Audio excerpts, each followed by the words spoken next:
Well, last time, heeding Vongren's updated information, you teleported to Red Ash, a mile south of where the battle for Rowanwood had erupted. The fighting had been going on for several hours, and you arrived at the actual battlefield just in time to see Lord Bainbreeze fall. In response, Viserion Torrent unleashed a storm of runic energy, seeming to have combined and supercharged two kinds of spells to clear a large portion of the battlefield surrounding her grandfather. Torin then carried Lord Badenbreeze to safety with Tyrgen, Lyseri's uncle and second, covering the retreat, while Lyseri turned to face a new enemy that had arrived, Agatha, the hag from Sunder that some of you are familiar with. Your group then joined in the fray. Munson turned into a golden dragon with the aid of a legendary potion gathered from Adamek's den, and Pelnel taking to the twilight skies. Vorik and Flint hitched rides on the varying sized backs of their flying companions, and after some fighting on the ground, Ugbor was also unwillingly swept up in the dragon's mouth, which he proceeded to then punch repeatedly. By this time, Lyseri had defeated Agatha, who, during their fight, both revealed that the Wendigo are actually fallen turned elves, prompting Lyseri to work one last bit of runic magic to cast a modified wall of fire, keeping the hag from the rest of her people. With her final moments, Agatha called for Mother's aid in the form of an undead knight of considerable power. The knight originally refused to fight Lyseri, bending the knee to her instead, before Mother forced him along like a puppet on a string. Once the two engaged, it became clear that they were uncommonly well matched, especially with Lyseri as exhausted as she was after hours of fighting and two large runic displays. Seeing your party approach, Lyseri gratefully handed off the fight to you, as they had been deadlocked and she was needed elsewhere by her troops. Working together, you're able to surround and overwhelm the undead warrior, who by the end of the fight seemed glad to be defeated. By that point, the battle had begun to wind down, and as the survivors began to assess the damage, your party was met by Lyseri and Torin. Now, you stand on the battlefield. 4 men and a dragon. Bodies litter the ground around you, and about 500 feet to the south of you, you can see, as the fog of war begins to literally clear from the battlefield, there is the pale canvas of tents. Lyseri and Torin have offered you food and rest, either immediately after convening in her war tent to catch up on your recent adventures, or now, and you would catch up with her later. What are you doing? Hey guys, I think I left my phone back there. Give me 1 second, I'm gonna go grab it. I'm gonna go get my phone.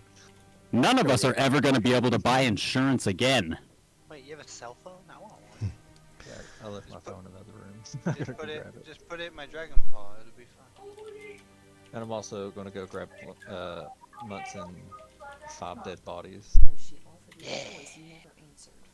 I'll be right back. Lyseri, is standing before you, kind of waiting for what you say, whether you're going with her to her war tent or if you want to hang back a little bit and recover first. I'm a shiny, beautiful dragon that seemed to really take no damage, so I'm gonna just strip my stuff while I walk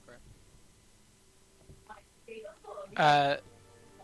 DM, I would like to ask if the health and restable features recharge when we gain a level. Basically, at some point before you carry on too far from this place, I would assume you would long rest, and when you long rest is when in game you would level up. Okay, so we gotta sleep first. Got you.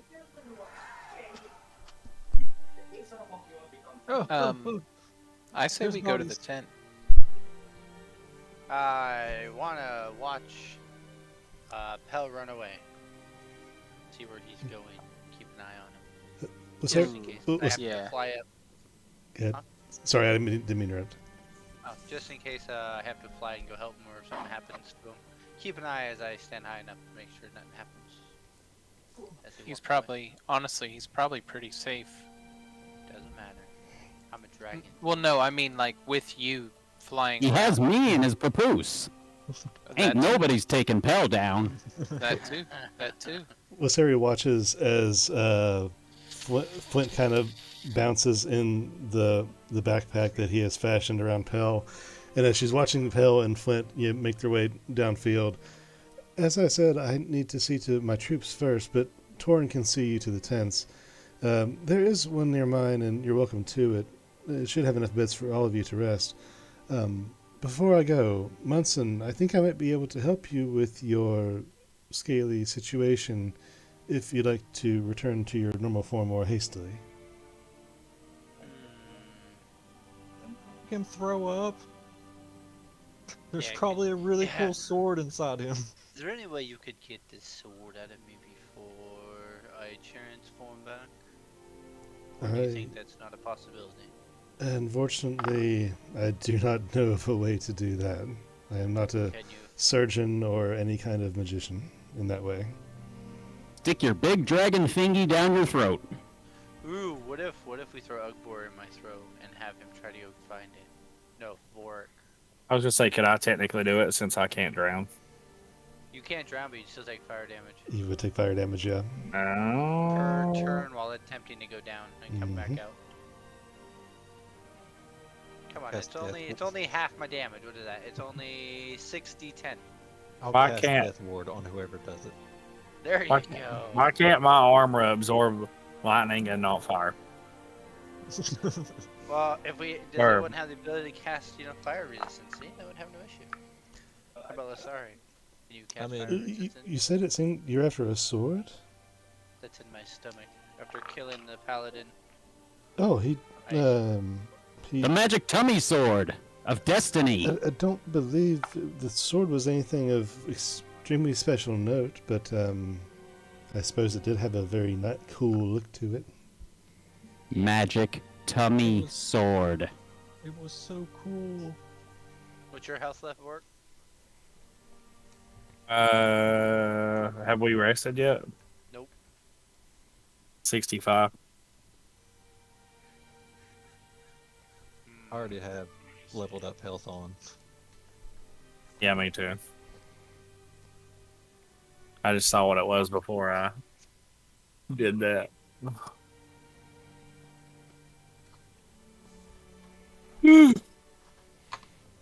Trying to make sure I get the damage correct. Whoa, what the heck? What's going on? The wizard. I try to find 5 bodies that are not burned to cinders or have not been partially bitten in half Mm-hmm. by a dragon. Ah, that's right. Okay, so if that memory serves, you're looking for 5 dark fae, right? Yeah. Okay. Roll me. Do an investigation check. Since Flint's with me, can he give me guidance? I will. Or- I will let you, Pell, either roll with advantage, or both you and Flint can roll individual investigations. I'm Or guiding. I can hit you with flash of genius. Huzzah! Alright, I want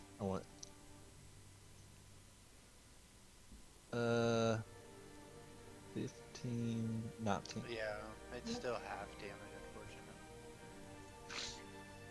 Investigation, yeah, Mhm. 19 Okay. altogether. Okay, 19 altogether. It takes you a few minutes, but with Flint's help pointing down in different areas, being able to see even a different angle than you, not necessarily taller than you, but from a different angle at the same time, he's able to help you more quickly weed through this gory, snowy battlefield. And within 10 minutes or so of scavenging, you're able to find the bodies. Now, how do you get these bodies anywhere? Like, what are you doing with the bodies? Flint, I may have to put you down for a minute. Done. No, I don't wanna. I gotta carry the bodies, Flint. Fine. How How strong are you? Can you carry one? My body's I'm not sitting on big. a. Wait a sec. Wait, what are you sitting on? I am not strong enough until I long rest. Because I'm at a 4. I'm sitting on a 4 right now. Oh yeah. No. Oh, a 6. It's I'm the sorry. It's 6. same day. Wait, Yeah. I must have missed something. This day has sucked ass. From the shadows. Oh, is it the same day? Oh my Yeah, It is god. the Same same day. So he's at 4 right now. You guys don't sleep. Yeah, You don't sleep. let us sleep. You teleport.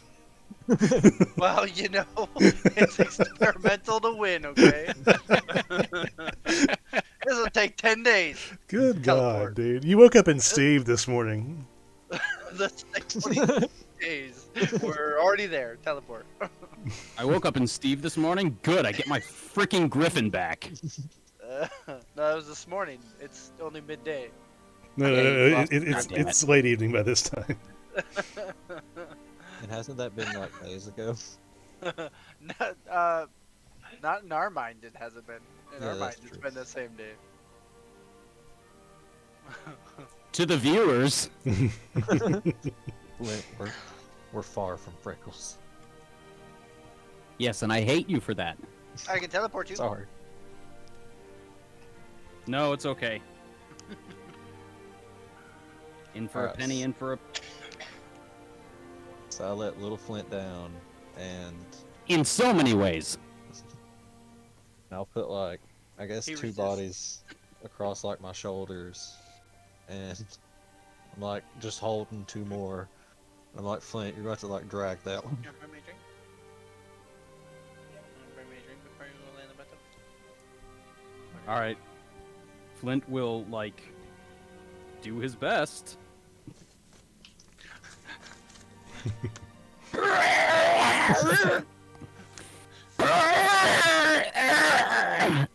All right, that's 6 inches. Oh my god. He picks That was up a boot. visceral. It's like that's all I can lift. I got his boot. That was great. Agbor, can you come help us? I mean, I can go help How you. far away are y'all? Very far, I think. You're on 10 your minutes own. Travel? Yeah, you're on your own. Flint is acutely aware of how far away. In fact, while all this is going on, can Ugbor forage for food? Well, I'm gonna ask or tell her, Losari, that she can change me back because no one's gonna dare jump into the Temple of Doom to get the sword. Okay, Wait, with you still need these bodies? Oh yeah, definitely take the advice. with the if Flint yells across the battlefield, you still need these bodies. I think we're still in or psychic thing. Oh, that's right. Yeah, okay, that makes more sense. Yeah. I thought that was funny. So, I don't hear him back. Wasari nods at your request and reaches out her hand, which glows very faintly, and places her hand on your draconic form. And after casting a spell of a pretty high level, not taking any waste to waste spell slots, she casts the spell, and through a moment of effort, the spell takes onto your scales and washes over you, and the golden draconic form begins to melt away like liquid. And after a moment, Munson is once again standing in the middle of a golden washed battlefield, and the aura of golden magic dissipates from the ground. I need to find someone to make me another one.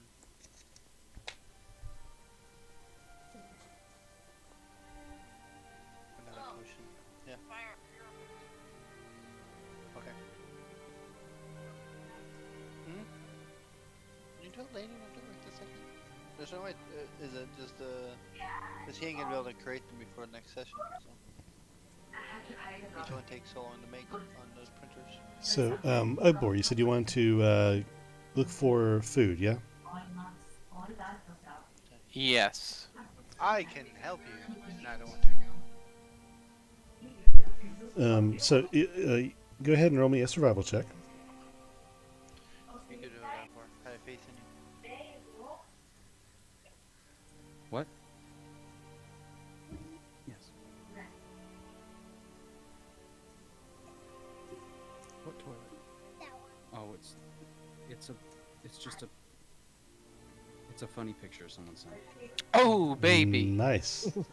So Then I forgot to put it back. it takes some distance and time to find something edible that's in this battlefield. You have to go to the very edge of the battlefield.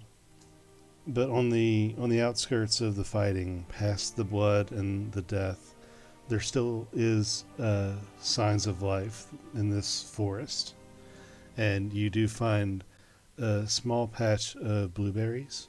It's not very big, but it is suffice to a large handful if you pick the entire bush. Could I tack onto that with my Wanderer feature and perhaps scout out a little bit more to provide for up to 5 other people? Sure. After you see the berries, you look beyond into the forest, and you think about the layout of the forest and where these berries were, and you think that surely you can find enough berries for your friends. And you look back at your friends, and then as you're looking back to your friends, you see Torin standing there amongst them, or at least by some of them, and Torin cocks his head at you confusedly. And then you receive a message in your mind that there's food in your tent. Ah, but of course. I will take my handful of berries and begin walking back. You could have had a solid answer like, but these are fresh. So Munson is once again his blue self. Ibor's headed back to the group. Vorik, what are you doing? I mean, I don't think really anything in particular. Just kind Just kind of hanging out, waiting. of, yeah, just hanging out. Well, maybe I want to attempt to try to pray to Saloon and see if I can change what I will transform into next time. Okay, let me pull that up real quick because I think that's only once every 3 days. Let's see if I got it here. But short rest where I could do it again.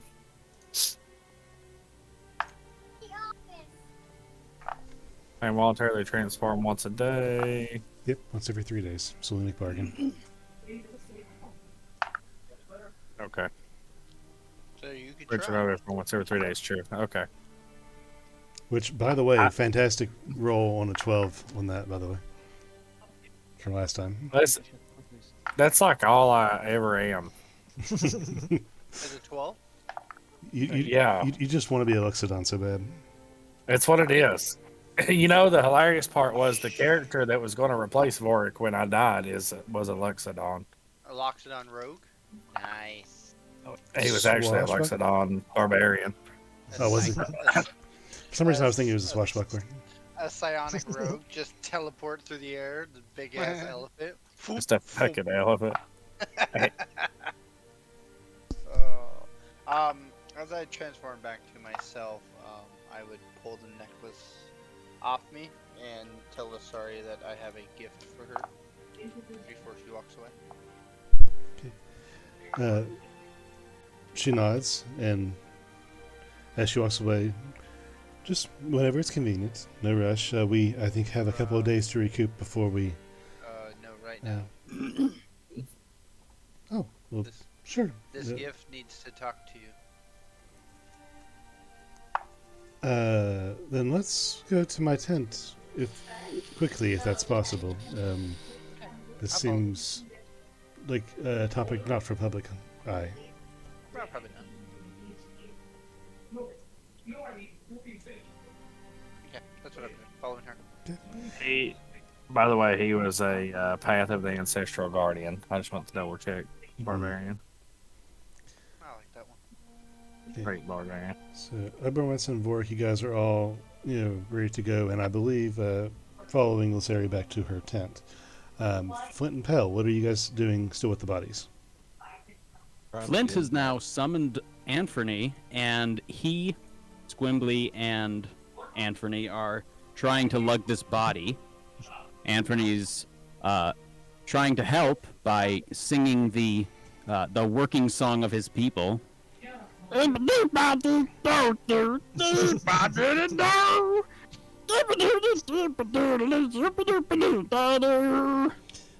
And Flint is getting really into it. Okay, I need you to make me 3 separate athletics checks. One for you, Outstanding! one for Squimbly, one for Anthony. Using their modifiers. Let's see here. Holy stat blocks, Batman.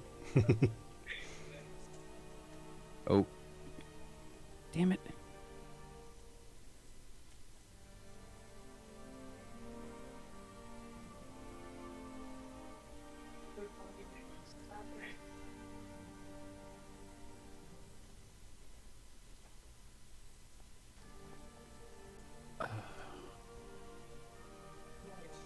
Shit, I gotta pull them up. If you know the modifiers, you can just roll a d20 and then do it in your head. I don't know their modifiers. I also do not. Well, this is an excellent opportunity to find those stash sheets. Yep. I usually have them up by now. I almost Googled Squimbly. What the heck's wrong with me?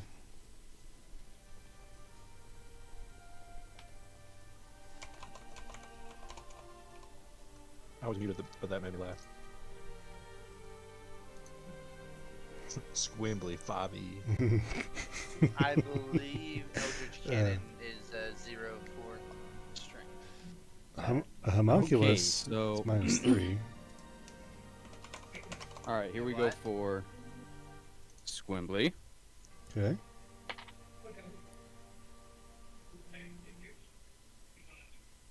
$13. Okay. All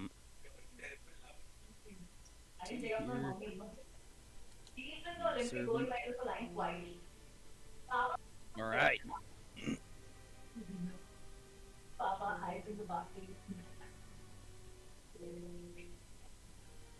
$14. Okay. And for yourself?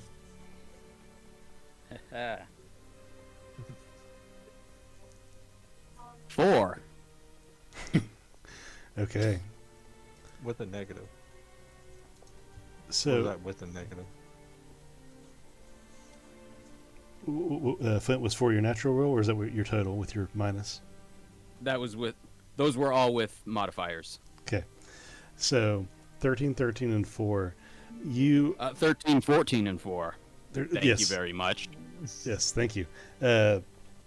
So, you're trying your best to move something of this dead Fey body, but in your weakened state from your encounters earlier today, you just can't physically find the strength within yourself to move anything.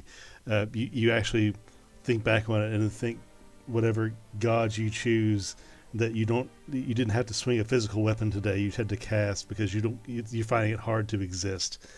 Your friends, however, your creations, they are able to move the body enough to give you credit to everybody around you. You thinking that you're doing most of the work, being that you're bigger than they are, but they are able to help you move the body very slowly but successfully.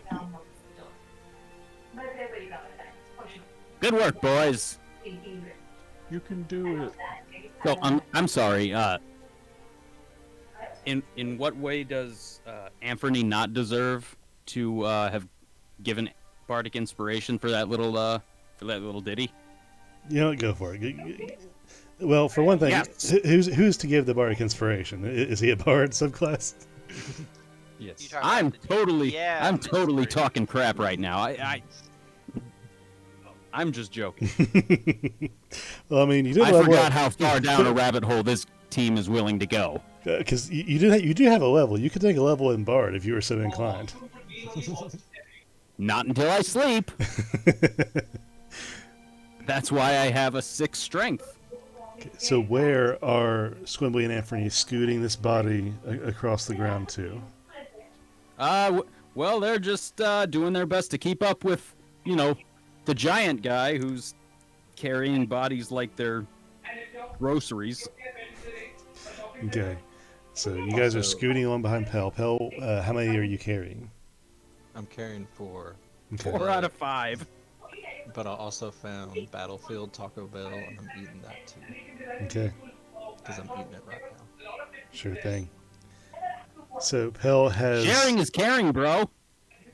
Pell has Here's a nacho fry. they're kind of Yeah. they're kind of Go small. with the class. They're kind of small bodies. These dark fate that you have picked up. You've had a selection, and you've chosen the ones that are also a little smaller stature, so they're easier for you to carry.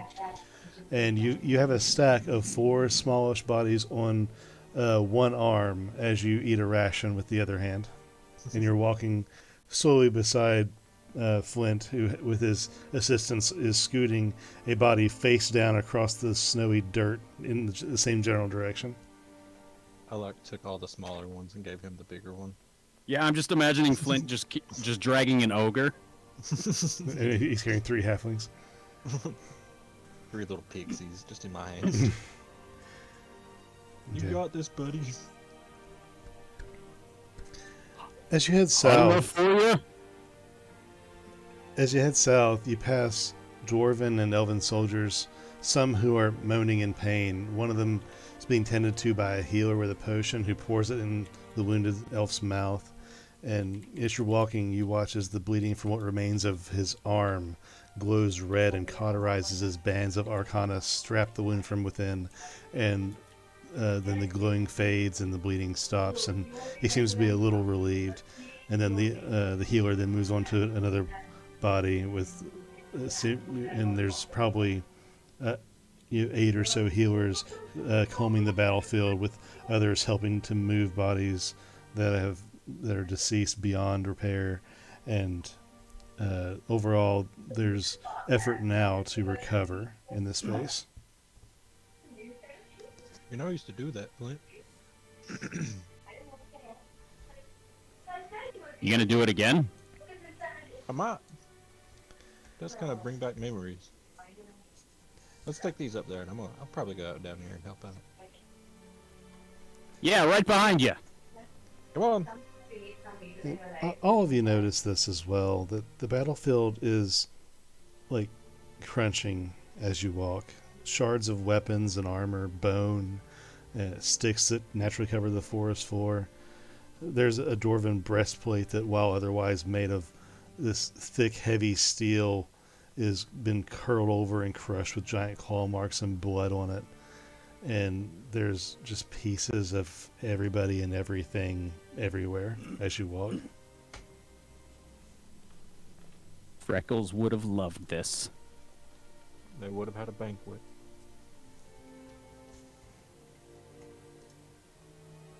We would have never had to roll another animal handling again.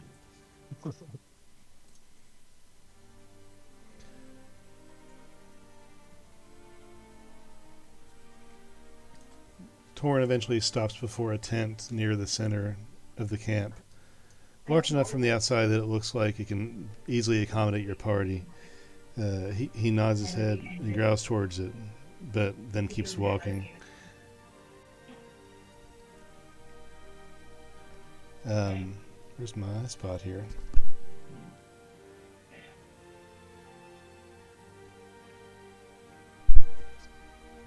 Okay. And let's move my thing over on the screen to right yonder. There we go. And We also arrived. We're like, hello, bodies. in this area, there's a large. Who ordered? Go ahead. No, go ahead. In this area, there's a large number of tents of various sizes. Some obviously made for supplies, some made for other purposes, and there's several large tents. And one of the larger tents is the one that Wasari and Torin go into if you were to follow. Hello, guys. We have bodies. I had Taco Bell, but I ate it. Most of the elves you're talking to like acknowledge you by looking at you, but then just their expression's dead, and they just turn and keep working, healing people, trying to figure out who is dead, which who they know that is dead, gathering what bodies can be revived, and there seems to be a portion of bodies that have been stacked respectfully off to the side, but these bodies, they don't seem to be very hurt. They're dead, it seems, but the bodies don't seem to be that in disrepair compared to some of the other ones that are being patched up and even revived in some cases. But for some reason, this one section of bodies is being put to the side.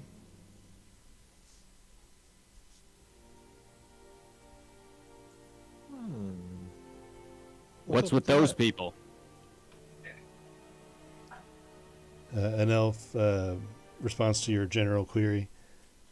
Look at the marks, and he like gestures with his hand across the chest, and you see he's gesturing at the claw marks and bite marks of the Wendigo on those bodies. Cursed. So they're gonna turn into that. They would if they were given You're time. not going or to let them, are you? No, we're well, gathering of the sick and the hurt is the most important thing currently. Directly after we are building a pyre. It's a good idea, really. That helps cut down on diseases spread during wartime too. Is that right? Yeah. Little FYI. Small victories. Well, let me go talk to my friends and I'll come back and help you guys out. Alright, bye. Yeah. Wait, here, you carry this small one, I will get the big one. If we can go more faster. You want me to roll for that?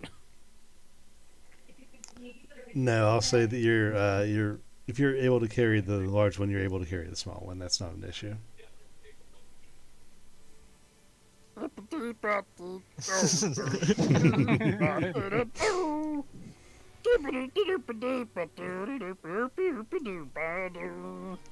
that gnomish? It's beautiful. Second verse, same as the first. It almost sounds like the old Furbolg song, Cotton Eye Joe. Oh yeah, I think I know that one. Well, where I'm from, they call it Crocodile Joe. That's scarier. This is a song about the Crocodile Joe. Where did you come from? Where did you go? Where did you come from, little Crocodile Joe? Where did you come from, little Crocodile Joe? That makes more sense being a crocodile than a cotton-eyed person. If a crocodile gets away from me, I'm like, where did you go? Right? I don't really want to know where it come from, though. You do when it's on your lawn. You know, Flint. Alright, Ekron, let's go. Flint, go ahead and just take a point of inspiration. 'Cause I love it. Udbor, where are you at, my friend? I don't know, man. I just got my hands in my pockets, fondling my berries. That means two things. Aren't we all? I squandered berries. Yeah, I guess I'm following along though. You know, just following up the rear. Okay. We'll say that eventually everybody's able to at least meet and mingle in the war tent area where all the tents are outside the battlefield. You have gathered your bodies and You can choose to place them anywhere you want to, but you're all together with your 5 accumulated dead bodies on request of Munson, waiting for your further direction. I'm just Well, weird. okay. I didn't know if I was in the tent with her or if I was outside waiting with them. You tell me. Well, I already told. So you tell me. Okay. So, let me first take care of some things real quick. I'm going to look up those things that you need. It was this. I can do that. Nope. There's edit. Give that to Munson. Give that to Munson. Save. Okay, there's one. Before I forget, we'll do the other. Very nice.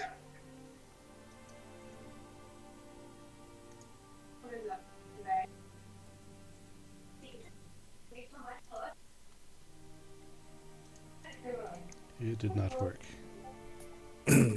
Well, don't break it. I'm a You break. breaking. If you Breaking break it all. you buy it. Edit. Literally. Munson. Edit Munson. There you go. You got your things. Cool. Thank you much. Ooh, Um, nothing on that one. Let's see. Upon gathering in Lysaria's tent, she and Torin arrange themselves around a low table that is holding a map of the eastern half of Falonkort. It's at the center of the space. Torin looks up to greet you and turns to face your group. You're struck with a feeling that Yorkie mentioned to you so long ago that both Elf and Wolf are looking out at you from one pair of eyes, even though Asari has briefly looked down to study the map.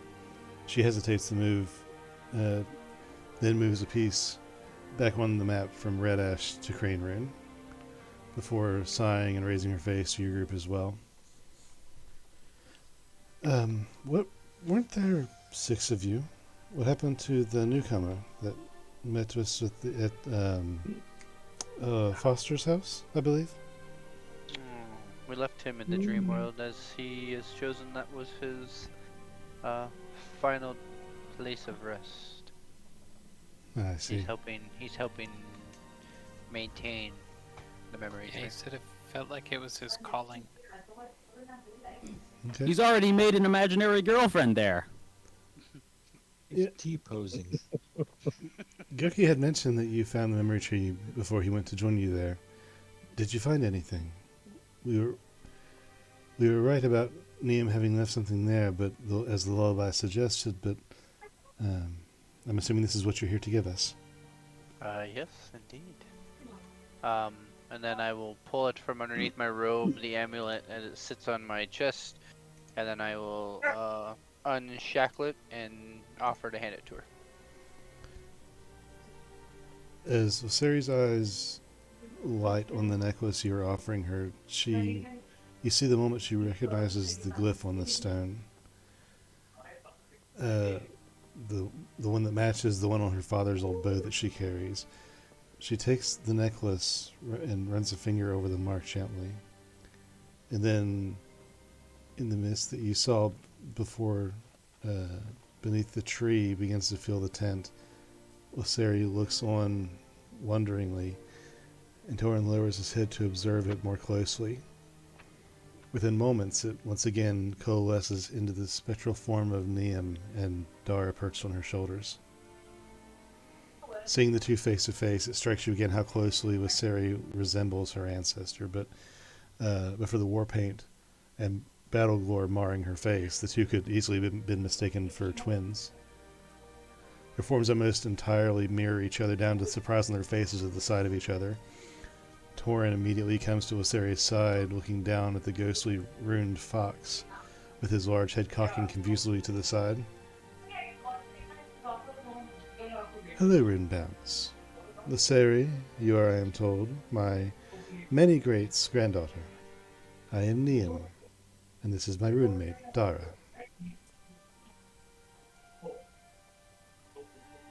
Lysari and Torin both just stand in silence for a moment. Then your How are you here? The Neum looks around at the room to see who's in here and sees Munson and Lasere and no one else currently. You truly don't understand the power of the runes, do you?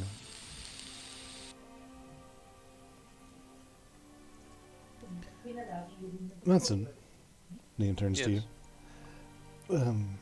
Would you like to rehash the conversation that we've had before, or would you like me to do it privately later for our convenience? Oh, we can do it later. This is your time to shine. Well, I can bring this area up to speed later, and there's much we need to talk about, but there are several things that we need to talk about now.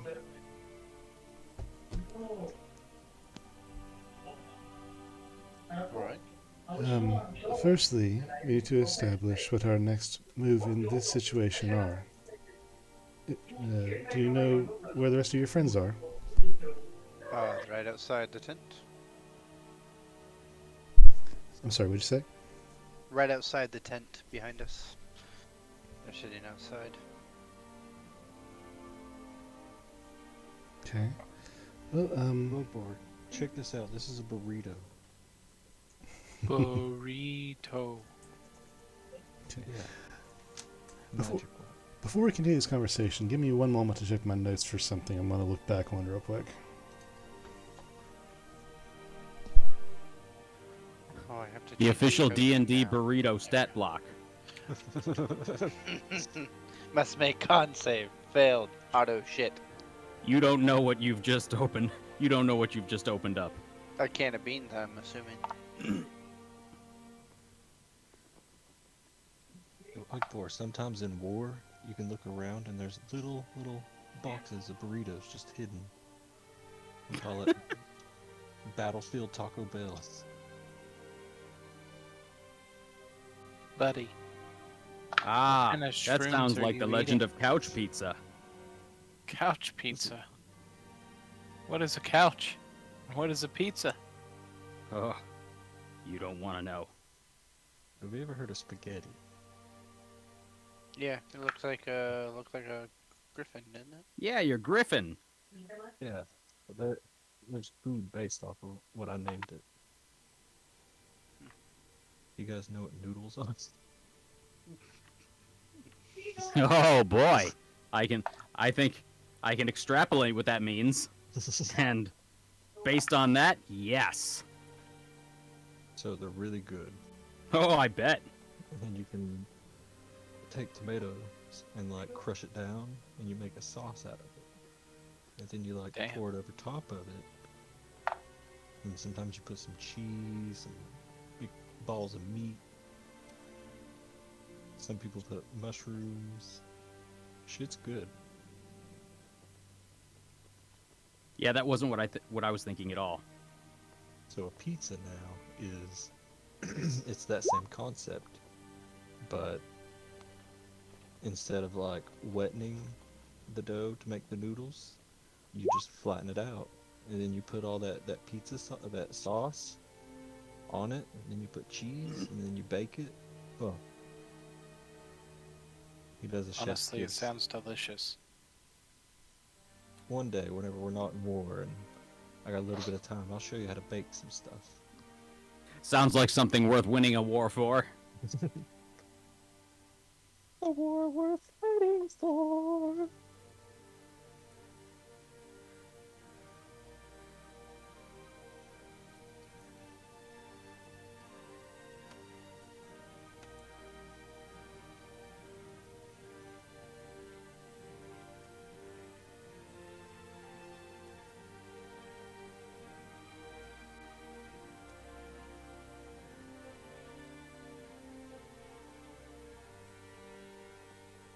Man, these must be some big notes. There is a lot I'm trying to nail out because I don't It want to double. must be on one of those 9 maps. It's an old history that I don't want to double talk myself on because it's important later. Yeah, gotcha. Or, do you remember people?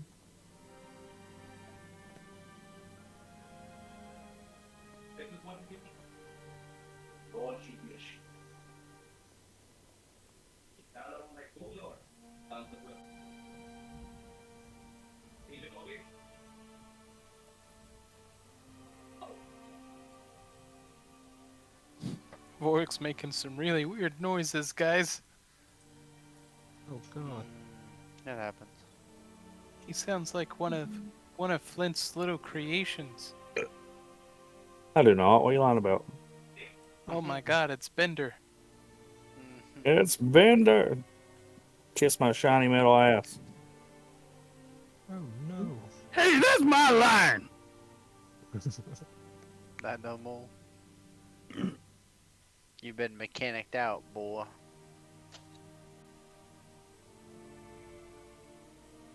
Boy, I oughta. Uninstall.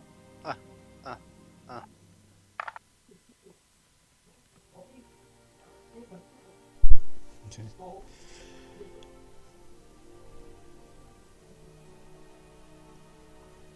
So, Guys, I don't know if you- while it's important that we can catch the details later, I think it is important that we briefly sum up the current status of things. And she's kind of interrupted a little bit by Lacere. How is this possible? What exactly are you? We are a memory. Before the deaths of us 1,000 years ago, apparently, our kingdom, led by my father, King Ecteon, and his roommate Rowan, was embroiled in a bitter war with the humans, an empire older than the one you know now. The war turned against us quickly, and Rowan was killed. My father left alone to bear the burdens of the kingdom, and I stumbled into a vision that led me to believe Dara and I would not survive the war, but our heir would. Our runes were able to craft what you see before you now. We will be here to help you until you no longer need us, because the two of us are here to help you be the future of the kingdom. Lacere and Torin are quiet, turning to look at each other, and after a moment of silence, they turn back to Niam. What do you mean Rowan was killed? And she pauses for another second. It can't be done, can it? He couldn't be saved once he was lost. She's very quiet, and Niam doesn't say a word, just shakes her head.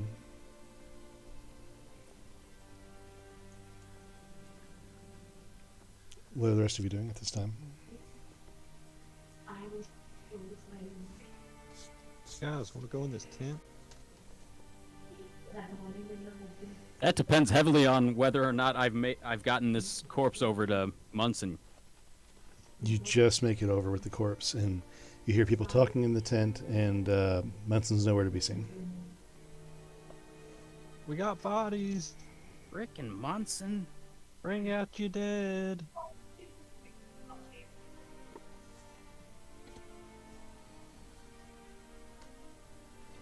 One elf walks by and sees the dark fae that you've brought through, and just points over to the Wendigo marred pile. Just put them over there. We'll burn them later.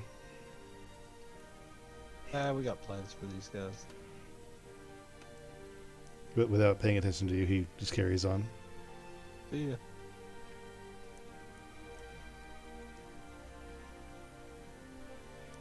Get a little of that NPC walk he has. Flint, let's go in this tent. Okay. And we walk in the See. tent. Put Munson into the tent. Vork and Egbor, are you guys following? Or are you staying outside? No, I'll follow. Yeah, sure, why not? As you guys enter the tent, you see that Neum is once again materialized in the tent, and her and Osari are talking. And as you guys enter, um, Dara, the fox on Neum's shoulder, turns to look at you while Neum continues to look at Osari. But Neum talks to you guys without looking at you.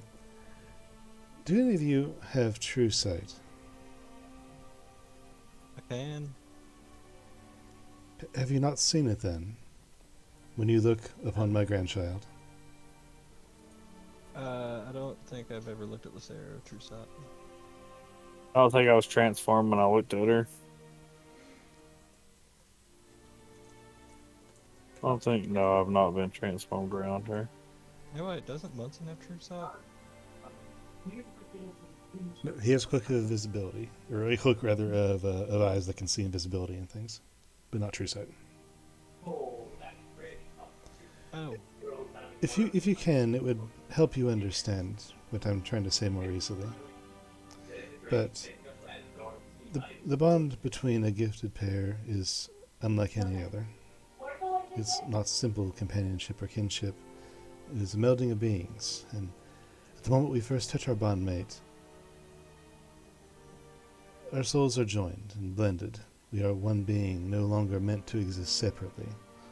Part of Dara's soul is joined to mine, and mine to Dara's when we were separate. Should one of us die, our minds are completely one. I can call on his senses, memories, and thoughts, and he can do the same to me. And when this bond is severed, it's... And she just kind of trails off. Like, for the sake of story, let me just prepare True Sight. Okay. Because I have a 6-level spell slot, I just don't have it prepared. Okay. Well, we'll say for the sake that it's you're able to. Boom. And as you activate your true sight, your eyes to everyone else would gloss over white and begin to shine and swirl with energy very very slowly. And you look around and you would see things for as they truly are. You can see into the ethereal plane slightly and see energies waft and the drifting of even some souls that have passed on between planes. But when you look upon the two, you see that the energies that would typically define a person, like looking through a sort of painted glass, you see the shape that represents the soul, the energy of an individual. But when you look at Lysari and Torin and even Dara and Neum, even though they are memories at this time, their essences are still there. In their essence, their shadow, their aura appears to be connected. Even when they're separate, they are tethered and they identify with your true seeing eyes as one entity. Ah. So it makes you question what would happen if one of these two physical bodies were to die. What happens if one person were to lose half of their soul? Yeah, you guys are just one person. One soul. Oh, we might, Vorik had something weird go on with his soul.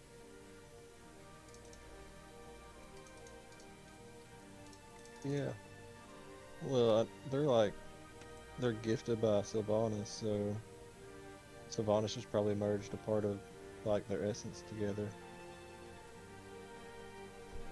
You're a priest of Saloon, correct? His name says to you, Yeah. Pearl.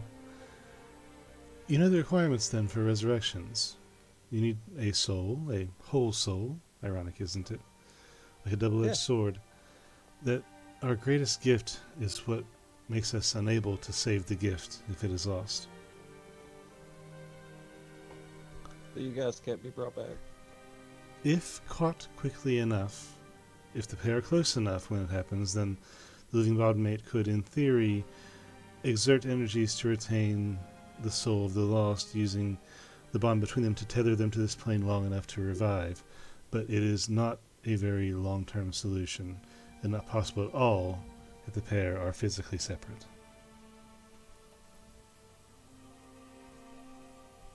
Oh, You two should stay close. yeah. There was one point during that fight where, Torn ran off and like they targeted him pretty bad. That was what happened to my father and Rowan. Rowan was miles away. And while my father knew the moment Rowan fell, there was nothing he could do.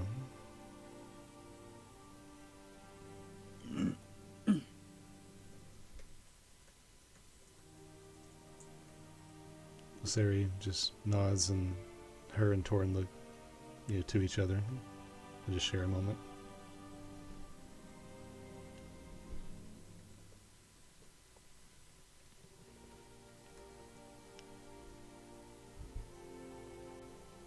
Yeah. Sorry, go ahead.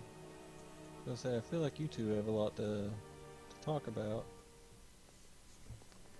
Did you guys need us for anything? Well, I suppose the next issue, Sari, if you wouldn't mind me speaking for a moment, will be to figure out who is causing all this havoc and seeing that it is put a stop to. And Osiri speaks up. In the meantime, I am acting Lord Commander with my grandfather out, so I will need to make sure that he is tended to for a short time and get my affairs in order, and then talk to Niam. But this, we only have a couple of days reprieve before we are set upon by another wave, I believe. Do you have any idea, you five, where these enemies might be coming from, or how to stop them?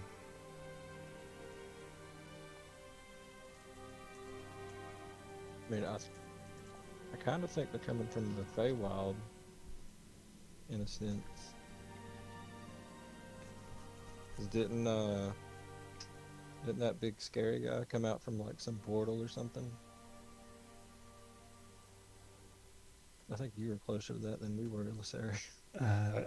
I saw snow, but I had my focus split. Did anybody else see where the warrior came from? Maybe we could go where they came from and cut the head off of the snake, as it were. My scouts are saying that the waves are coming from the north, but I'm not sure exactly where.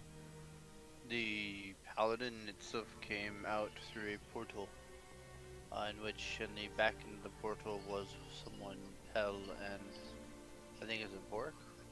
Yeah. And a word that knew. I can, Was his name Samuel? yeah, I his can. name- Tomorrow they I were can prepare scrying.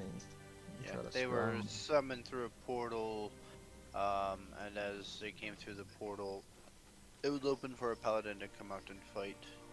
And as that happened, the gentleman in the back, Samuel, he was inside the portal in which closed. But they didn't just come wandering out of the forest, they came out of an open portal.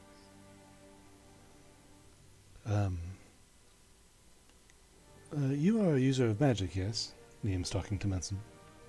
Yes, of course. You know how to travel quickly using magic. Yes.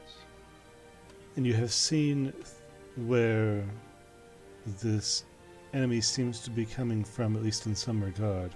Are you able to use what you've seen to transit there quickly? Well, let's see, at that time I rolled a 32 perception. That'll be up to the DM, but yeah, I mean, I saw plenty. I saw the portal open, I saw the person inside. I could kind of see the background, and There was no obvious structures in the background, so that kind of makes it difficult. But I did see inside the portal a little bit, so She- it could be something of risk if you want.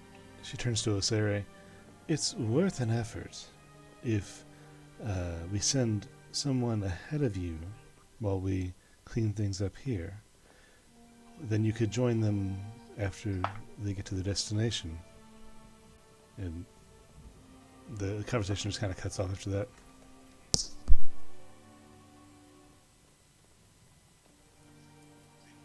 No sleep for my team. I'm taking a nap. Another teleport. Well, Sari speaks up. We can all, of course, rest first. We have a couple of days. But it is an idea. So you want me to wait a day and then try to teleport into a position in which we hope they're at, or are we supposed to teleport in as a surprise and see if we catch them off guard and potentially have an upper hand instead of waiting pointless days? She just shrugs at you. I honestly don't know. Right now, I think being on the offensive, if we have any point of headed toward where this flood is coming from, that we might stem it, would be better than just resting here until we're beat again. Sure, I'll give it a go. Everyone interested? I mean, you all know your own strengths. None of us will be worth much without resting first. I'm fine. If you think your strengths lie better in scouting or getting a visual on things, or if you think you could. I'll look at Vorik and be like, Vorik, you want to go with me? I mean, you could do some scouting while everyone else kind of takes a short rest. Ugbor will scratch his head and go, I'm pretty tired. I'm gonna catch some Z's. You're I'll not catch up Vorik. with you all later. Torin actually turns towards Munson and gives a short, low grumble, and Munson, in your mind, you receive the impression of rest. We must rest.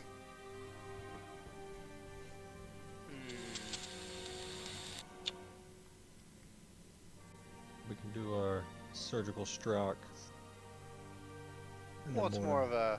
more of a me and Vorik jump down real quick, see if we can find anything. We're very stealthy, very quiet. It's always possible true. we could get It's some true. information and then come back. I mean, I do have 2 attempts left in me. our scouts have went many miles north. You would be, if something were to go awry, you would be, who knows how far distance away. I have the ability to teleport more than once. Just don't put yourself into a position you can't get out of, is all I'm worried about. Oh, no problem. Flynn, or Vorik, do you dare join me?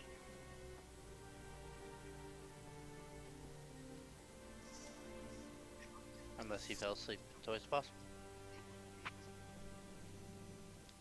Vorik, you still on? Yeah, is your mic muted, Vorik? He's dead. He's taking a real nap. So, I'm taking this long rest. Legitly, like, he is out. It's called method acting, boys. Look it up. Oh. so Well, if I get a response from Vorik, I can give you an answer. we'll take that to mean I would say that Vorik needs to rest. There's nothing else. I could always go take a peek on my own. It's not that bad. Spend maybe an hour out searching and then come back. I've seen the terrain. I've witnessed the whole battlefield. I should be able to get back here pretty quickly. Risk taker, I like it. Well, you know, I use a different form to fight, so I have another form has plenty on hand. Well, the rest of you, welcome to your tent. I think Torin has shown it to you already.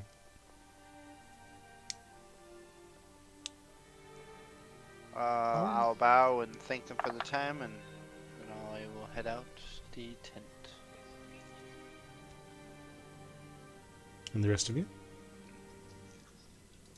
I will bow and also head out.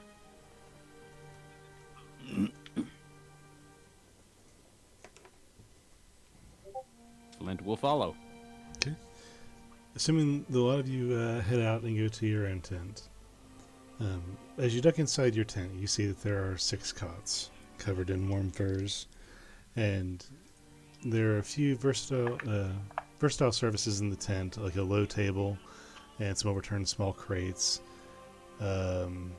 used to hold various items but are now empty and used for makeshift tables and things. There's a couple pitchers with water and some cups, a little bit of food put to the side, some portions of food that looks like it's been cooked a couple hours ago but still very edible, candles that have been lit, and some clean basic clothes. Is there anything I can roll to see what I saw through the portal would be anything that I may have seen, or something that would be easy recognizable, or any kind of memory of potentially what I've saw? Okay, let's go with roll me just a straight intelligence check for your memory. We'll see how well you can remember what you saw. 22. 22. You can remember a lot about the landscape you saw. It was bright white in comparison, but you did see the details from your perception at the time, where it was so strong.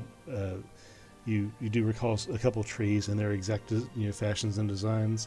Even though Samael was backing up, you saw him back up and over a small hill. And given that small postcard-sized image, there are enough identifiers in that while you don't know where that is, you know that in this moment you do know that one specific spot. Okay. Cool.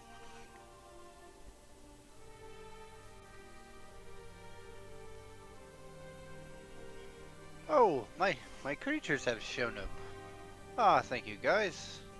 And then I will do a little bit of movement, a little bit of this, that, and then the 5 people will animate alive, the 5 Fae. Okay. And I will look at them and be like, God, our tent. And as we head into our tent, these 5 Fae will stand outside guard for a little while. Okay, so I want to understand a couple of things. First off, are you resurrecting them as zombies or as skeletons? 2 and 3. So 2 zombies, 3 skeletons. The ones that are more battered, I will make skeletons. The ones that seem to be more of a whole body, I'll make into a zombie. Okay. And you're having these undead creatures that, at least in the case of the zombies, look like Dark Fae, guard the outside of a war tent in Rowanwood. Yep. I gotta test the theory. Okay. Perfect. Before we go to the tent, Pell will be like, I still got a little bit left in me. I'm gonna go help out some of the other people that got hurt. And then I'll just go out and use all the rest of my spell slots and try to heal people. Okay. Flint will do his infusions and build his super gun, but if he has any extra time, he will aid Pell as well in healing the injured. But still get enough sleep. Okay. I'll relax to the tent and wait to see if anything happens to my zombies as I'm trying to see if anyone panics or tries to attack them. It's kind of a test upon the allies.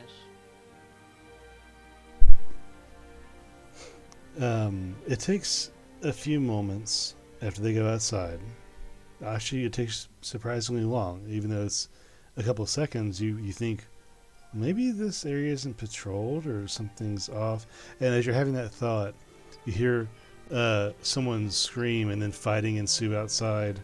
And before too long, Pell and Flint, who, after taking time to get yourselves in order and go out and help people a little, as much as you can before you come back to the tent,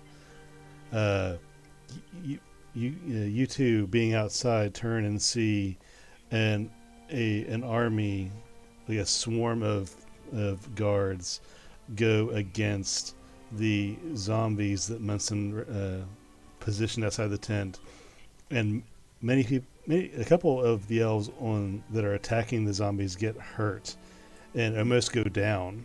And as you're healing people, you see the elves next to your tent fight, and eventually they kill all 5 of the creatures. But there is one person that has gone down, and there's a couple that are very hurt from this. Oh, damn it. Cover and heal them.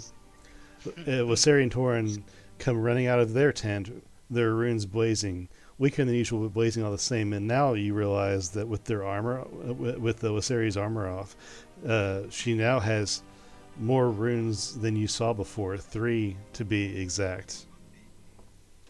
Ooh, is that 7 in total? I think it's 7. Let me double check. Yes, that is I think 7. it was 4 before. Yeah, 7 in total. Ooh. What in the world happened here? And she's looking at your tent, and then looks around and sees Pell and Flint. Hey, we're just out healing people. In the fighting? Oh yeah, blame the gnome. And she runs over and sees the undead bodies. Let's rush the pyres. They're reanimating. Oh shit. And Waseri takes one of the zombies, like lifts it up with 2 hands, and then just chucks it across the way like 10 feet onto the pile of bodies. Hell, like, All right, boys, once again. let's burn these motherfuckers. Once And then again, Flint and Steel all the soldiers in that area, Yeah! Into the breach! all the soldiers,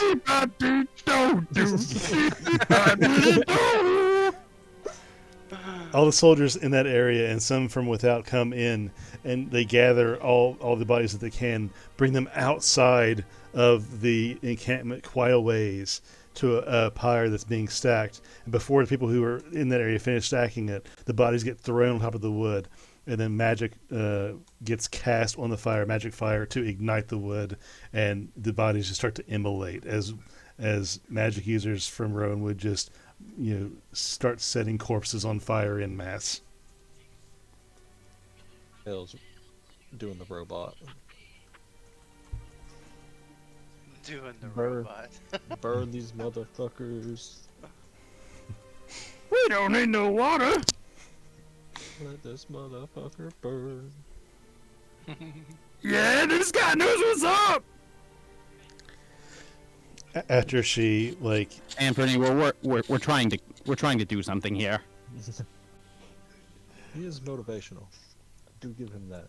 after Lyseri basically has set her men to task to burn bodies, she goes up to Pale and Flint, and she actually kneels down to get next to Flint. Do we even want to know what that actually was?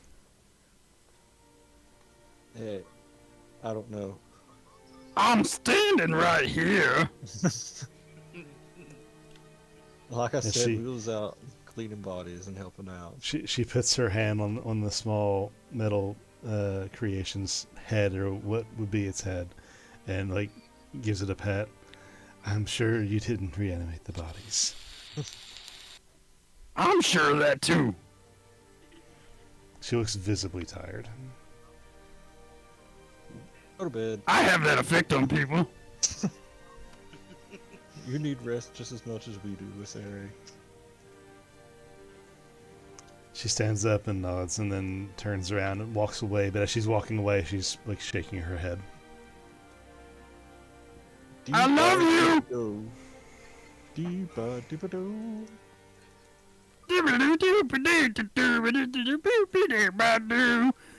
34th verse, same as the first. God, I love him. And as Lysari and Torin turn in, Lysari passes Torin on the way back to the tent, and Torin turns to go with her. And as he turns, you see that Torin also has new runes, and his are still alight as he was over, laying some sort of magical healing on some of the elves that were hurt in this scuffle. Does he appear to have gotten into Anthony's song? It Just doesn't. nod his head. It doesn't appear so. Make a perception check for me. Can I make a perception check since I'm out here? No, this one's for Flynn. Damn. You see, as he's like, he waits for Lysari to go through, and he finishes what he's doing, then turns to leave, and he's walking very tiredly. He's been fighting and carrying people and healing, and it's been a lot, especially for him. But as he's entering the tent, you see his tail just start to twitch in time with the singing. Ha! I knew it! He's got the rhythm in his half soul!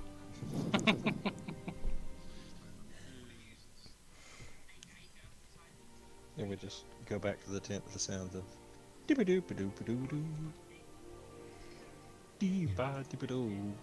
Dee-ba. That shit's catchy. Dee-ba-dee-ba-doo. Check this out!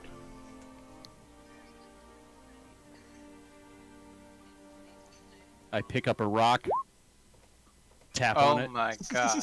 and it starts giving us a beat. He just does it all night. Dee-ba-dee-ba-doo.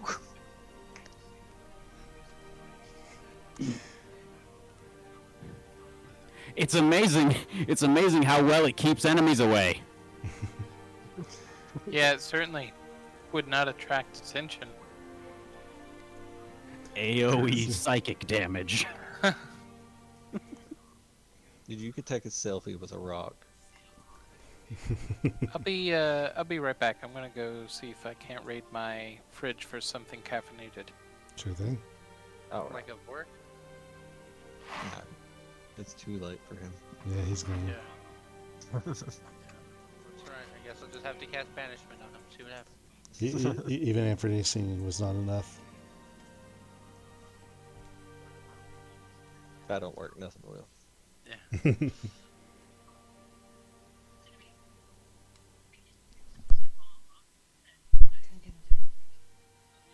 See, I tried that same thing. It didn't work. Tell you what, while we're waiting, Pell, since you were out there, roll me a history check, please. Oh shit, got him. 10. 10. No, I was even rolling max on my guidance. Jeez. The fog of war is heavy in your mind, and it's not, the first thing in front of you right now. But in passing, you look at Lysari's new runes, and you think that you should know those. You recognize one, but you don't remember the name right off. But if you looked into it, you can probably figure it out. Let's just go find Munson. Closest thing I Munson! had was sparkling water. That is not caffeinated. No, it is not. Hey, if you think really hard, you can give it a placebo effect. It's it's sparkling, It's It's fizzy. sparkling, right? Fizzy. So definitely like Coke, and Coke has caffeine. So I'm gonna get wired here in a second. I mean, you could pay like $20 to have someone DoorDash you a coffee. True. I'm also not insane, so I can get you a peach whiskey if you're. yeah, I'd take a peach whiskey. Surprisingly, also not caffeinated. Yeah, true. That's not true because this one has this is brisk iced tea, which is caffeinated. No, just make a liar out of me, why don't you? It's okay. I don't judge. Hale would go find Munson and be like, hey, I seen new runes on Lysari, but I don't remember them. So you saw something that you didn't see? Yes. I seen something new that I didn't understand. Does she have more than her 4 then? Yeah, there are a couple of glowing ones that look different. I wonder Yeah, if I don't, I don't check remember her out or anything. I don't really do that. But our Herbert, parkour was out there, he would have checked it out for me. But there are definitely some new ones I didn't see before.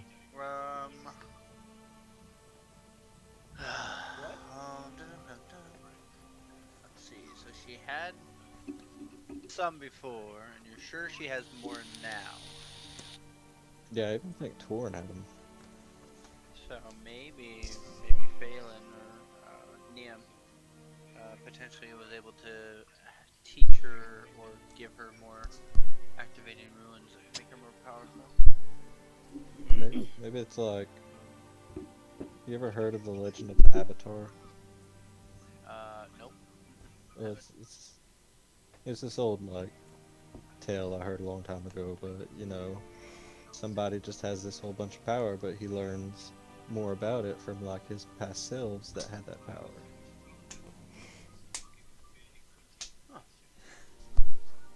sounds So lame as shit. No, I'm kidding. I don't know.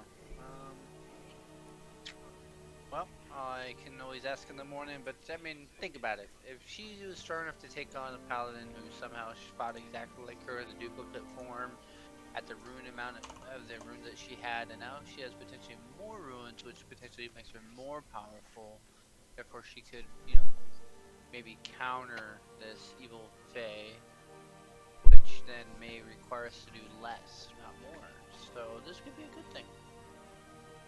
Yeah, but they still managed to kill their rune bound, and that's like a big weakness they have, because that happened with Yeah, what's I her mean, I name's understood dad. the split kill. I mean, that's very strategic, which and very smart by the Fae to acknowledge that that's a capability. So this Moon Whisperer must be extremely old to know that tactic.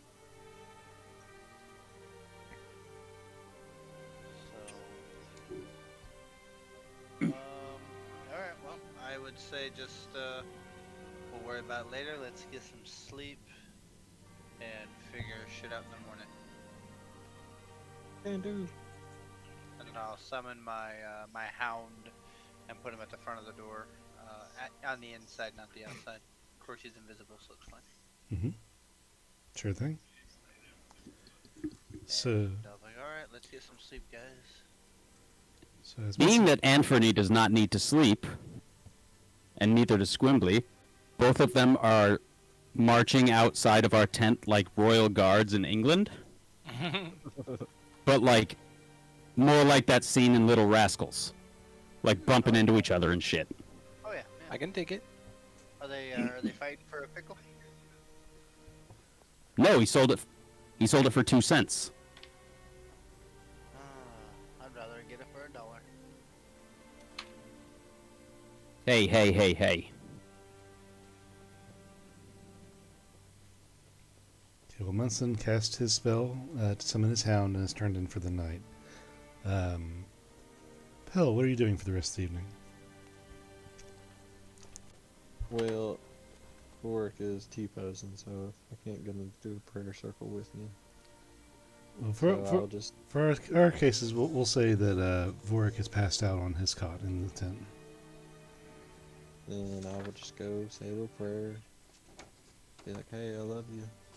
Thanks for watching out for me and not letting me die. And thank you for watching out for Vorik and all my other friends. And I hope we don't die. But if we do, I hope we go to you at least. And then I go to bed. Okay. As you go to bed, you look at Vorik on the bed and think, oh, that's cute. He's laying down sleeping. And then you realize that Vorik doesn't sleep, and you lean over and look at him, and his eyes are just wide open. He's staring at the wall of the tent as he's laying down. Oh, you just close your eyes. You just act like it. Bor, what are you doing?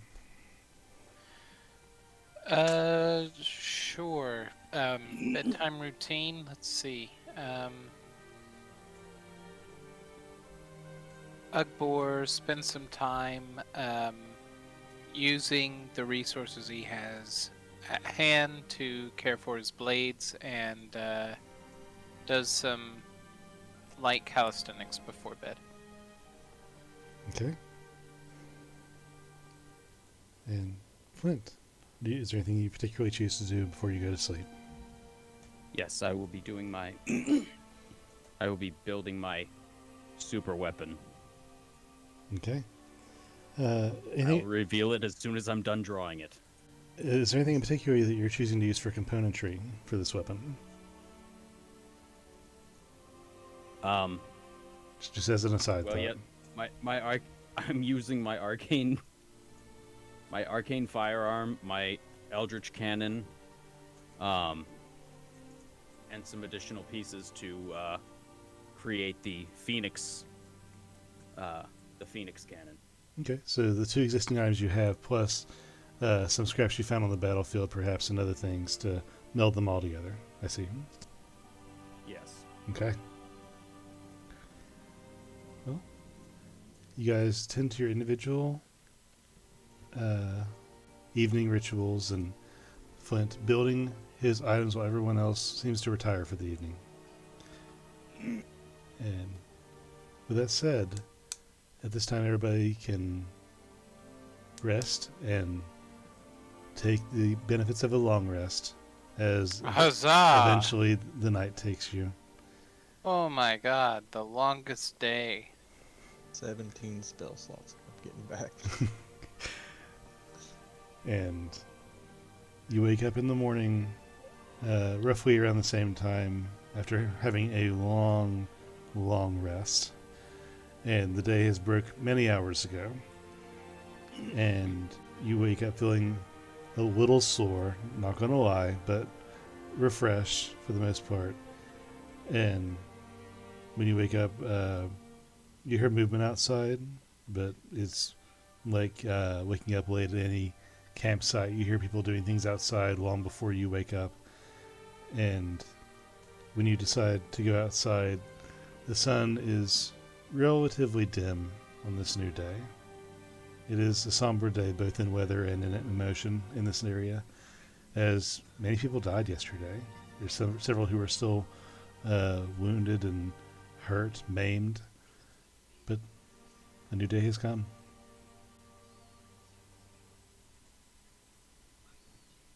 Ugbor's out doing his stretching, wondering to himself why there's no parades after the battle, where the feasts are, the celebration, the merriment. He feels really odd. This is not war the way he envisioned it. Huh. This shit's sad. Spellcaster meeting. What spells do you think we need for the day?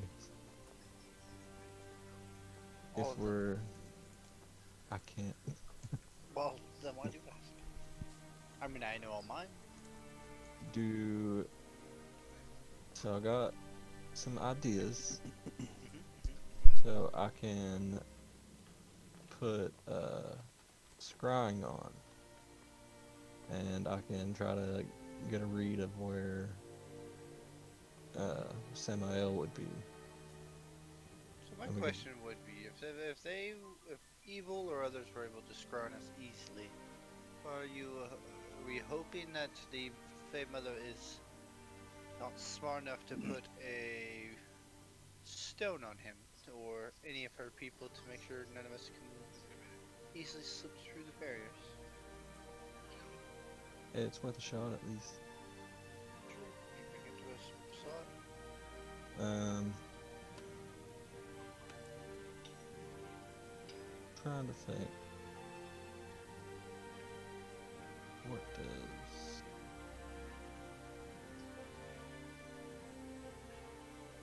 No, that doesn't work.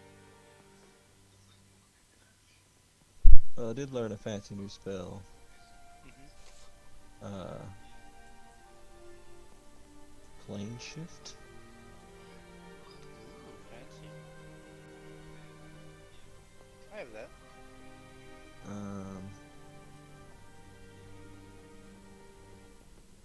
I don't really know. Well, you can play I'm just gonna chips and get nails, buff so can stuff. I. How fancy. I'm just gonna Well, you want to keep your heals, of course, right? You want. yeah. Do you have the ability to increase our make it easier to not get hit with mind controlling or anything that would cause our wisdom to, make it easier to where we can dodge stuff in the intellectual section instead of the strength deck section. Let me see. I really think I know one of these fucking auras does that. Yes, it does. No. But do you have it? That's the question you must ask yourself. You guys hear not a knocking, but like what would be a knocking on the outside of the tent? The canvas just goes. Hello. Welcome to the tent. You hear Lysaria's voice outside. The cooks have made breakfast. You care to join us? We still have much to catch up on since last we saw each other. Of course. Yeah. We'll join you in about 10 minutes. Yeah, I always have that prepared. Circle of power. Okay, we'll be waiting for you, just in the main area. Appreciate it. I go to press work. He doesn't move. He's dead. Oh shit.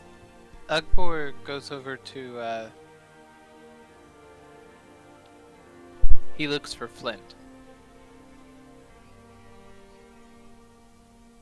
Yes? Hey, buddy. I really appreciate that you put that mod on my chess piece, but now I'm kind of beholden to you. You care to charge me up? Ah, yeah. We're just scratching his arm anxiously. See, here's the thing, buddy. You need stuff for that, don't you? I do. Ha ha ha! I know. Okay. I'm the frickin' worst. That's how it goes. That's how it goes. It's okay. The flint giveth, the flint taketh. You know what, though? Without that, I do just as well naked. Yeah. Let it all hang out. Yeah. So, Flint, I'm going to put you on the spot here. Ugbor is talking to Flint. You notice that he is now sporting a giant tubular weapon on his back.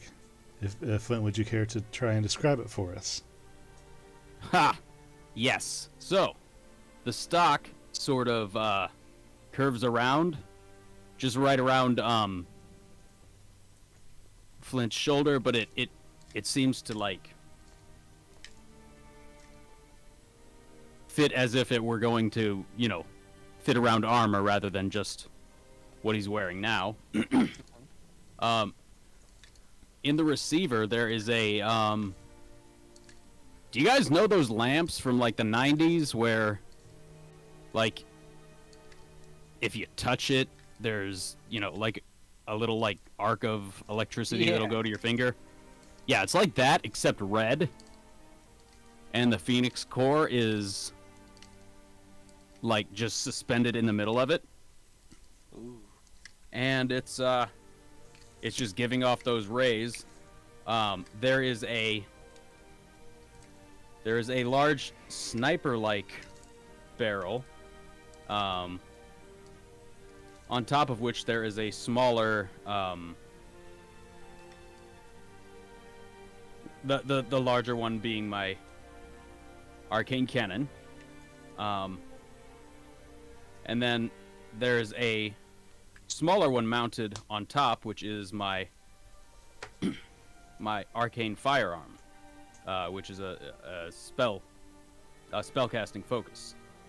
And then underneath, like, you know how SWAT teams have those like gas canister shooty things under their rifles sometimes. Yeah. Yes, just like that. There's this big, ominously glowing red cylinder, and around it are equidistant points. There are 4 smaller barrels, which represent the the alternate fires on the Phoenix cannon. Excellent. All in all, the thing's a beast. Dang. See, this is what you're great with, Igor, as you wake up in the morning. This is what kids from the 80s grow up and imagine. Jesus, Flint, did you get any sleep last night? I couldn't. I was too excited. But I still feel like I took a long, long rest. What is that thing? Some kind of club? Boogboar, you should be proud. You are the first to meet the Phoenix Sun. The Phoenix Sun. Yeah. Gnarly. So, what? Do we grab it from this end, and it goes to grab at the barrel? I wouldn't. Oh. That's the So- business end. You don't hit him with the big heavy part at. You hold it from back there. I do hold it from back here. I'm thinking about adding a bayonet, perhaps, just to make it absolutely absurd. Huh. But we'll have to see. Right now, I need to find an armorer. Right now, I just need to see you use it. Soon. Fair enough. And Ugbor takes off his plate and straps it to his backpack. And walks around in his loincloth, his underclothes.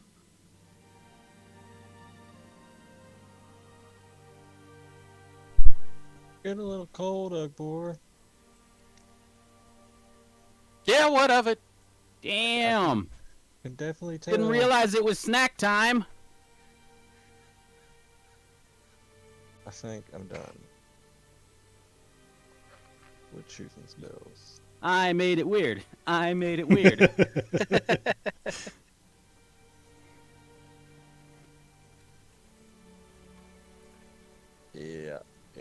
I'm done. Okay.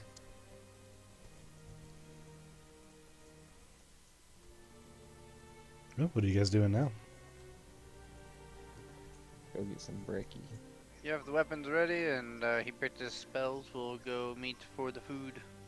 Okay. As you guys exit the tent, the tent, muffled a lot of the sounds from outside, and it's more acute and understandable to you once you get out. That what you're hearing is the movement of people, but also the hammering of hammer on anvil, and in the distance you hear marching, and it doesn't take long for the marching to get closer, and you see that there is a small contingent of dwarves who have marched this way. It's a small group of maybe 10 or 12 marching in a line.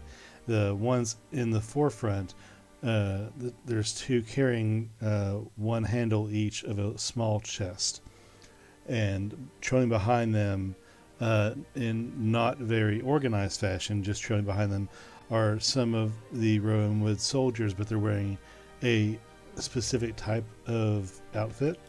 They're different from the other soldiers. Pell would recognize them as healers. And as this contingent of dwarves march in lockstep up to the middle of the area, they go up to the table that has the food on it in the middle of the little encampment. It's a long table, almost picnic style, in the middle of this area. And the dwarves go to one side of it and march up to it and put this big box down on the table. and a lot of the other dwarves circle around to make space. Lyseri goes over and signs a paper. One of a third dwarf is carrying. He's standing next to the chest now. Signs it and opens up the chest. And as she opens up the chest, she steps aside and stands next to it. And all of her the healers that were following the dwarves from wherever they came from begin quickly but enthusiastically grabbing basically a handful each of diamonds out of this box. And by the time they're all done, the small chest is emptied. It is inspected, locked back, and put to the side, and the dwarves are welcomed to this great table, one of a couple actually in this area that have been set with food.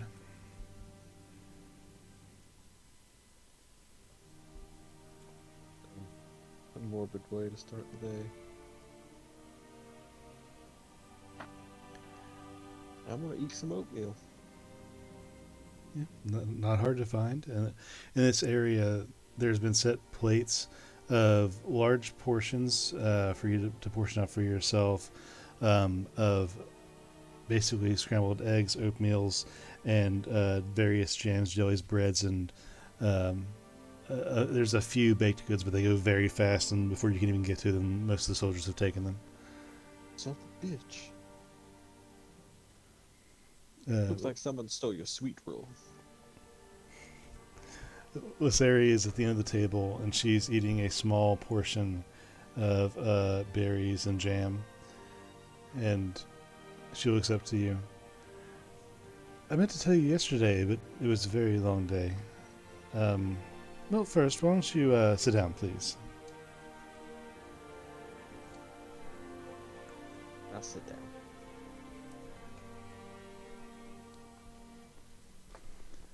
What happened in your travels outside of the memory tree? What happened in the desert? Did you find anything there? And she puts several berries in her mouth. Yeah, so it turned out Dogma had a little baby. And we killed him. And I assume this is where your impressive new transformation came from, Munson. She eats another berry. Yes, we organized and saw what was in the cave, gave items to whoever wanted what, and the potion called to me that was inside, and I chose to give it a try in such a battle to see what would happen. Risk taker I am. And from your current existence, I assume that you have taken care to remove the spawn of the dragon? Oh yeah, we killed him big time. Yes, we have murdered it, in which, I forget which one of us, but someone was starting to devour it. Pieces, not a lot of it. Well, I am very thankful for all that you have done. And Isam Dogma is not one that would spell good things for the rest of us. He was kind of a weird mama's boy. And she reaches, Yeah, he had some issues. She reaches across the table for a piece of bread, and as she does, she uses her right arm, which is the one with the new runes on it, to grab, and you were able to see the new runes a little bit closer than you did last night. So, have we come to a decision on what we are doing today?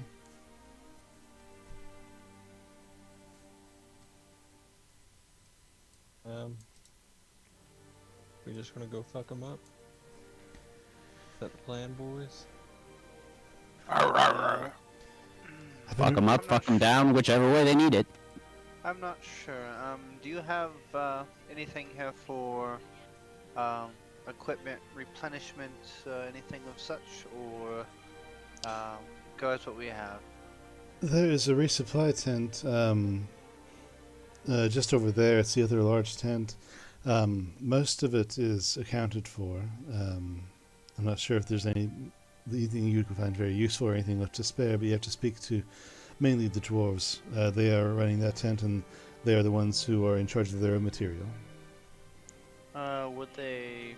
They need. There's a couple dwarves in here, right? Probably higher end.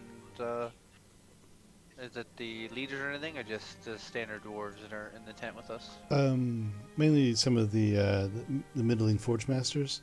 Runan is here as well. Our smith, she has taken to the battlefield as well to help repair any of the armor that would need it. Is there anything particular that you're after? Me in particular, I'm not really sure if I need much. I see mostly naked over here at Ugbor, and I never know what we may or may not need before we run into the next battle. So I'm just trying to point it out to see if any of them wish to I could use a replenish before the next battle. I could use a half plate and a shield if there were one going. Didn't Alfred lock that Smith lady? Should we tell her he's dead? That would be to your discretion. I will leave that to your decision. But Vongren will be here shortly, I believe, from what I understand, as well as some of his master forgers. They might be useful to you, but we do have some on hand. It's just a matter of you wrangling it from the dwarves, maybe for a price. I'm not sure what they have in mind, but it's mainly for their own and for the Roman soldiers. But you're welcome to discuss it with them.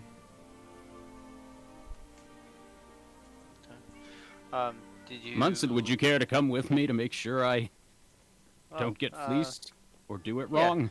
Of course, you know me. I gotta make sure we get charged the right price for everything. Try to mess with me once, I'll make sure the price is correct. And I believe it would probably slow you down. I do shudder the thought, Ugbor, of you in heavy plate. Oh, I don't know if Ugbor could wear heavy plate. I can. I can wear up to medium armor. So you can wear a half plate as well. Surely you're strong wear enough to wear heavy half plate, plate. You know, Ugbor? I mean, I would hate to think that my elves can wear heavier armor than you orcs. And she pops a piece of bread in her mouth. Well, Ugbor is designed to have more muscle than armor, which the muscle is stronger than the armor, which most of you can produce. So, not sure why it would matter. She laughs a little.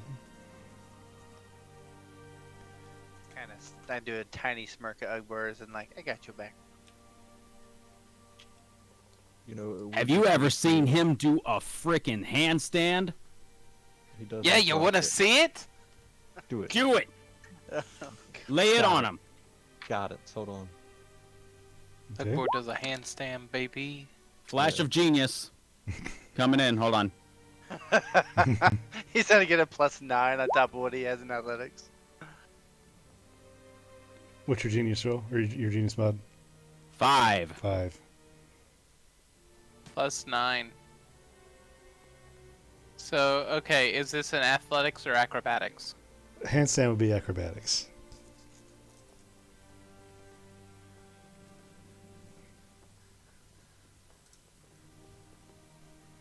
+9. 33. Not bad. Without much effort at all, Pell helps guide you by giving you a little direction and emphasizing that the ground is actually pretty cold and hard right now, so you can get a good grip. And Flint is giving you some inspiration as well, and you're able to just walk on your hands like guys. It's not a problem. Flint is cold and hard too. Because he's a gangster, you know. That's what I meant. Ooh, okay, so Ugbor, while walking on his hands, walks over to the food and tries to grab a fruit with his feet. As you're trying this, Lasari says, Ugbor, would you care for some friendly competition? Do it! Do it! Sure. She pushes her... Ain't nobody got nothing on my boy Ugbor. She takes her plate and cup and stacks it out of the way as she's sitting on the end of the table. And with her... the area cleared, the table cleared in front of her, she puts her elbow on the table and holds her hand out. Oh shit. Oh, Oh, snap the gauntlet! you know that That ain't how physics works. I want I'm not a smart man, but I want a know good that ain't thought. right. Want a good. You're not good afraid, thought. are you? No runes, no raging. I don't know that I can do that. To be perfectly honest with you, She, I feel like if I try, I don't. You know what? I'll try it. she gives you an impish little smile. So Ugbor's gonna try it, and instead, what he's more or less gonna try to do is make it so that he's, I guess, tucking the weight of his whole body onto his elbow and hand, and he's just gonna try to hold onto the table and hang his body off like a flag stand. And I'm gonna be like the referee, standing right above it. I think it's athletics. So, say again what you're doing? I must have missed it. I believe the term in parkour would be a flag stand, Okay. but I'm essentially gonna mimic what she's doing. I assume with magic, Okay, but with so brute strength. I don't think you understand what she did. Oh, okay. She put her elbow up for an arm wrestling match. Yeah, she's challenging you to an arm wrestling contest. Jesus. Oh, And- Jesus Christ! And in You know response, what I thought she did? I thought the thing that you She stood on her described, elbow. yeah, is that she like leaned back on her elbow and her feet were off of the ground. no, I said she cleared the table in front of her and put her elbow down. Yeah, okay, that makes more sense. So I'm So supposed to. Wasari challenged you to an arm wrestling contest, and in response, you do a flag stand. I do. That the T pose to assert dominance. You just start planking. Cleared off this table, huh? Watch this. Given the grace of the DM, I would like to rewind my actions and instead take her up on her challenge and Sure. sit down and posture up. Once it's laid, it's played, baby. That's right. Okay. So, There it is, right there, the finishing move. so Wasari is ready to challenge you, and you sit down, I assume. You guys clasp hands, and she just looks at you. She's an elfish female that's obviously much smaller than you, but she's smiling and looks at you. Whenever you're ready. Okay. So you may. Let's see. Ugbor try. I don't know much about arm wrestling. Ugbor tries to get a hook in there. Okay. So You're not boxing. Well, no, it's like when Yeah, they the twist. picture It's in the when chat. they twist the wrist. It's when they twist the wrist. so that Uncle they really have doesn't more know what arm wrestling is. That's the only thing I know. That's You it. gotta That's watch. all I You got. gotta watch it over the top. All I got is hook. and you'll understand. Okay. So make me an acrobatics check. I'm sorry, an athletics check. This will be a skill contest of a couple. Skill No, contest. that's not the right word. What's the word I'm looking for? Shoot. Contested It's just contested. skill Just- check? just athletics check. Well, no, it's gonna be a series of checks. Yeah. So basically, it's just to determine who's stronger per budge. Do this multiple Interesting. times. Okay. So 14. Okay. She rolled. She got 23. So as you're holding her hand on the table, you try and wrench over a little bit, but she is able to push your hand back with under pressure to you start to move your hand up and over. So you're already losing. Okay. And Torin has already started to like huff as much as a wolf can laugh. Roll athletics again. All of orc kinds depending on you. 14. 27. Okay. She got 18. So you reverse the pressure a little bit. Okay. So, next one's 12. She rolled a 13, and with modifiers, it's going to be, I think it's, that's going to be 18 total. So she brings the pressure back on you, and you're now a third of the way down. Oh my god. A little better. Her next roll is 19. Oh So- my god. Your hand gets ever so creepingly slower down to the bottom of the table. Next roll. Okay. I can't look. Is it a nat 20? It, I can't yeah, look. sure. Yep. Oh Color no. to it. Waseri rolled a natural 18, even before Oh, no. modifiers. So, without even really trying, she just very gently just pats your arm on the end of the table and releases your hand. Ugbor pounds the table. Ah! I want to go. Let me go. Let me do this. Hell, you can go against me if you'd like. Make you feel better. No, I'm pretty strong. I'll do it. All I right. put my arm up and go. I have a little flabby arm, hits the table. Come on. If she could do it like that, I could do it to you, pal. All right. We might have picked up some new skills. Let's see. Me too. It's called not being a dragon anymore. It's sad. Wait, so now Pell and Munson are going? We're gonna arm wrestle. Okay, Let's do it. you guys find a table and you guys post up against each other. I'll have contesting athletics checks. Ugbor, those last three were acrobatics. It's still +8 on all of them, though. Yeah, so the it's modifier modifiers. would be the same, Okay. so the roll could count. We could Gotcha. just say that it was athletics. Okay. He was too nervous to tell what he was doing. Actually, they were all acrobatics, weren't they? Only one was athletics. You're right. Yeah. He's like slowly bringing his hand down, and he's like doing front flips and shit. Alright, there's my first one. Okay. Pell, what's your athletics? Give myself guidance. He's gonna cheat to win. I can do this. I could do this. I got 30, 20. Alright, I got you. Okay, so Munson takes a little bit of a lead on you.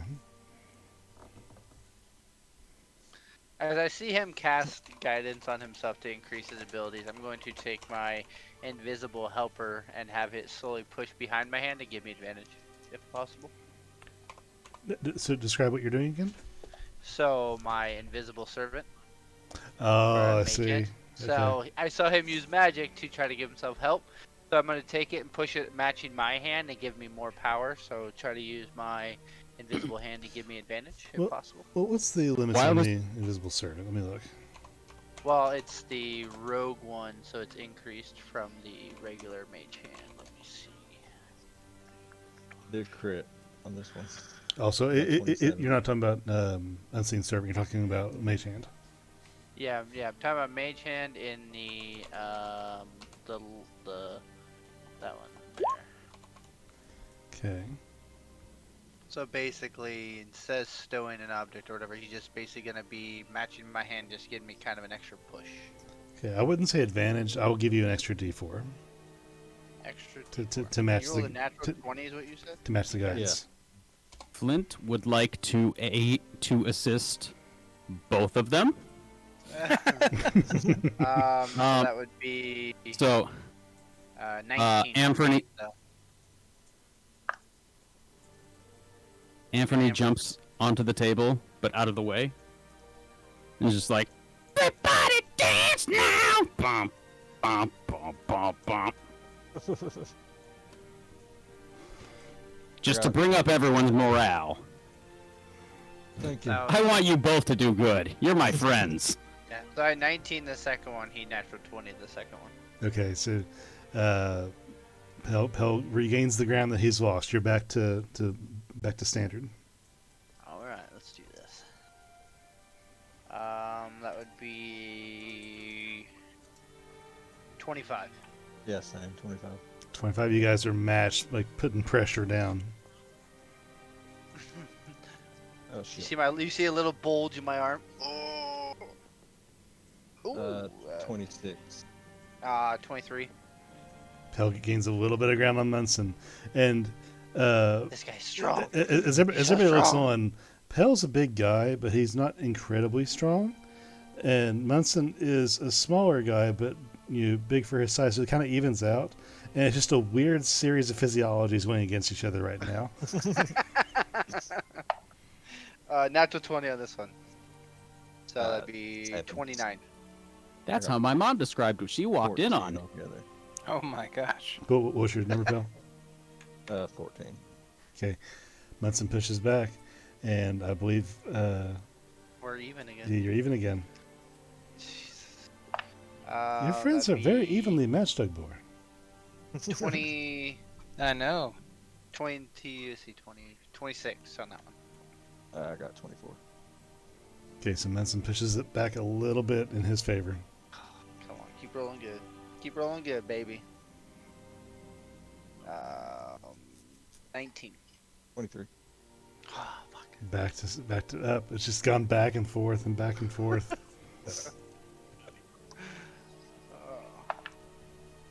That'd be a 22. That same 22. Just deadlocked, man. You guys have one more roll before your arms push. give out. Okay. Uh, 23. Dirty 20. Dirty 20 for a total of. Oh no, dirty 20. Duh. Yeah, So 23 for me.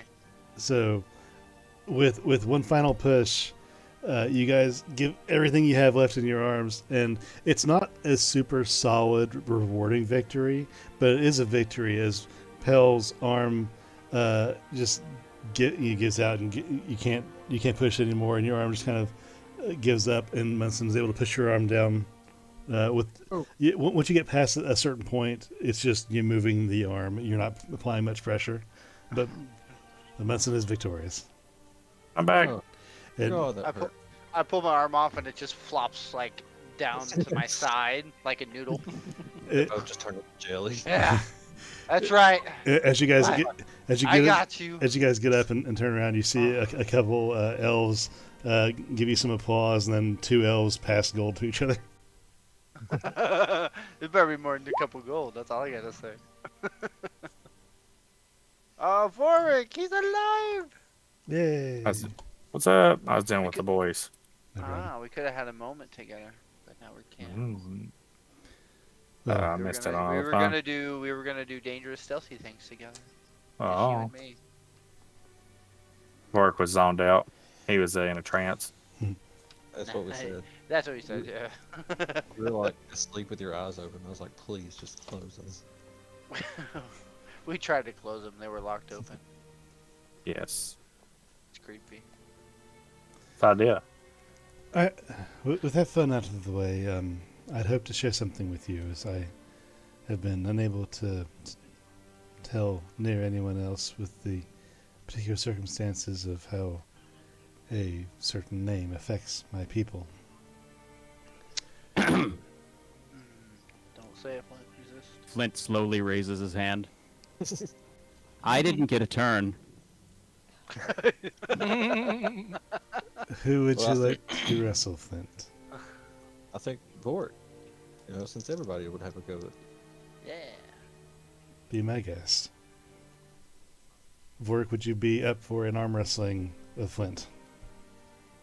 Flint? Sure. Hey, listen, don't judge books by its cover. Me and Munson just had a fucking epic arm wrestle. So, Was that like 10 rounds or something ridiculous? Yeah. Let's do it. oh, and since you were out for a second, Lasari beat Ugbor pretty bad. Oh. Yeah, dude. She like whoppered him. He didn't even try.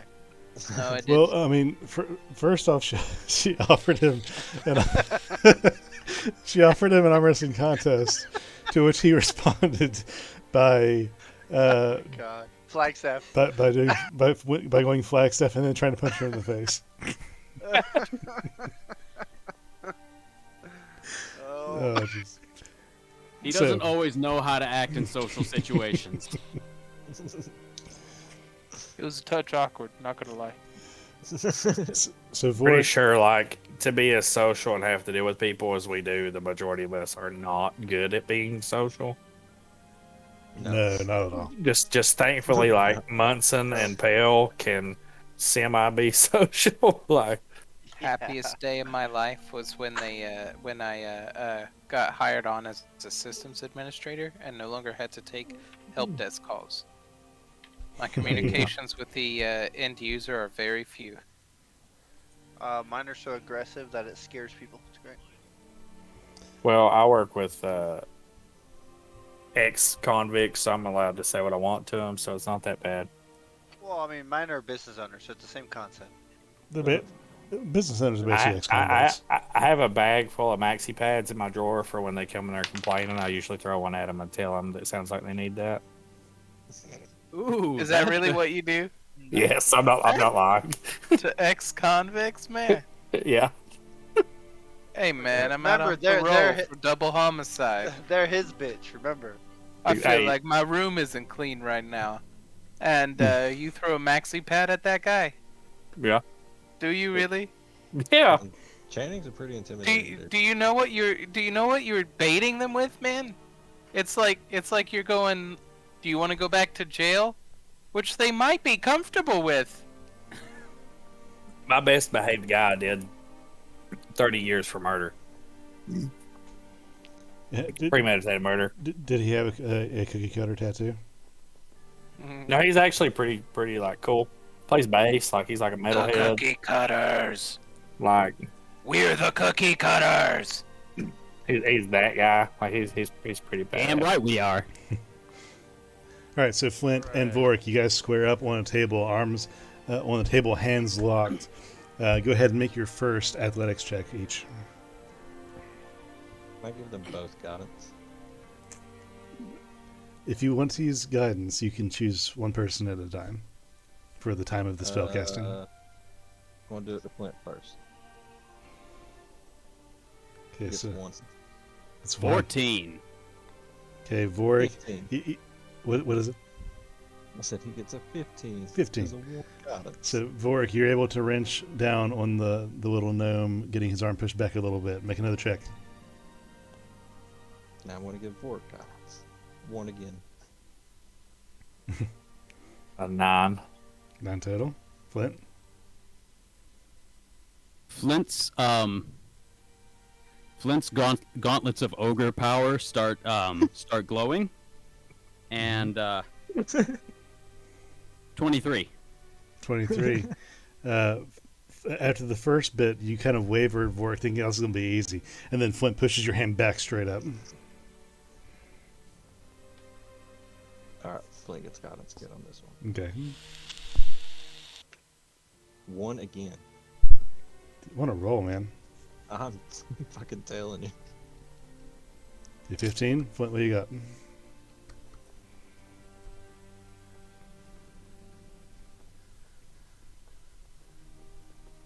I be the rogue. 21. and, 21. Flint pushes your hand back even further, Vorik. It's starting to go in Flint's favor. Can I be the rogue and try to shimmy it around to make his elbow slip? You can try. Out of hand. If you want to try sleight of hand. And, but yeah, you have to. So you're going to try and sleight of hand to do what exactly? What are we at? What are we doing? It's in thirds. Flint has your hand 1/3 of the way back to the table. So what are we just? So we're just at a table. Yeah, you're at a table.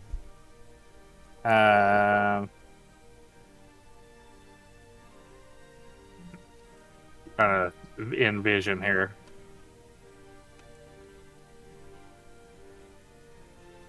Maybe shift my. Yeah, that's what I'm trying to. I was like arm wrestling position, trying to figure out. Losing against a gnome. Hey, I'm dead. I'm lucky I got muscle mass at all. I was gonna say shift my body around sideways, try to put an awkward angle on his elbow. Okay. So go ahead and roll sleight of hand for that. See if you can do it without being noticed. 18. Okay, so you rotate your body a little bit and put a slight twist on the angle, and it causes Flint some physical difficulty, but not enough to be noticeable exactly. So to your next roll, you can add a +4 or a plus D4.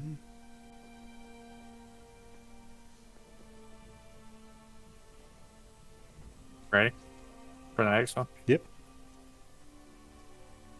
I lost track. Work is okay. 11 is your new one. Flint, what's your next roll? And you can add Ah! 6. 6. Okay. Vork, you push the tides back, and your hands are now gridlocked again. This is just like Palamenson going back and forth. But in your mind, Vorik, you hear the mind of Torin saying, "I saw that." Hill's just looking down at him. I want to try to mentally talk back to him and be like, all wolves have their tricks. If anything back you get, it's you kind of get like a sort of a chuckle, a huffing chuckle, as much as a wolf can do, in your mind. So yeah, roll me another check, please, guys. You're back in the middle. Flint gets down. Ah! Okay, Nat 1. Nat 1. Okay, Flint, your hand gets pushed back again, and now it's in Vork's favor. Your hand's leaning. You guys are both feeling kind of weak now. You have a limited number of checks left.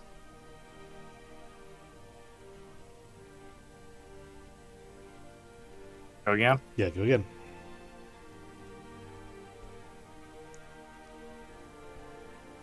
Vork with a 19. Flint's applying his flash of genius to get some leverage on the situation. That sounds like it's not enough. No. 14. 14. Get a Flint, your hand is inches from the table. You're feeling weak. You don't have a handle on the situation. Maybe one more athletics check.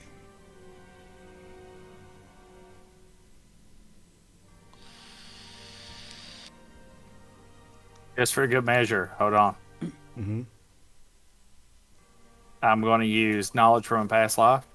It lets me add a d6 to any ability check. Okay. remember armor. One time.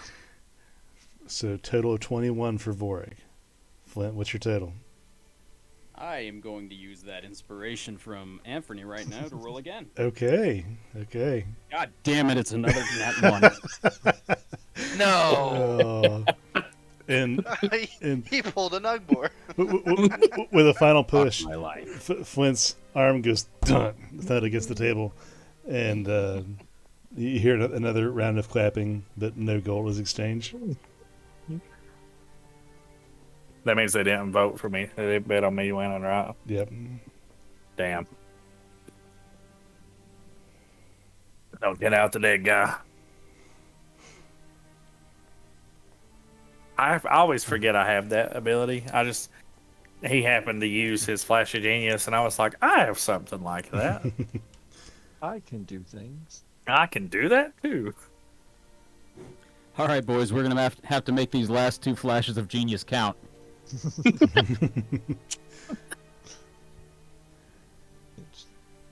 Now, as I was saying, I can do that 4 more times, so it should be all right.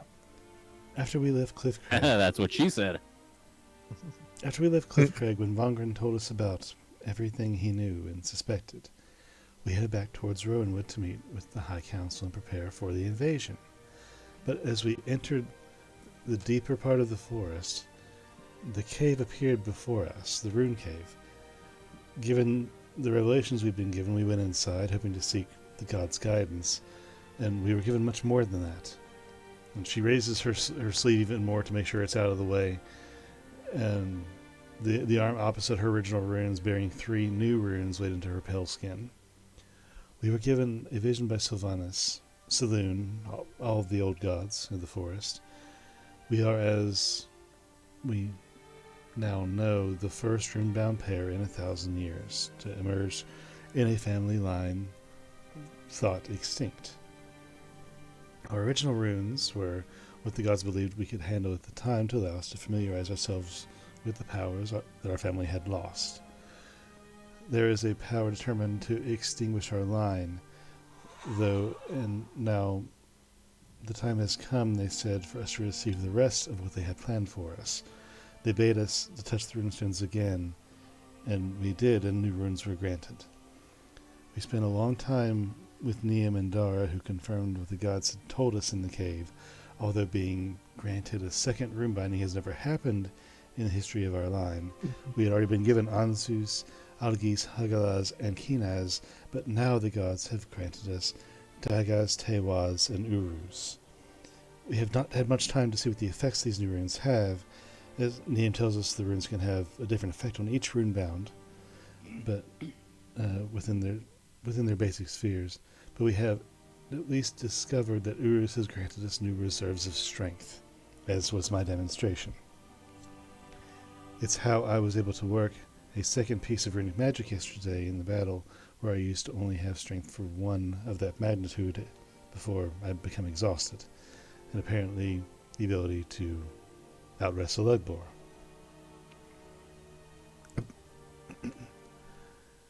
I cannot leave my people just yet, with my grandfather out of action, and the army is under my command until he recovers, and therefore my responsibility. I will need time to put our affairs in order and restructure things in the chain of command before we are able to join you, but I think it best that you go on ahead, and we will join you as soon as we are able to, if that suits all of you. Yeah, I'm down. So, do you know what you're doing, where you're going, what you're going to do when you get there? Not really. We kind of wing it a whole lot. It usually works out.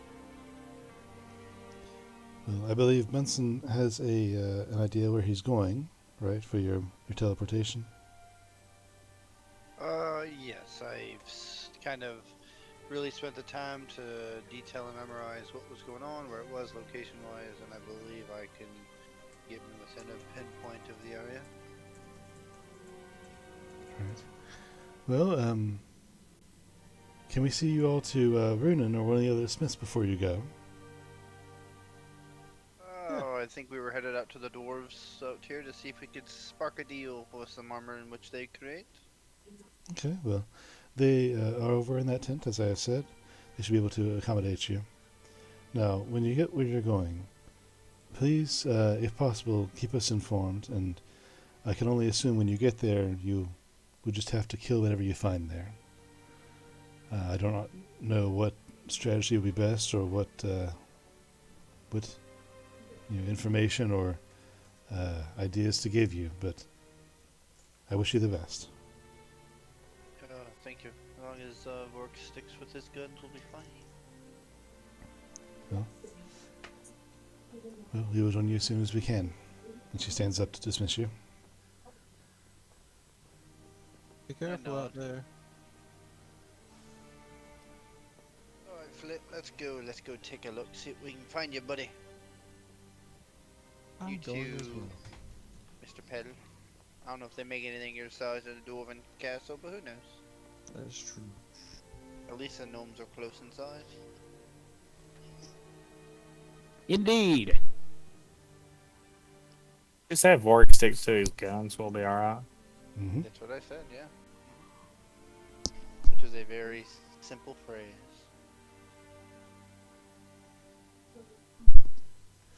He stays awake.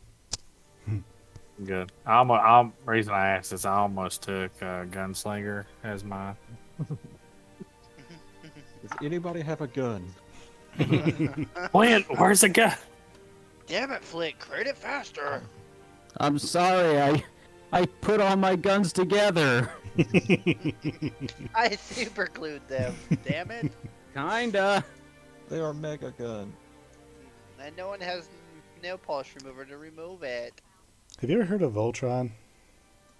Yeah. We Voltroning? The Flint's guns. It's the Voltron gun. There you go, Clint. No name. Bruce.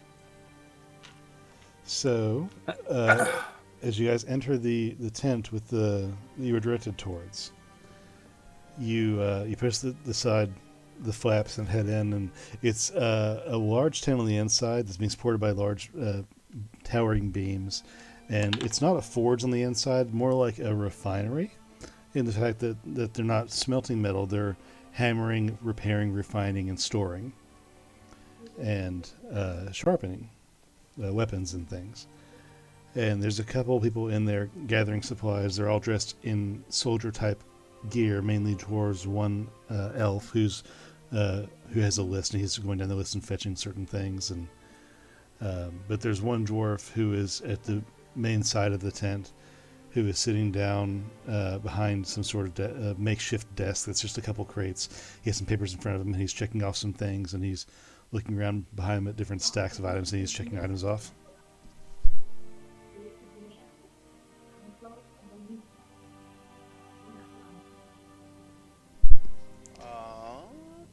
We will approach, and let me see. Do I have? I don't know. Where's my character sheet at?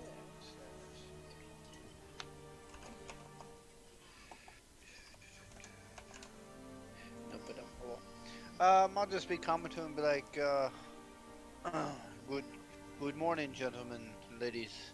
We are looking to see if there's any way we could potentially upgrade a few of our armors before we go out to continue fighting. Are you soldiers? We are the upper tier of the soldier. Uh. We are Lasari's right hand.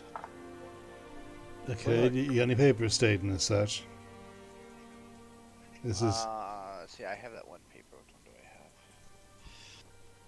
have? Oh, the one paper from I have the one from the mine with the signature from the main guy. The hell is his name? Where's that? Where's that? Hold on, I got this. Where you at? Did I lose it? I have so much shit written down. yeah. Hold on, I'm getting it. Ergreg? Or Cockhag? Ah, I like yes. that name Good better. old cockbag. the dwarf tries to start to say something smart, but then just breaks up laughing. That's a good one. I'll have to bring that one back. But Hey, Cockrag, there you go. so I don't have any use for him over here. This is Rowan Wood, and we're serving the elves right now. If you're not a dwarf, then you must be with the elves, and if you're with the elves, then I need papers to show who you are. Right now, Lord Tyrgan is Lady Lysare's second, and I've not heard otherwise. If you're looking for purchase, you can purchase some, but they're at a high cost because this is wartime, and this is literally the front of the field.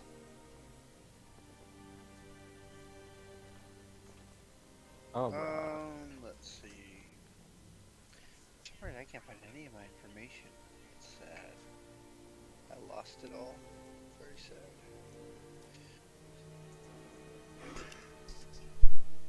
Yeah, is that Urgreg? Yeah, that's right. Cool. I found that finally. What is your price for purchase? I've got exactly 6 items for sale. We have swords that are mostly not broken. We have full plate armor. We have half plate armor. We have common and uncommon potions of healing. And I've got a healer's kit. Those are the 6 items I've got. Most of them are intact. How much for the half plate? Half plate will be, he looks at his paper in front of him, 1,500.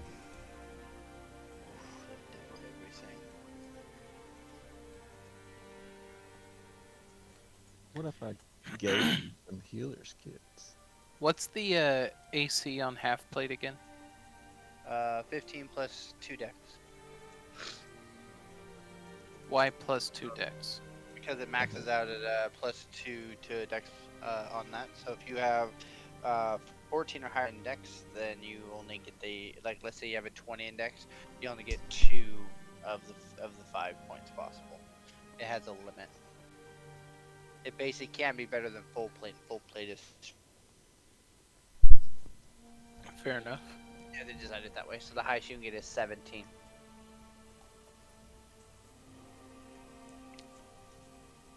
I'll just rattle off this in case you have any other questions. The half plate's 1500, full plate's 2000, common healing's 200, uncommons 250, and the swords are 500. The healer's kits are 75. And I don't have time to sit here and play barter. I'm actually doing work. So you raised the full plate just a little bit, but you skyrocket the half plate. Why is that? Because I'm trying to not sell it. I'm trying to provide it to soldiers who are actually going to be using it. Well, it's funny. We've killed more than the soldiers could ever kill. Congratulations. So then we're the least likely to need it, right? So that's Yeah, being the common sense there. Have you ever heard of survivorship bias? If you come back for more, then you did all right with what you got.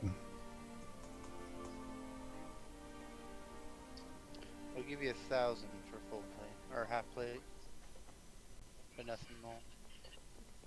Make a persuasion If check. full plate I could understand, but half plate. Persuasion. Where's my persuasion? Shit, nice. What's the worst that could happen? Right. 17. 17. Unless someone flashes geniuses me, of course. Can't win. Of course, that's what I was going. That's what I was looking for. There's just a lot on this list now. Yes, there is. That'd be at Bam. 22. Fine, if it gets you out of my hair, 1,000. Don't tell nobody I'll give you that discount. Of course not. I'll talk to Flint and his mine. Be 1,000 gold, buddy. If you got it. Yep. Take 100 plat. Okay, I'll hand him 100 in platinum. Okay.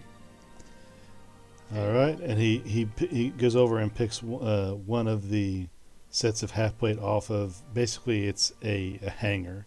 Like he has several sets of armor just hanging up like clothes on a rack. And he takes one off, looks at it, and puts it back. And takes a piece of red chalk out of his pocket and then marks a circle on one of the pieces. And he just takes another plate off, looks at it, kind of looks it over. It's like, eh. He takes it down and gives it to Flint. Yeah. Much obliged. Pal, do you want to buy the full plate? It is not quite as expensive or overly priced as the other, so it's actually a fair balance. I don't know. Maybe. Give me 1 second.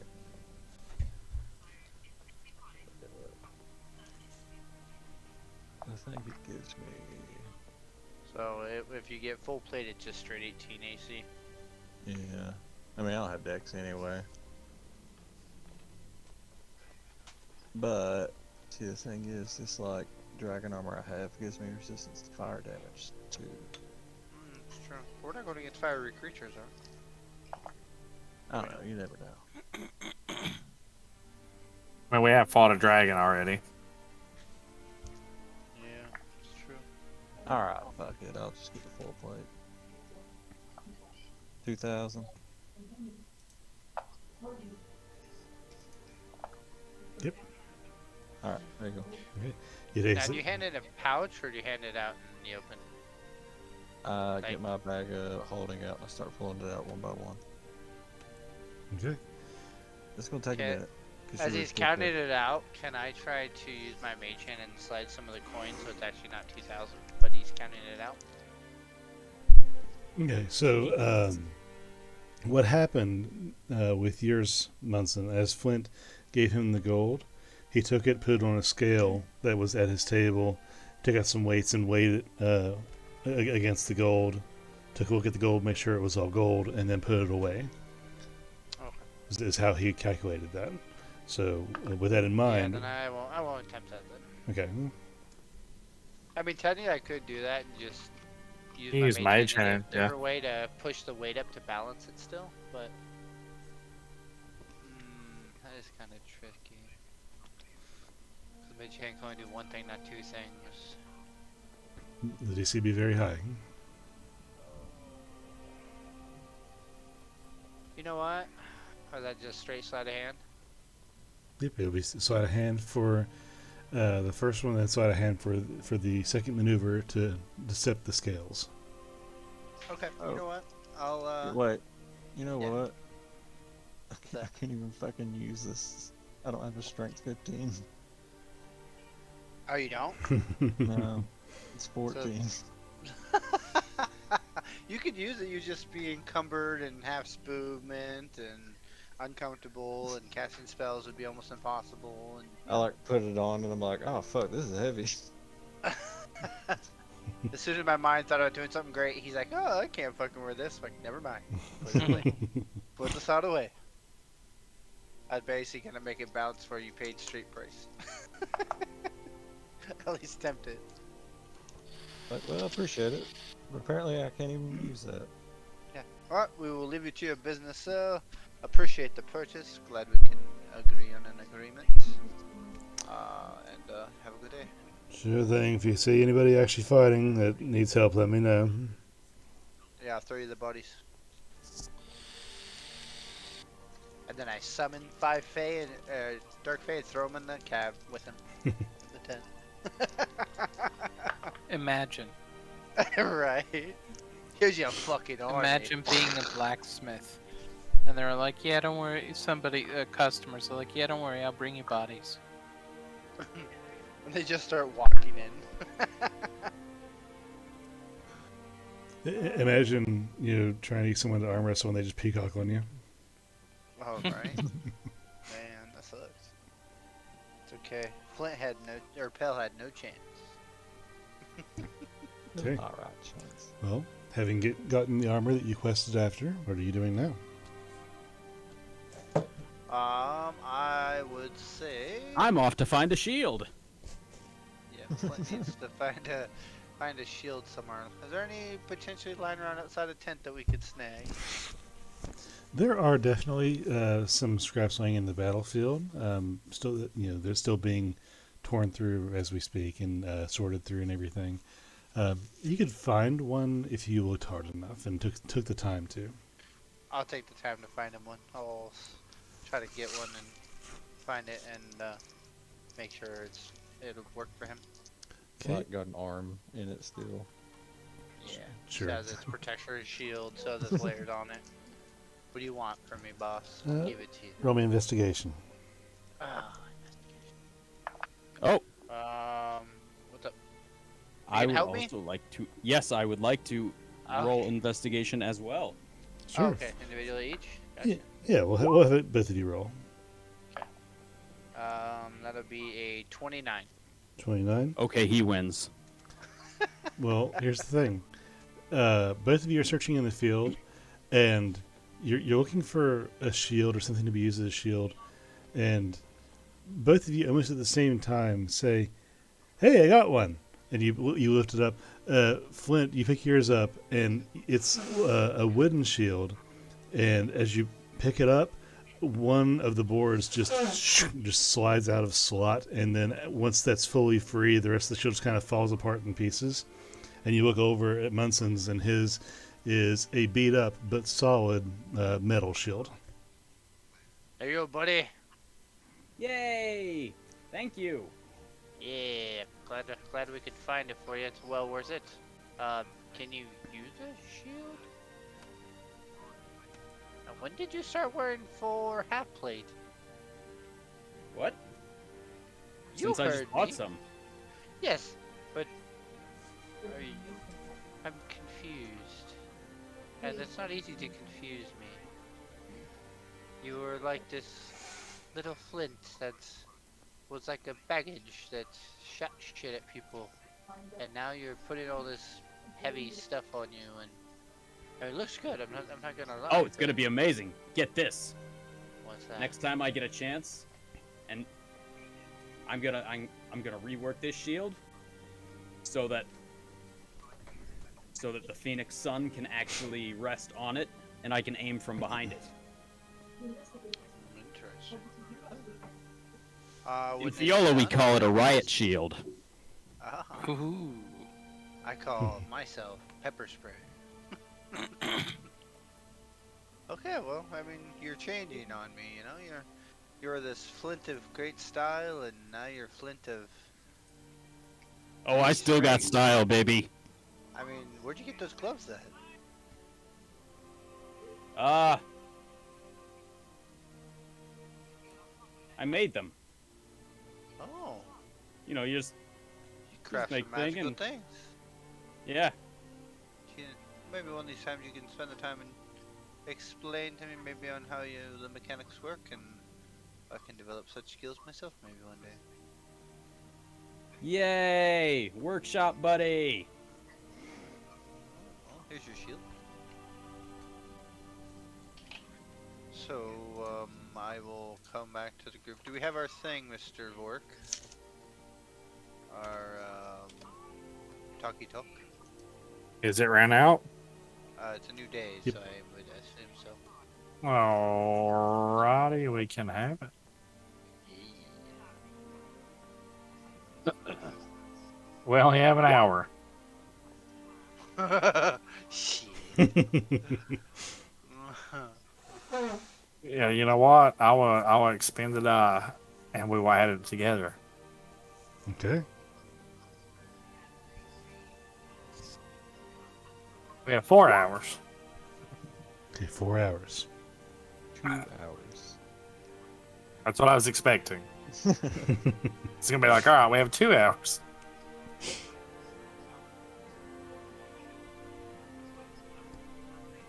Okay, what are you guys doing? You've acquired your armor, you resupply, you're rested. Now you stand in the middle of the battlefield, staring at each other. Yeah, they didn't happen to have any armor that would be anything for me, did they? No, it's all they had. There was those items that they stated. All heavy shit. Mm-hmm. Because, I mean, I keep forgetting I'm walking around in a fucking zombie skin. Do you use studded? I have studded, but it doesn't. I'm literally... Can you wear anything heavier than light? No, I don't think... Because I think that's the highest quality leather armor they make, unless it's magical means, I believe. You can technically wear medium armor, but I think Patent it leather causes dead guy. me. I can use light armor, medium armor, and shields, but I think the medium armor will cause me not to be as stealthy. Depends on what size you get. I mean, they do make multiple ones, but it's like that any other one for sale. If I'm correct, breastplate armor, I believe you can wear, yes? Yeah. What is your plus and dex modifier? Is it a 5? Yeah. It wouldn't matter. So studded leather would be equal to breastplate when it comes to AC. Because studded is 12 plus your dex modifier, and breastplate is 14 plus your dex modifier of a maximum of 2. So breastplate's only 16 AC, and so would your studded leather. Realistically,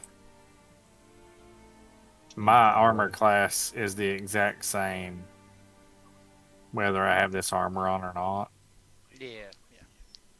But the armor does give you some of the things, right? It gives me lightning resistance. Ooh, double nat 20. I haven't done that yet. Nice. And I'm immune to any spells that would alter my form. And there's lightning absorption.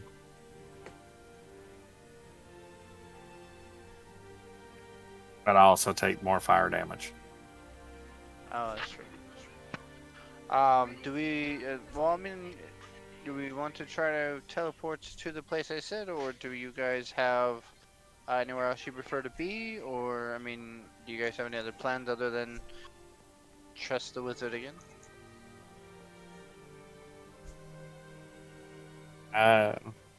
I need to try to get out of Brewster sometime and go there. Where? Where did he say he was at again? He was in Bayside, but the last message you got said don't come. If you're alive, is what he said. So, are you able to send him messages back and forth? Yes. Why don't you send a message and see if he replies to you and maybe ask him of location? The Sending Stone. Mm-hmm.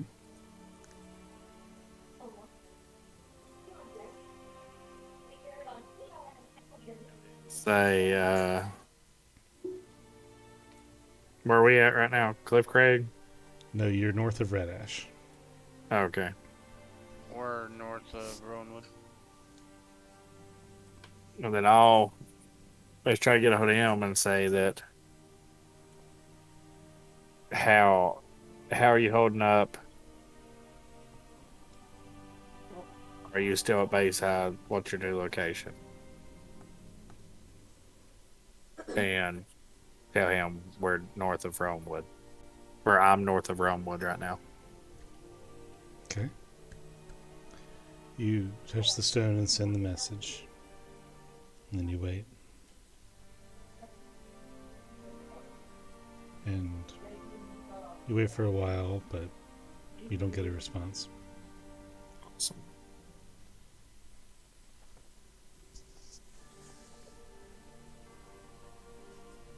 So, work anything. Say anything. Well, he could potentially have dropped the stone, or maybe he doesn't have it on him at this time. I guess we'll just have to wait and see. Okay. Do we wish to teleport now, and then if we need to turn back around, we can? Yeah, sure. But I need to. I gotta pee before we go. I guess peeing's allowed. Beyond that dead body there, it's fine.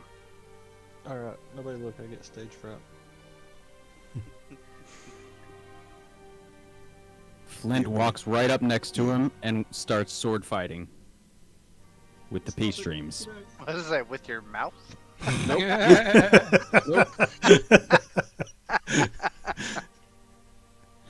How tall you are compared to Agwar. He could pee over you. While we're waiting on this, we will take a real 5-minute break before we teleport and deal with the rest of this. Cool. Roll dexterity for a duel. For the duel is on. You guys are all, I think, prepped to teleport. I think so. I think everyone agreed. Okay. Well, Munson, if you would declare your destination, and then I would need you to roll on. Well, first, do you need to roll any more to cast the spell? Is that still a thing? Yes. Yes, it is. So you need to do that first. 18 plus 5, so 23, so I should be fine. Mm-hmm. Now you need to roll your percentile. 90. 90. Okay. You focus on the area at mind, and is it the area on the other side of the portal, or was it somewhere different? It is where the other side of that portal, where I would have believed the anywhere in my brain geographic wise, or any of those trees that feel like I literally could mentally walk to it based on memorizing it, and then basically when I land, or hopefully when I land in my port, I will be staring at those two trees Okay. through the portal. You cast the spell. Magic's very familiar to all of you at this stage in your life. And you let the magic take you, lift you up, and your bodies are teleported to a different point in this universe. Touching down, the shifts in temperature and light are becoming expected, but nonetheless it's cold and bright, and it's a stark contrast from where you came. The snow on the ground crunches beneath your feet, and the cold claims most of your initial attention. Let me swap this over real quick.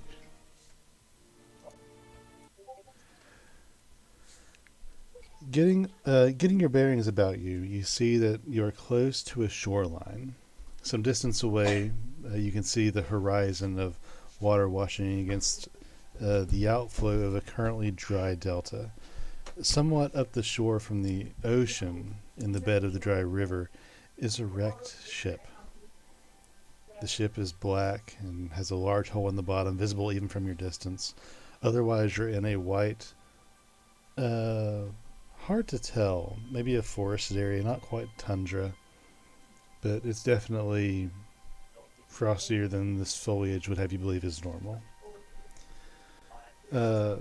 Vorik, I need you to roll a d20 for me. You guys did D20. Just a d20. No modifiers.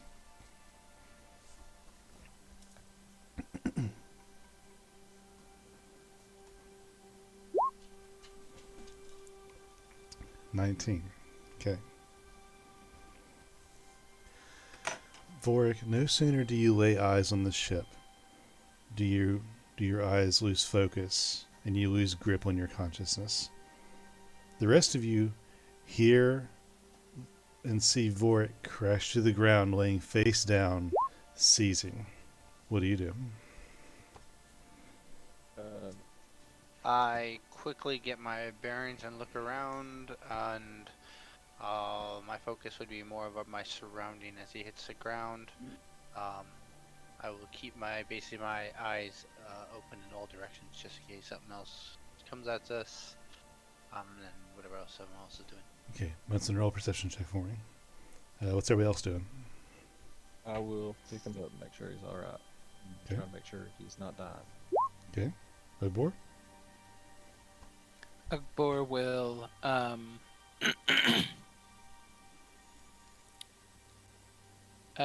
he'll draw his crossbow, sure. Yeah. Flint? Flint will draw the Phoenix Sun, and basically anywhere that that Vorik's not like covered, Mm-hmm. he'll sort of just cover him. Okay. Let me roll some dice real quick.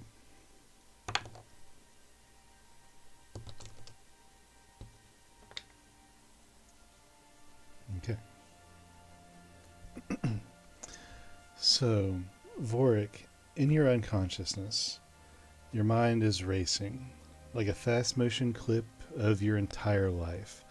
All of your memories come rushing back, the circumstances of your birth, the heat of the Sunder sun sailing on the ocean, your friends you've acquainted yourself with and then lost, how you traveled here into this tundra-like area on this ship you saw before you, the cursed jewel that you were once a part of, your trek across Falonkort, the events of Hopewell, the events of John Ballar's death, your family, your new friends. You remember everything. As you writhe in your past, incapacitated with your friends attempting to help you and sustain you and keep an eye out,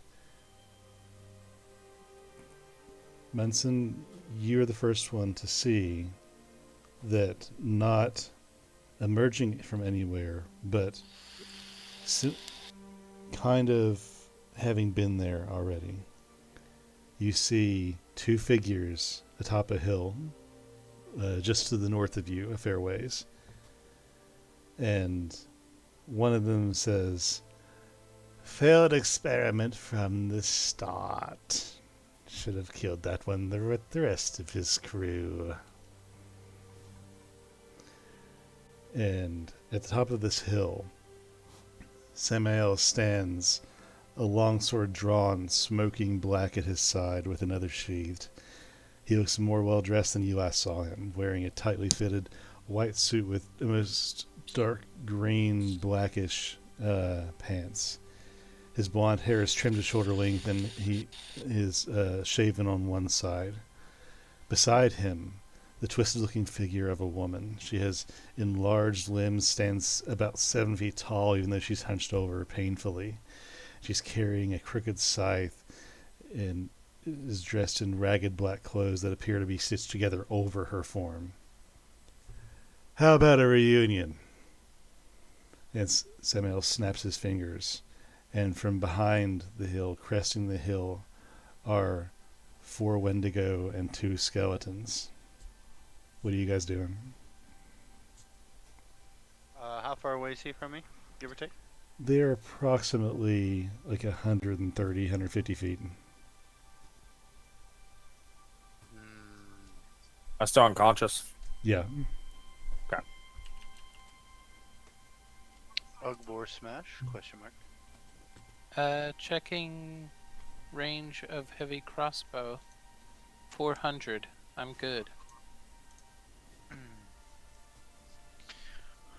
You know, I'm tired of people just wanting to always kill us. Let's have some fun. Pull out your big weapon, Ugbor. We're gonna do this right. Yeah. Okay. So are you guys making any actions at this time? Yes, I am. Flint. Right behind the main guy, Samuel, I'm going to cast Gate so we can come in behind them as a surprise.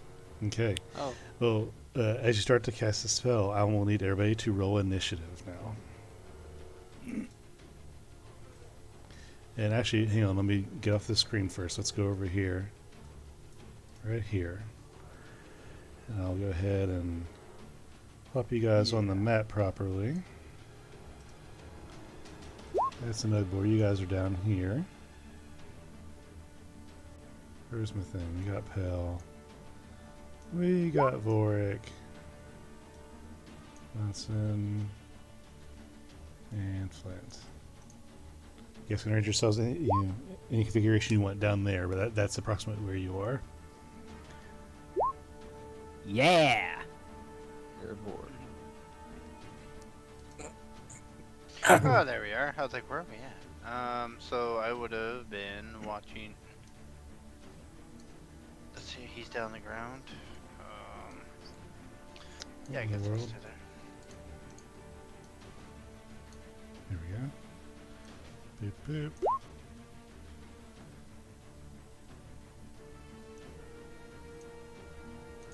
Not this one, but...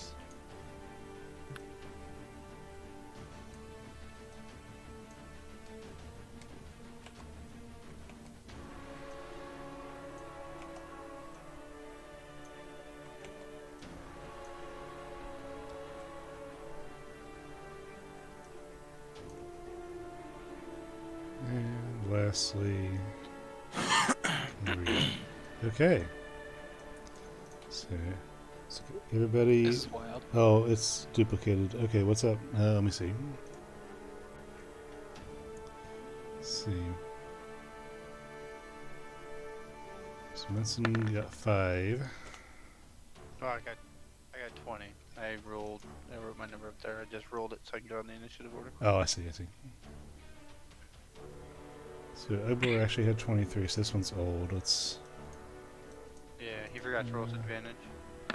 Hold on, I'm trying to get this fucking there. Finally, I got 6. Why'd you delete me? There's 2 of you in there. Yeah. Yes, he forgot to reset the turn order before he rolled.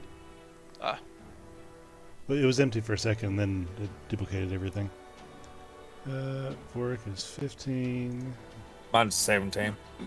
That 15 was just to get it in the tracker. The first one I rolled was 17. Gotcha, I see. Impel, you said yours was 6? Yeah, I got it on there. Yes, you do. Okay, Again, we'll do the extra.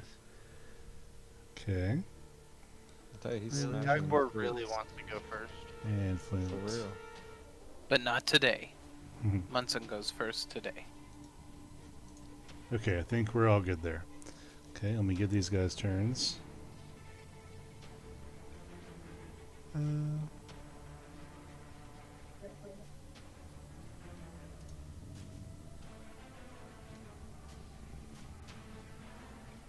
Well, poop. Okay. I gotta move them down here so I can see them and then do the thing.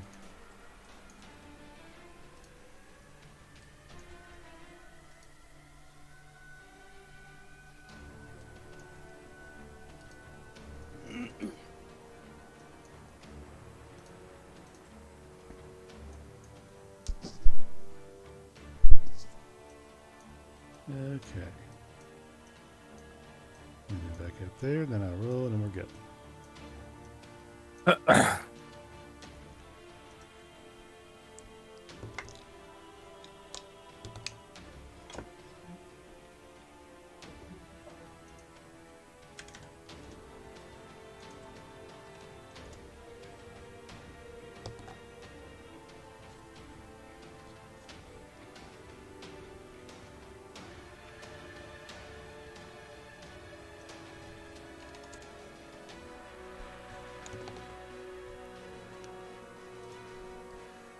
Where did she? There we go. Do, do, do, do.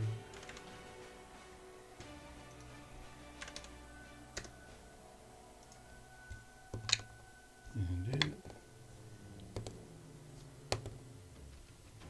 Okay.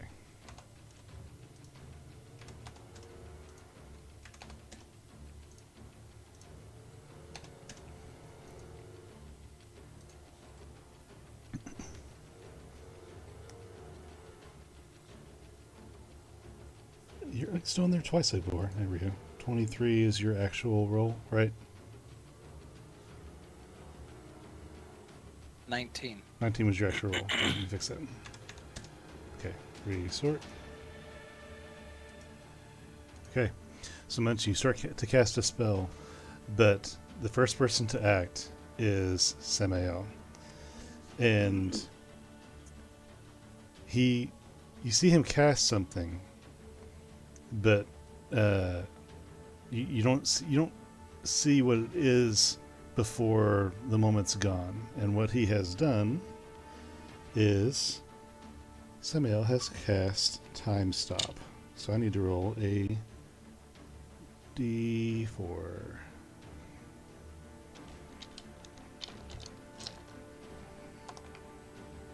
Okay. So let me unravel what's going to happen here as Samael casts Time Stop.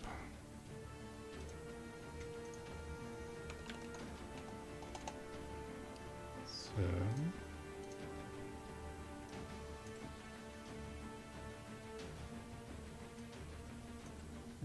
how far away are you guys? Yeah, that's about right. Okay.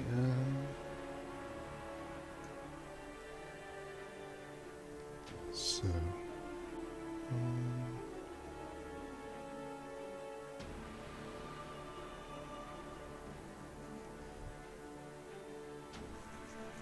Okay. So in an instant, you guys basically turn to see that Samael has made his way, almost instantaneously over to Munson. And not only has he made his way over to Munson, but the time for you guys picks up as he is starting to slash attacks at Munson with his blackened blade. But as this is happening, there's also been some sort of field cast around Ugbor. And Ugbor is now in a solid green shimmering square, like a cube. And Okay. and Munson is being attacked with a sword 3 times. Roger that. First attack is going to be 9 to hit. Okay. Second one is 20 to hit. Third is a natural 1. Okay. Second one will hit. Okay. You're going to take, with that one attack,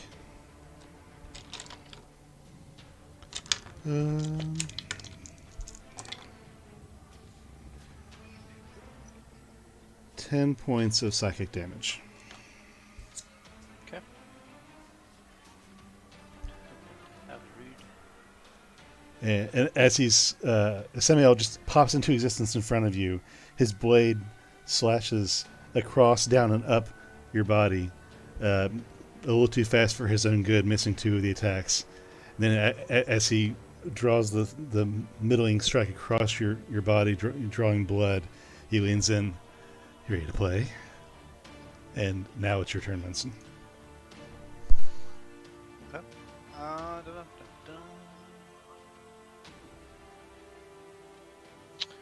As he does that, I will decide to go down a different route this time.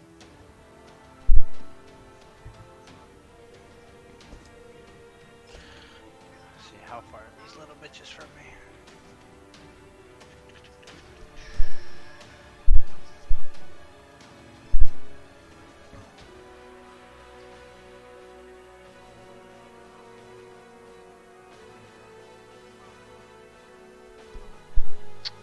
Not sure what I want to do with this guy. I'm gonna test something and see if this works. I'm going to go invisible in front of him and see if he tries to stop me. Okay. So you're casting invisibility? 4th level greater invisibility. Okay. Let's see. I'm gonna actually just want to roll for this to see what he would do for that. Okay, yeah. Yeah, he's going to cast Counterspell on you. He's going to assume that you're casting a spell when you do that. Because what indications are there for greater invisibility? Let me look that up. Verbal components, and what's the other one? Somatic. So yeah, he would see you casting a spell, and he would cast Counterspell at 4th level. Okay, I will counterspell him back at 4th, Okay, so I will still go invisible. gotcha. Okay, and then I will move around him and just kind of circle him. And just as I circle him, I'm just gonna just whisper the whole time in his mind, "Oh, I'm ready to play, baby. Are you ready to play? Are you sure you're ready for this? I've gone fucking crazy recently." And I just walk around him and I use my bonus action to dash, so I literally do it like 60 feet worth of just walking around him as I say it. Okay. So here's the thing. As you're walking around invisible, he cannot see you, but you are talking and you are making impressions in the snow. Correct. Just points to know. You have to remember, I made perfect steps all the way around him consistently. Mm-hmm. And they're perfectly all the way around him, so that it's not just I stopped somewhere obvious. Gotcha. Are you doing anything else on your turn? Nope, that's my turn. Okay. Ugbor, what are you doing? I'm gonna attempt to move. Can I move? You push against the walls of the field in front of you. It is solid, and you cannot break your way through it physically. Okay.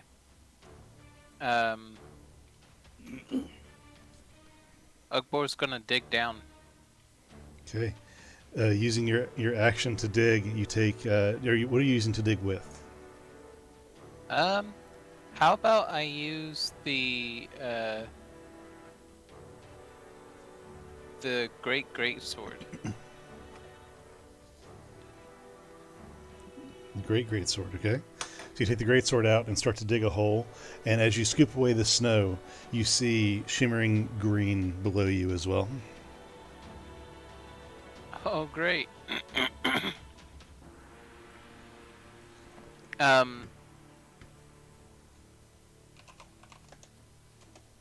like to use my bonus action to pound on the walls and call for help. Okay. I'm stuck in the box. Help me! Help me! Okay. As you pound on the box, It's me. I'm what's in the box. as you pound on the box with on the walls with your fists and call out, your friends can see through the translucent energy to you, but they cannot hear anything. Our telepathic thing is still up. Good point. Let me read on this real quick. Could I Arcana check to see if I would know what he or what it would be around him, the green stuff? On your turn, Walking around? you can as an action if you wanted to. Let me see. I don't see any reason that wouldn't work through this. So yeah, if he chose to speak in his mind, then he could do that. Yeah. Okay, but assuming that's it for him, it is now Wendigo's turn. And he's going to move. Let me measure my distance here. He's going to dash to there. So Wendigo's going to dash that way, charging at your guys in the snow, just like on all fours, just galloping like some sort of mad, almost like a gorilla type beast. And Vorik, it's your turn.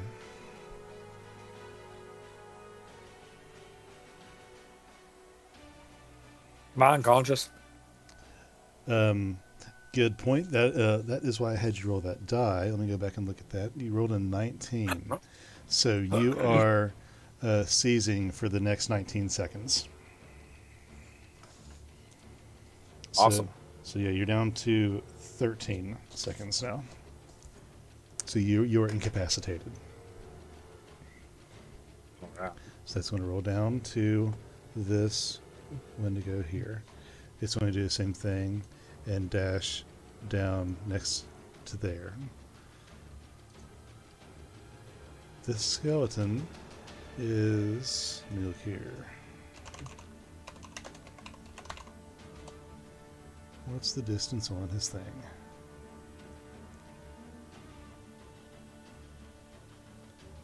Yeah, the skeleton's going to stay back there, and he's going to launch a bow attack just at the person directly in front of him, which would be Flint, basically. That's what he's going to go with. So he's going to shoot Flint with a bow, and he's going to... what's the modifier? He's going to hit for 19 on the bow, Flint. Miss. 19's a miss, okay. He's going to stay back there. That's it for him. She, however, it is her turn. And where'd her thing go? Here we go. She is going to go invisible. And do some other things, and that's going to be it for her for now. If she's invisible within 120 feet of me, I can still see her. Just FYI. Good to know. Yep. Let's see. What her thing? Just checking that. So,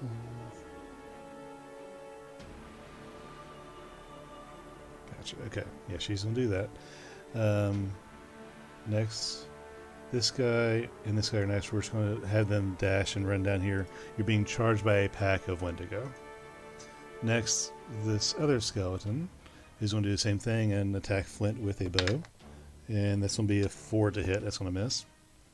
Staying back there. Flint, it is your turn. All right. Flint, positively peeved, is going to measure the distance.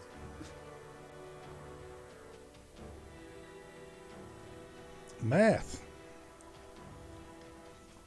Does that say 31 squares? If it's measuring in squares, that's weird. Yeah, It's it's 155 from you. yep, 150. All right. And I am going to...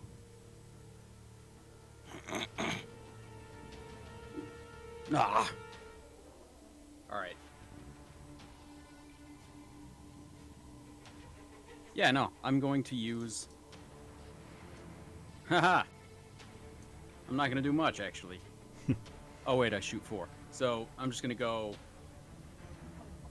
1, 2, 3, 4. With Scorching Ray. Okay, Scorching Ray. Okay.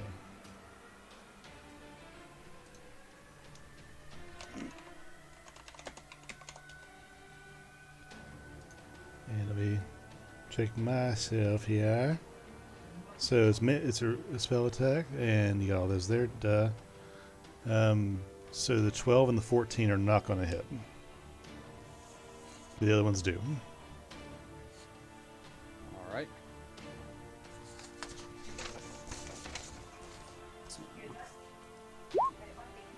Oh, 8 to the first one, Okay. 5 to the second one. Okay. 8 and 5. And then I am going to wheel over and aim my arcane cannon, my eldritch cannon, at whoever the hell this guy is fighting my friend. Yeah. Okay. And that will be... There's a lot of these things here now.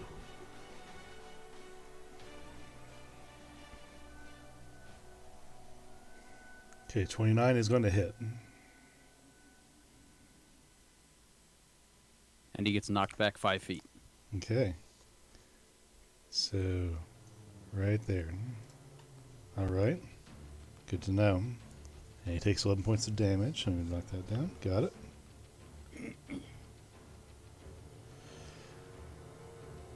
Hell, what are you doing? Gonna look at Ugbor. Like, oh, they got you in a pickle. Yeah, they do. I'm gonna cast Dispel Magic. Okay. You walk over. I will cast it at 4th level, though. Okay.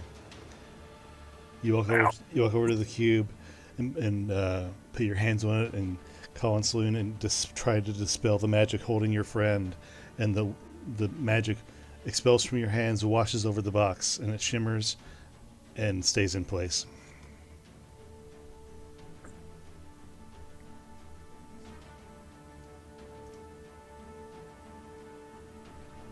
So I can make an ability check.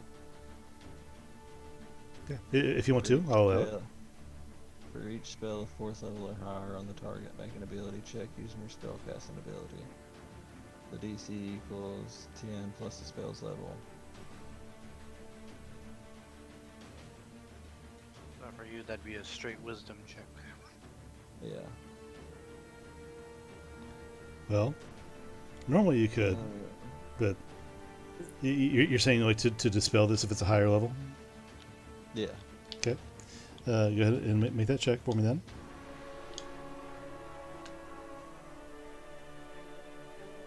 I will lucky that. Ah, crit. Okay.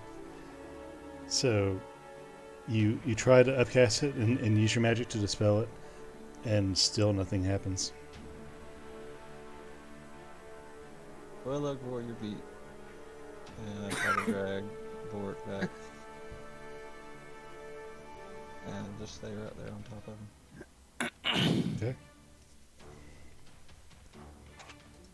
I'd presumably try again. A little bit farther down. Like that.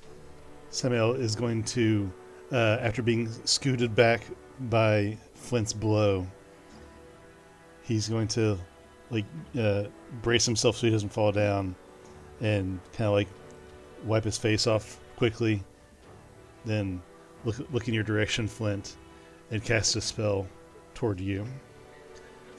Let me check the radius on this.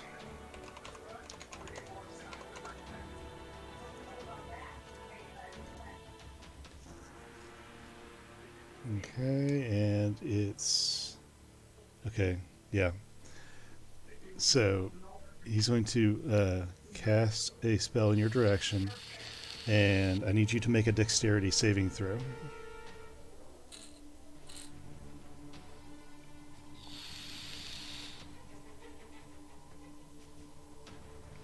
Okay.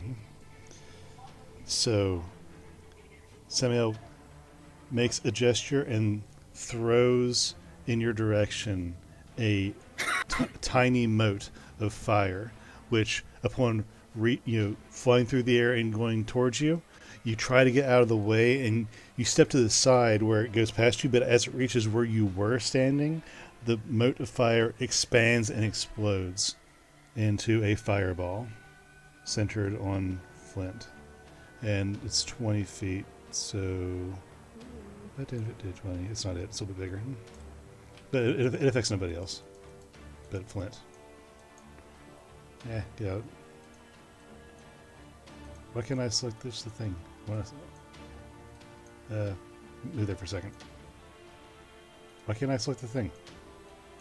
There we go. I don't know. You broke it. Because you really Yep. don't want to do that. Apparently. So Well, that's how big it'd be. Yep. Okay, so that technically, let me see if it would affect Ugbor. Thanks, bud. 20. Oh, it's 20-foot radius. Okay. Yeah. That's that big.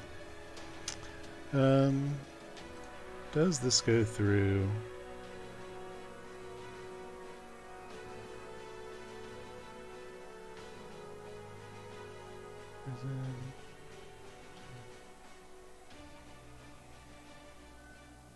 Okay, yeah, no, Ugbor's safe.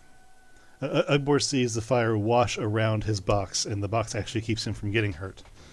But Flint is going to take. Where's my number here?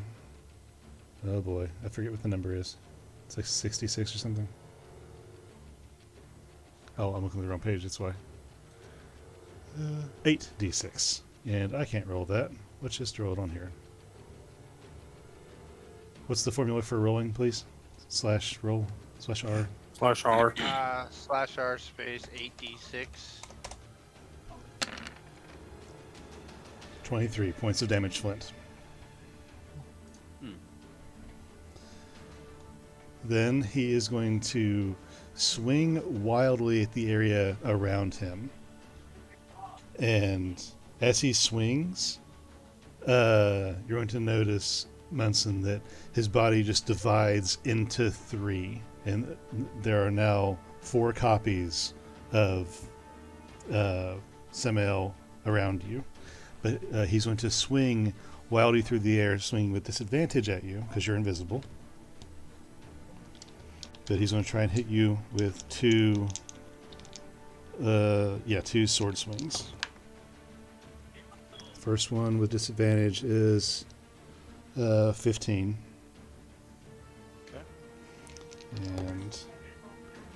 And 14 for that one. I will, as he swings, he'll feel a ping as it bounces off, and I will shield it. Okay. It is now Munson's turn.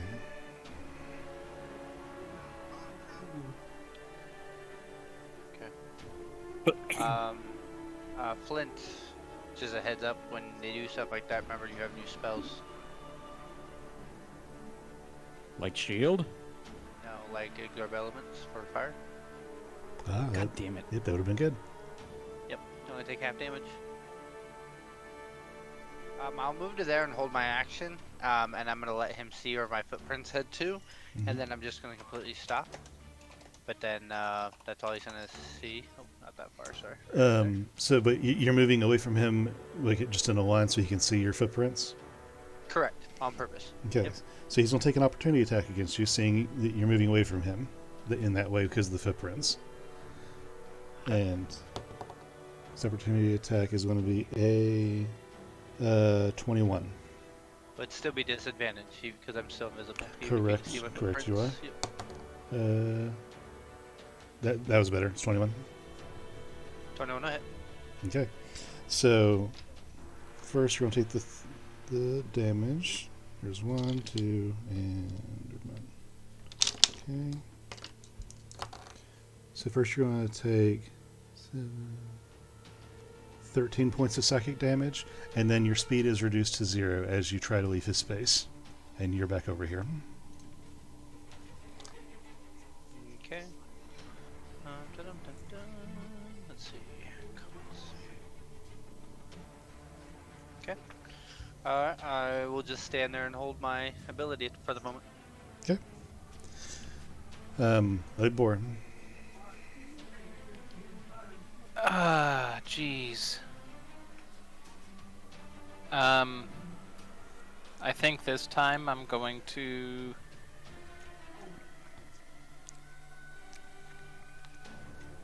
attempt to hit the barrier very, very hard. So hard that it breaks the concentration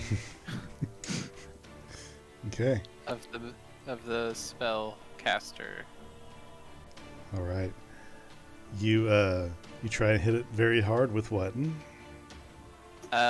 The the great sword. The great sword. Go ahead and make an attack roll.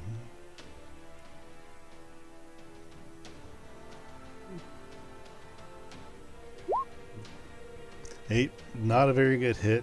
You swing and right off the side of the inside of the wall. It doesn't seem to have done anything. Well, shucks.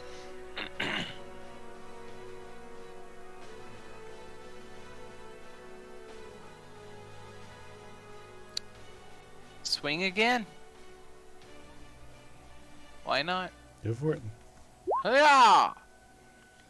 Yeah, You only have a +5.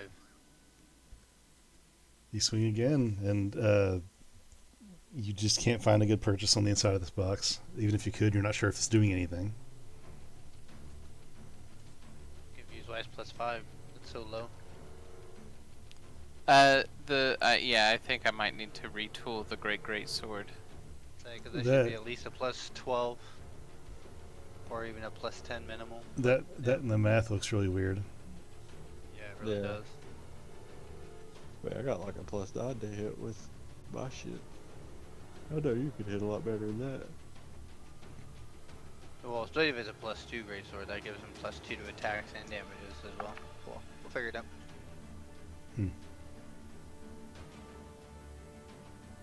Oh no! So big that it's only that much. Okay, no, it's saying the roll was 5 plus 3 for his. Yeah, what I'm saying is it's only 5 though. Yeah, which doesn't make sense. because his strength is way higher than +3, right? No, it's +3. Is it? But so like mine, for example, if I do an attack, I'll roll just real quick. I have a +10, so I have 5 plus my intelligence. His strength of 3 plus the magic of 2, which I have a +10. I'm not quite sure. His only has +5, but Because he could add his proficiency bonus to it. yeah, they have him at a proficiency bonus of 2 instead of 5, so it'd be. Well, no, higher. the dudes from the sword, well. they just don't have proficiency bonus in there. Oh, he's not proficient with it. Are you not proficient with your greatsword? I am proficient with great swords. Okay. Yeah, so it should be 5 plus. Let's see, 3 plus 2 plus the proficiency of 5, because the +2 is just for the magic effect. Yeah, so that made those attacks 15 and 13 respectively. So, I mean, probably still miss, but yeah, I mean, all the same, your sword just doesn't find anything to dig into. Fair enough. Yeah, but make sure you check that proficiency box though, for the future. I got it checked. Cool. Yeah. Yes, sir. If that's it for you, then it is this Wendigo's turn, and he is going to have to use his action to dash. He's going to dash all the way over here to dash, and Flint, you are going to see this Wendigo beast just like tear up the snow and dirt, as it gallops and runs towards you, halting just before you. And that's going to be its turn. Vorik, you're up. Am I still unconscious? Yes. Sorry, that was 13. So now you're down to... Should be like one 7. more round. Yeah, one more round, yep. So, this one is going to use its entire movement plus dash to get to Pell. Skeleton is going to shoot at Pell because Flint is blocked. He has a line of sight, I think, on Pell. Was he wrong button? Yeah, he has a line. He has a line on Pell barely. It's already going to be a disadvantage because he's at a certain range. So, let's just see what happens. 9 to hit. Yep. Okay. He's going to stay there. And this guy... Again, action. Right there. Action dash over to here in front of Ugbor's cage. And right there as well. And At the end of the last guy's turn, I will use my ability. okay, I'm going to Steel Wind Strike, and it'll be on him, and him. But I will stay in my spot, so I'm not actually going to be able to move. I can teleport, but I can't land next to anybody due to his sentinel, whatever the hell he has. That can't make me move any more movement speed. okay. So is that gonna be a First, attack? spell attack. Yep. Yep. So first one's on him, next to me, Mm-hmm. and it'll be a little dagger like I always have out. Let's see. That'll be a. Let's see my pluses. Plus 10. 29 to hit him. Okay. That is going to hit. Yeah. Okay. Sorry, I had to think about what turn we're on right now. Yeah, gotcha. Let's see here. What's my damage? 60, 10. That one, and that one. Okay. Let's see, there's 13, 18, 22. 2 more. 32. 36 force damage. 36. Okay. And then I'll roll against the Wendigo in front of Pell. Okay. That'll be a 24 to hit. 24 is going to hit. Let's see, 9, 16, 16, 22, 28 force to him. Okay. And then I'll do my third attack on the next one in front of the cage in front of Ugbor. Mm-hmm. That'll be a 21 to hit. 21. Okay. That's going to hit. So that'll be 7, 19. Ooh, nice. 39. 39. Very good. So you describe how your Still Wind Strike looks in this moment. Basically, all you hear is the wind of just like the snow and the action, and all you can feel is a very gentle slit that stabs through you. On the third guy, I'm going to throw my sneak attack in on the third guy for an additional 9 damage. So that'd be 39, 48. Okay. It's just based on you don't hear anything. All you feel is ice coldness as a part of your body gets kind of cut like ice, and then it's just so silent and quiet. And my footprints don't seem to have budged or anything. So Okay. So as this all happens, you guys see like just wind whip up and ice from the snow whip around everybody, and it's in a moment it dies down, and all three the Wizard Samael and the two Wendigo are bleeding, not heavily, but very effectively. Flint, it is your turn, my friend. You have two Wendigo who just charged up at you and are standing in front of you.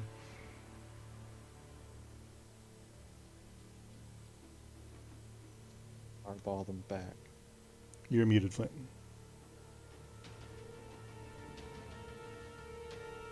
Oh, is that how it's gonna be, boys?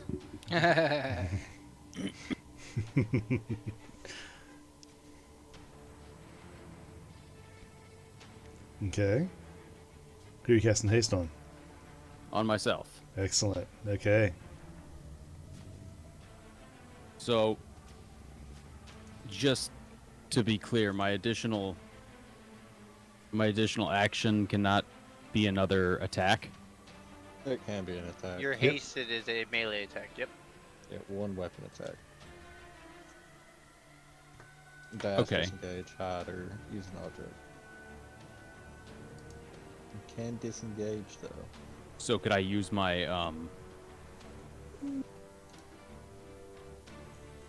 arcane firearm? If it's a bonus action. Isn't your firearm a bonus action attack? No, that's the cannon. Which Yeah. I'll So, use. Let's say you can do that first, and then for your attack, you'd have to use like your dagger, or your whip, or your hammer, something like that. It has to be a melee attack with the hasted ability if you're gonna attack with it. Oh, okay, got it. Then I will.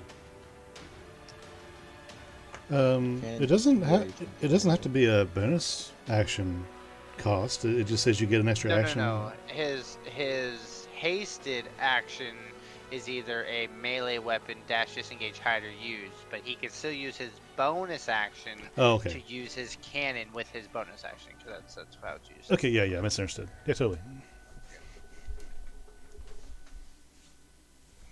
Okay, so I will start off by.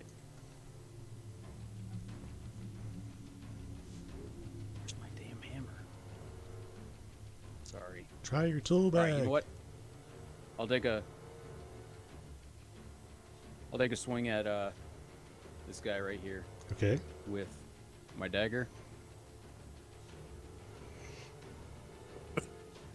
Okay, dagger's gonna hit. 6 piercing. Okay, got it.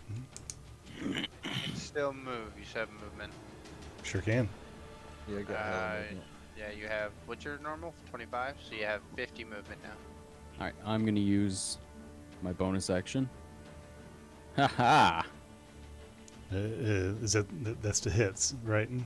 So the Yeah, that's to hit. The 12 does not hit. Right. And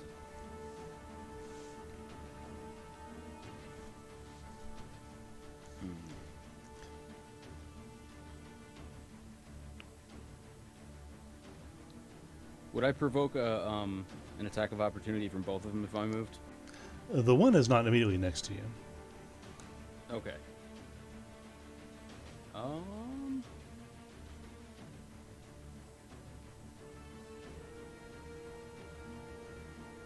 Let's see.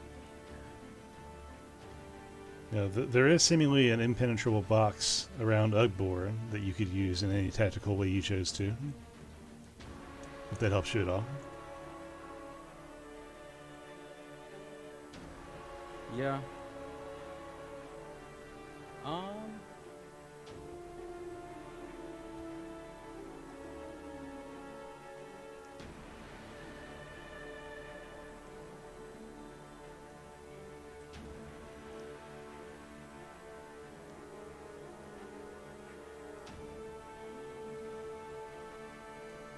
Yeah, I guess I'll eat the attack of opportunity. Okay. As you try and step away, the Wendigo growls and tries to swipe at you with his claws. That's gonna be a 2 to hit. So yeah, no hit. Munson, I just realized that we forgot to factor in Samuel's mirror images, but yeah, we'll just call that a freebie. We'll take care of that later. Even without advantage, yeah, I rolled a 19 and 18, so it'd have been 29 or 28 to hit. Mm-hmm. Well, you're talking about mirror in general, so you didn't roll to see if I hit a mirror. Yeah, that's fine. I'd be able to. I think with the robot eyes, I probably can see through the mirror, but I'll double check. Yeah, double check that. But, okay, Flint, is that it for you? That'll be it, sir. Okay, Pell, you are getting quickly surrounded, and your friends are at your back.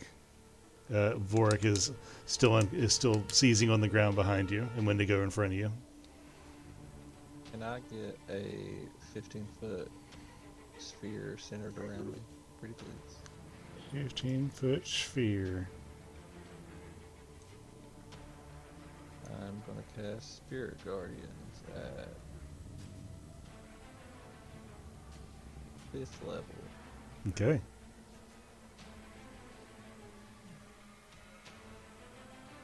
Oh shit, hold on. Let me just bop it up over there.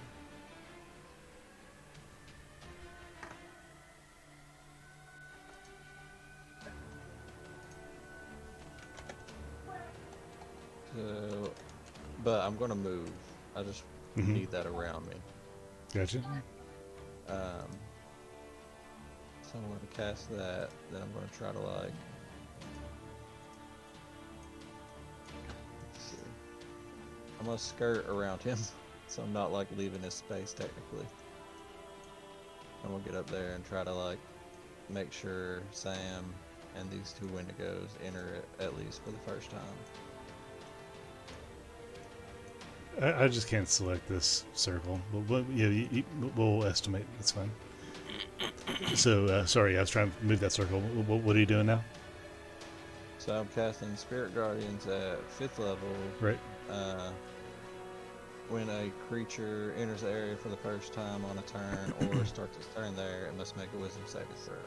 So it's On a within failed- 15. Okay, it's pretty big then. Gotcha. Yeah. Was 50 And I foot? would have like 15 foot skirted radius? around. Radius, yep. Okay. Well, then there you go. So you just have to put it on Pell so you guys can see it, but yeah, it's pretty big. So I would have like skirted around to try to get Mhm. this dude, Sam, and this guy in it. Okay. Good to I know. don't know if it can reach out to these other guys or not. Nah, it's too big. Or they're too big. Okay. So wisdom saves from them 3. Okay. That's when they start their turn, right? The first time they enter it, so me dragging it through all of them is the first time they're entering it. Gotcha. Okay. So we'll go ahead and make those wisdom saves then. And then whenever they start their turn. So it's an 11 for a Wendigo, a 6 for a Wendigo, and a... Where's his modifier? 26 from Sam. Alright, well, I'll say the other 2 fail, but he passes and takes half damage. Okay. How much damage? Fucking 16. 16. So 8 for Sam. And 16 for them.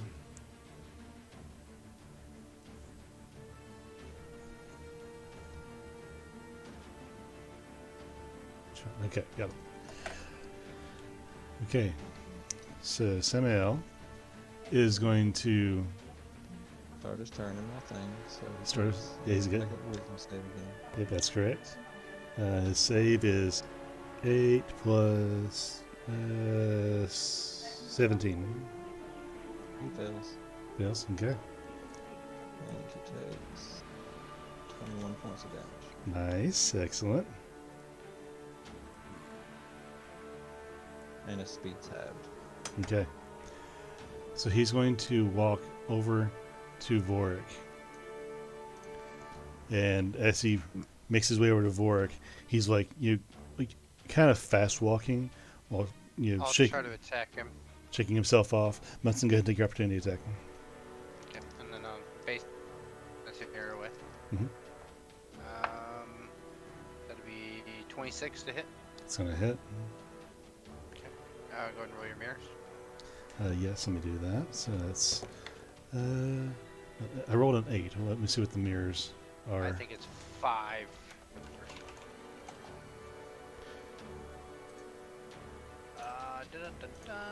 Because he has all 3 up still. So if it's If you must roll a 6 or higher to change the attacker target to duplicate. Yep. So you must roll a 6 or higher. So yep, I hit a duplicate. So now he Okay, has 2 more duplicates. Okay. So he walks over to Vorik, who's on the ground still writhing. Hey, buddy. He's gonna then take his sword up and just kind of drive it down into Vorik, which he has advantage because he's on the ground. And it's a natural 20 for the first hit. The second hit, another natural 20. And he does have 3 actions, and it's a 14 and it's 16. So does a 16 hit Vorik? I thought I heard him snoring a minute ago. Yeah. He Let does have 16. me see what his thing is. Oh, I'm on the I wrong think it page. might be 17. Check. Vorik, you awake? He's dead. Yeah. Yeah, he's actually 18 right now. Oh, Okay, cool. So 2 out of 3, and the 2 are crits. Yep, two are crits. Okay, so let's just do this.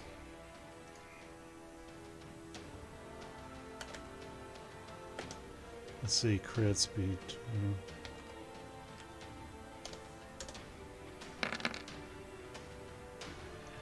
He takes 61 damage. 61 points of psychic damage. I do not know.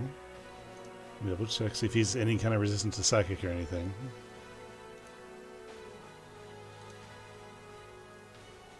It's not listed on his roll 20.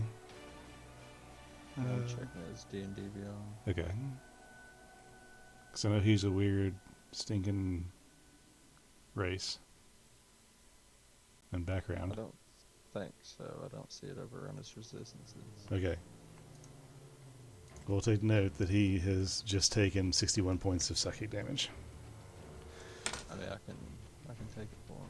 Okay, cool. There you go. He has to roll a Constitution save, doesn't he? Yes, he does, because it's massive damage.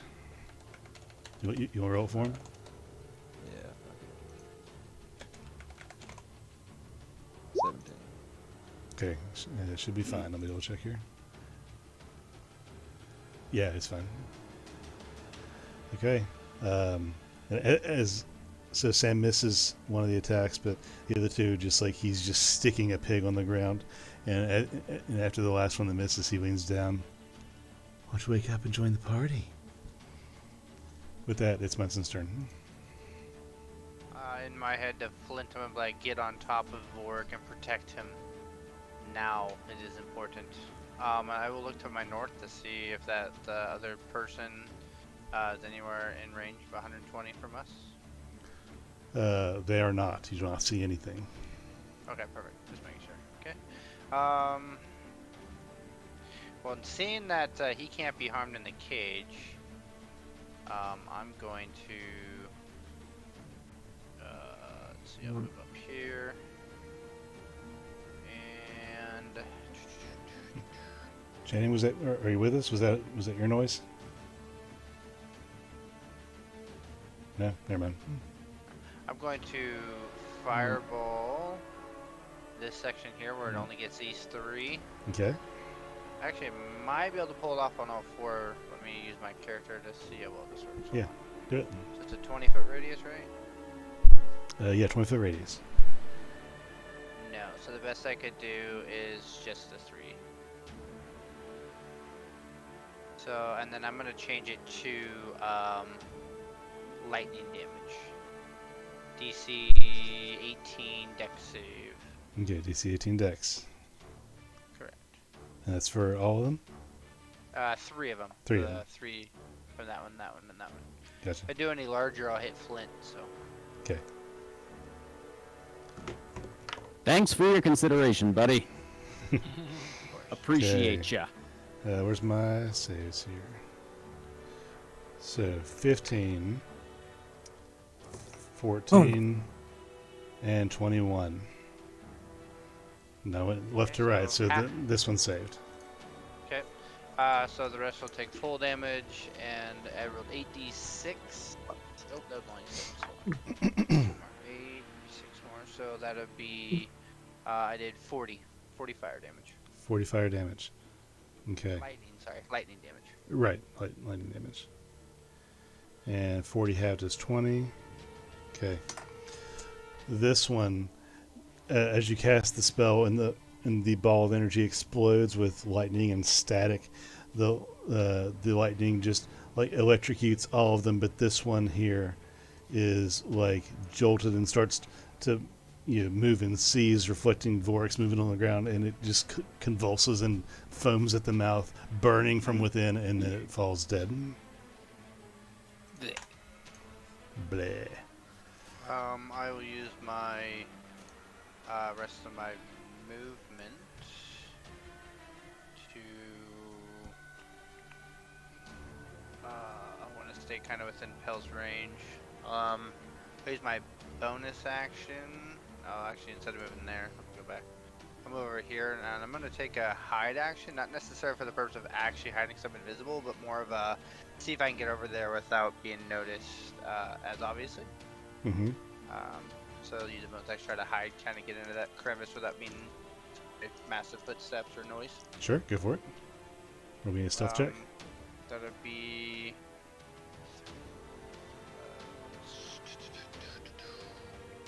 Where are you at? Stealth. 24. 24. Okay. You make your way through, and you don't believe anyone has seen you in this moment with the with what's going on the battlefield. Okay, that's my turn. Okay. So, Ugbor, back to you, man.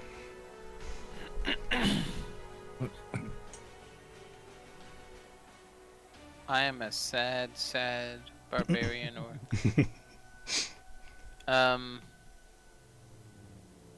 You see your friend behind you getting stuck like a pig on the ground.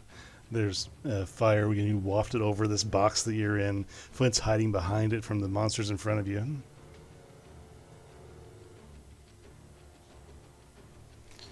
I'm gonna switch weapons for my action. Okay. I'll switch over to the Giant Slayer, and shoot, man, I don't know. I'm gonna use my bonus action to shove this prism. See if I can't make the prism move. Okay. So if you're gonna shove it, then roll me an athletics check. Okay.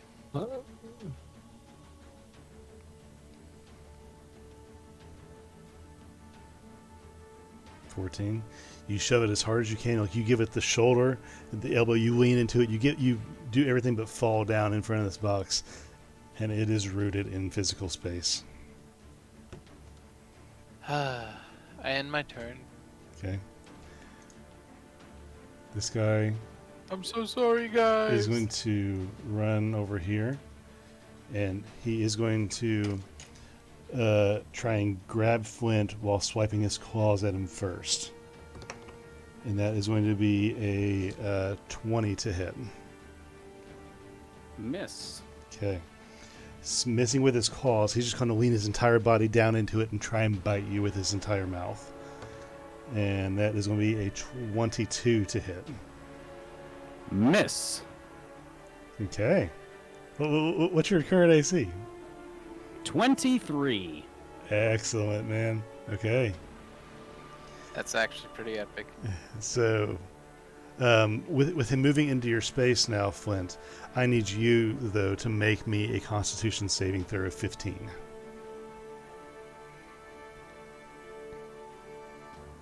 Okay. You feel the necrotic stench wafting off of this creature, but you are not affected. Next, Vork, are you with us? Yeah. Okay. I think you were asleep for a second there. Samuel came up to you and stabbed you while you were on the ground, still seizing. And he missed one attack, but the other two attacks he landed on you were criticals, and you took 61 points of damage. Hell yeah. So this is your last turn, as you seize on the ground with memories of your past. So as your body is physically being attacked and mutilated, your mind is being restored. And after this, you are no longer incapacitated. But for now, it is now the Wendigo's turn here. He's going to turn around. Need to make with too. Correct. Yes, because he's Technically, he's so in did that one that ran up to where I had to make. I'll do it. Nope, nope. Yeah, you're good. How much did you say? 61? 61. Well, yeah. that one started right here, Egmore. Or Pal. He was there and he ran this way. Oh. Yeah, he went this way to get to. Yeah. You know. Okay, so that one wouldn't count. But this one rolled a 7, so he is going to take that damage. 21 was your last roll, technically. Nice. 24. 24. Okay. Now, what is your spirit guardians look like? They look like little Luna moths. Right. So these moths are just like wing beating against the Wendigo, and while they don't look like they would do anything physical, their mere essence, like their their wings as they flap just waft this radiant energy onto the Wendigo, and he is particularly vulnerable to it, and he is very hurt every time they flap their wings, and somehow the wing beats just get too much, and he just collapses to the ground weak and tries to take a swipe towards Vorik, who's his target in the distance, and he goes to swipe and then falls down, face down in the snow, and he is dead. Yeah. So now the skeleton way in the back is going to take a disadvantage shot again at Pell, since you're the closest one. And that's going to be a 17 to hit with disadvantage. Nope. Close, but no cigar. Okay. This guy, though, does he start his turn in range or no? He's a 20-foot That one's radius. too far. 15. No, it's 15. 15 foot, okay. That one barely misses. So this one is just going to see Ugbor in front of him and just start beating the ever-loving F out of this box, just like start slamming his body into it, just roof, roof, and you try and start tearing at it. And Ugbor, you see this giant Wendigo beast just slamming giant claws and teeth. He wraps his teeth around the corner of the box and just bites down on the corner of the box until his teeth start to crack that you can see from the inside, and nothing is happening to the box. He did enter the space there. And he would enter the space because of that. Yeah, so let's do that. 7.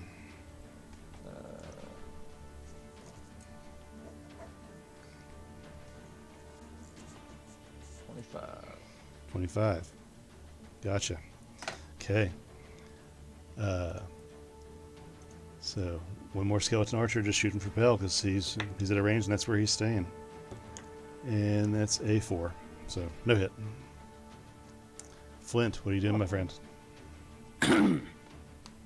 Well, let me see. I want to make sure that I can do this first.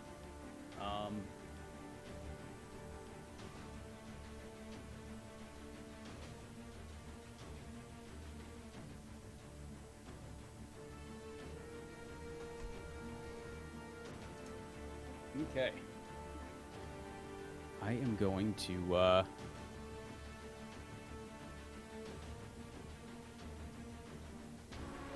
I'm going to use my ability. I'm going to cast invisibility. I'm going to upcast it. I'm going to cast it on myself.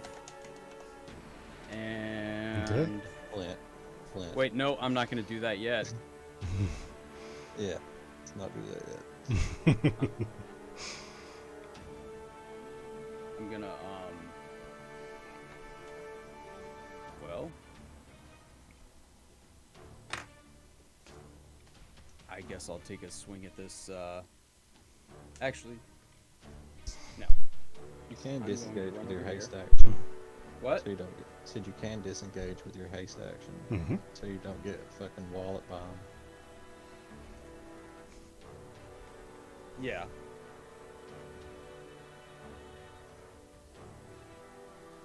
Okay, so disengaging, then you're going to move. Okay. I'm gonna come over here Mm-hmm. and move, and just have to deal with it if he swings at me. Okay, so you're still standing over Vork's body? Yeah. Okay. But I did not use the bonus action. I did not use the haste action. I mean, Okay. so So you gonna do anything with it?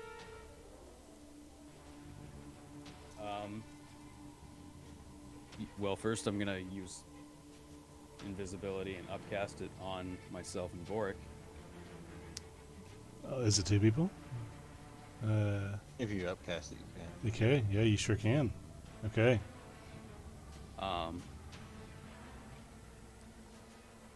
And then I will use my bonus action to shoot this green bastard right in the face Okay. with my Eldritch Cannon. Wait, no, I won't. No, I won't. First, I will use my dagger Mm-hmm. in this bastard's face. A 16 is not going to hit. That's fine. As you try to swipe out with the dagger, you feel like a magical resistance bounce the blade back. And then So, I I hate will. I hate to be this guy, but so haste is a concentration spell, and so is invisibility. Oh, it is. It is. Oh, my bad. So, how do you want to handle Alright, that? we're not invisible. Not invisible. Okay, fair enough. So you'll keep the haste on, and you're going to attack him. And 16 is not going to hit. Neither is 13. So you still technically have your action left then. Yep. The dagger could be your hasted, Eldritch is your bonus. Mm. You see, So I could. Alright, well, then I'll take it. he disengaged will- from the Wendigo though, and No, he didn't. he did He not. said he I didn't. just- No, he said to run away and take the op attack if it hits. Oh, okay. I misunderstood. Okay, Yep, no worries. that's going to be a 2, so don't even worry about it. Alright. And Flint, then you have Mhm. Thunder Wave. I do, but I had an idea. Okay, what's your idea? What you got? So I'm going to use the top part of my Phoenix Sun is the arcane firearm. Mm-hmm. I'm going to use that as the focus to cast Shocking Grasp. Oh, Um, Oh, geez, dude. All right. And just use it as kind of like a cattle prod and boop him right on the nose. Boopers. And since does it hit? Yeah, that's going to hit. Alright. And then there's gonna be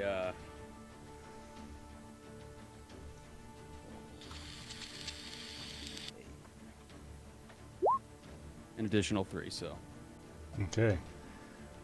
So total of 15, right?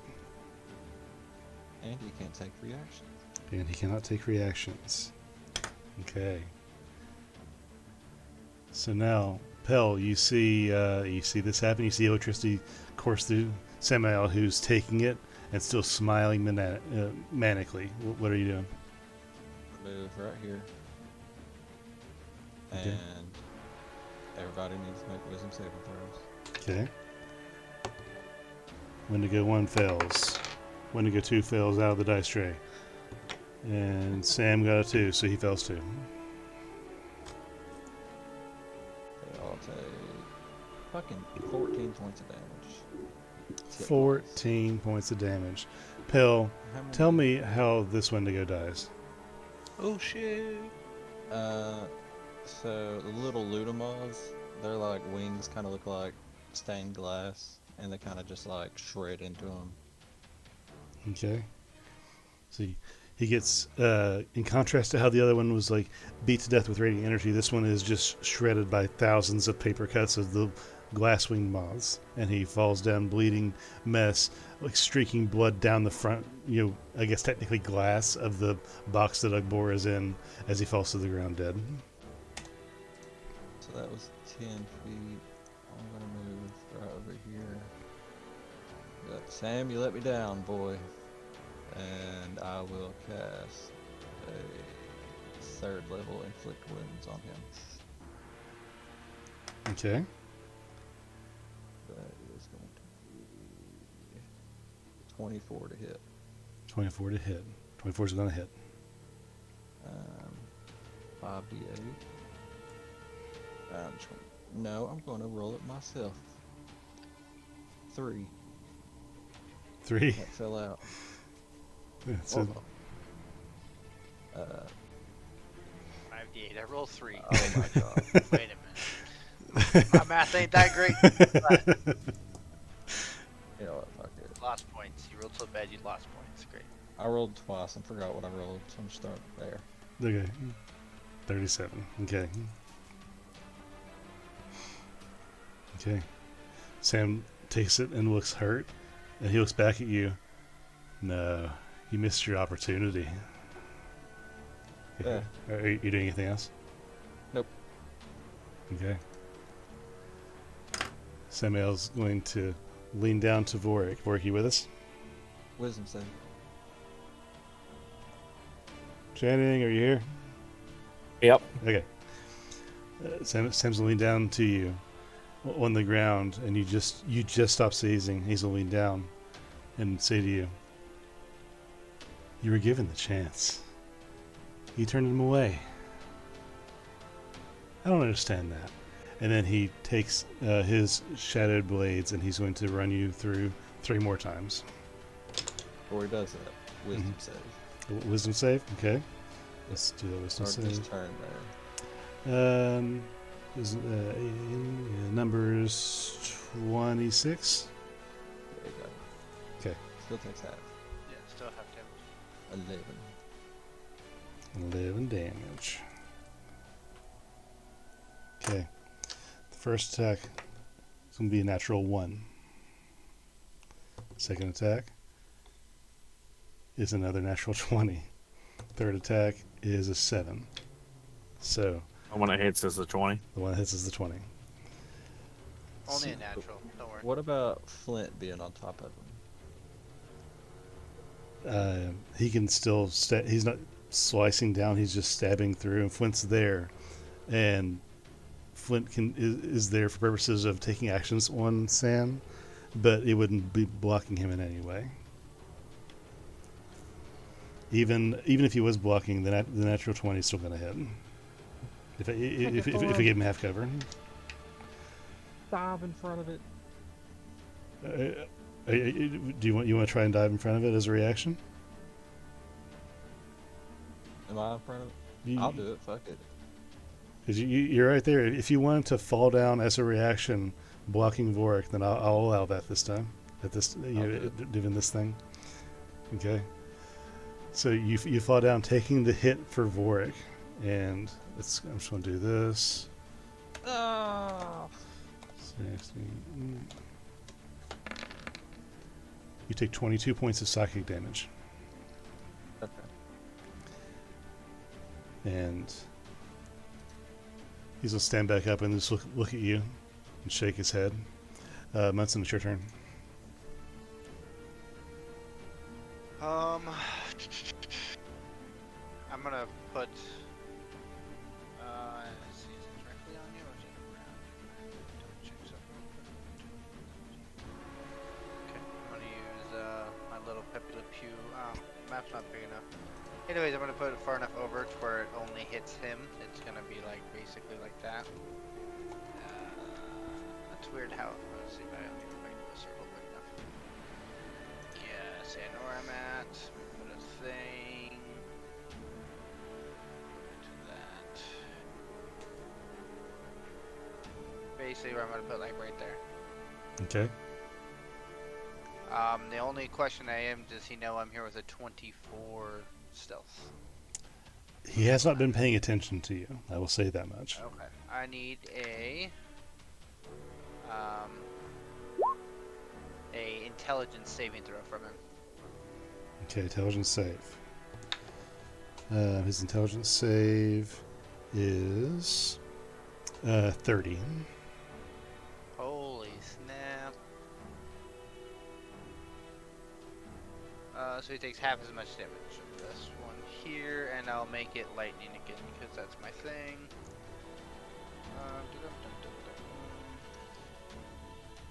So 86 halves.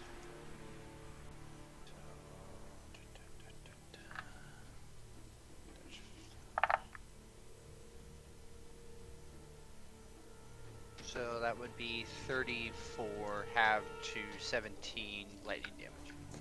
17, okay. And then I will move to over here with a actually I can get right behind him. And then I will use a bonus action. Mm-hmm. Let me see.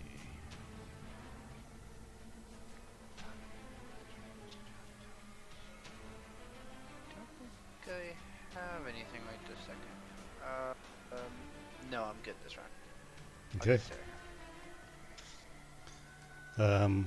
Alibor, are you doing anything?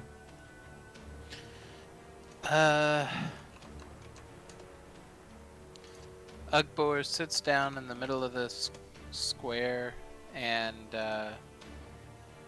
meditates. Okay. You meditate about anything in particular? Acceptance. Yeah, he contemplates his position in life, that he would be so cursed as to be placed in a battle and unable to fight. Okay. Let me look something up real quick.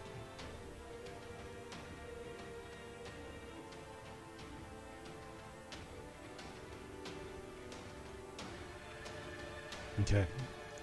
Good to know. It's this Wendigo's turn. He's going to rush over to Flint, chasing him down. He's going to try and first swipe and then bite Flint. First hill wisdom save. Wisdom save, right. The wisdom save is going to be 18. Well, Half means it beats it. Yep. 14. 14 damage. Goodness gracious. Okay. The first attack on Flint is going to be a 19. Actually, it was a natural 19, so the modifier 24 to hit. And the bite attack is a natural 1. But I think the 24 does hit there. Almost. Okay. However, Uh-huh. Do tell. Ah. So he goes... Squimbly. Go ahead. I'm sorry. Anthony's voice just starts echoing. You didn't say the magic word. You didn't say the magic word. And so my AC is increased by 5 Mhm. for the rest of this turn until the next turn, and Anthony is absolutely going to say that the whole time. So just... And then the creature swipes and just gets beat off with the magic shield. I beat him off. Bad choice of words there. Vorik, it is now your turn, and you can do actions now. With my ogre gauntlets. Flint is standing over you. Hell dove in front of you, saving you from an attack from Samael, who is berating you for rejecting the hag's gift. I want to get up. Half movement. Get up. And move over to here. Mm-hmm.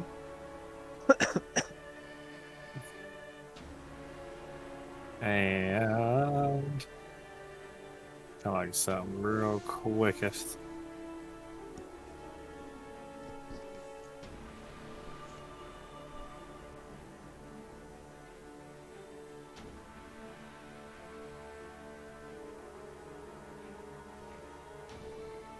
I'm gonna try to hit him with both these daggers.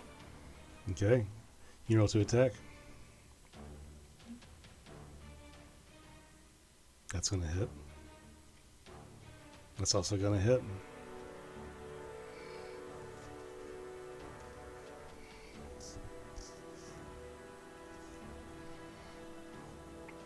Total damage is 30. Is that for the... Is it just for the one? It's just one. Okay.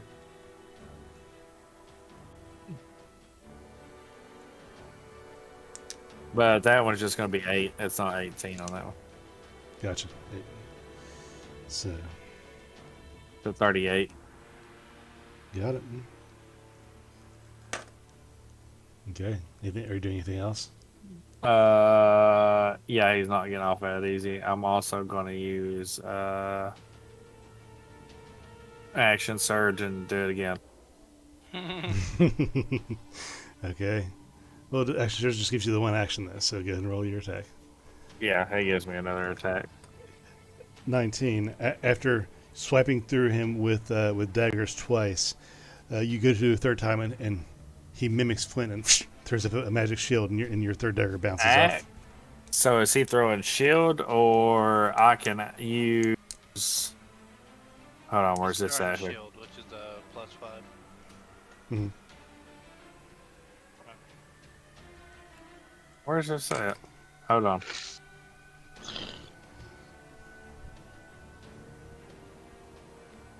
I can use homing strike, and if I make an attack roll and I miss the target, I can use the psionic die, which is a D8, and add that number to my attack. Okay, if you want to go for that, you can.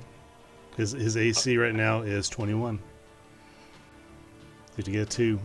Ah, fuck. I got a 1. Well, that's what happens But- sometimes. The good part about that ability is if it doesn't work, I don't have to waste the die. There you go. Okay. Now, the skeletons are actually at this time going to turn and begin to walk back north, the other direction. And they are going to be gone.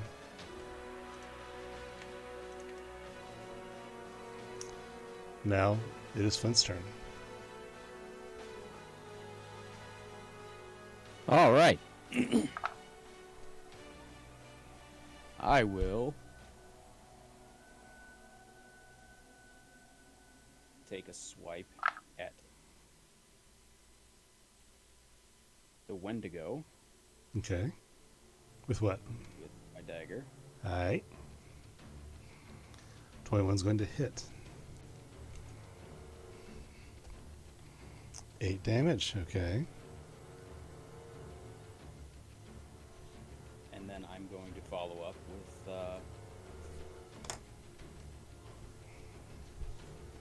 another cattle prod of shocking grasp. 21 is going to hit.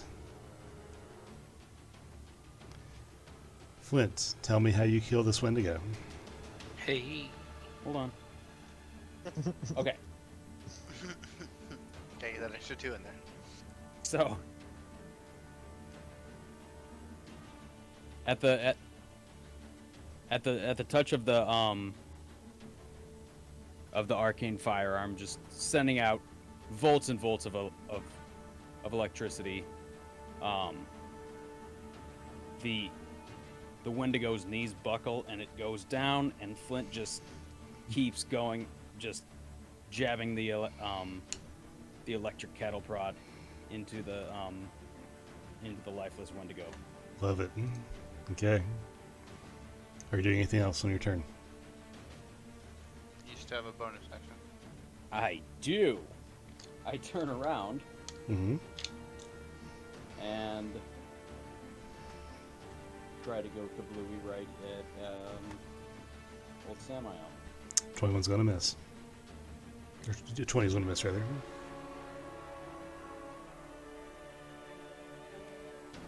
That's it for me. Okay. Pill, you have Samuel surrounded with your friends. What are you doing? I'm gonna take a little dagger out and nick the palm of my hand. I'm just gonna like sling blood at Horde. And I'm gonna cast a life transference on him. Okay. How much damage are you doing to yourself? 25. 25. So he gains how much? 50? Yeah. Okay, there you go. Yeah. I have to Legend. make a con save to maintain concentration. Okay. DC 12, 13. You drink a 13 con save. 19 plus 1. I have to also make one for that crit I took. It just it's 22, right? Yeah, 22 damage. You need 11 or That'd higher. have been alright. 13. Yeah. Alright, Scork, you heal 50. Yay! And what the hell can I do as a bonus action? Kick him in the dick.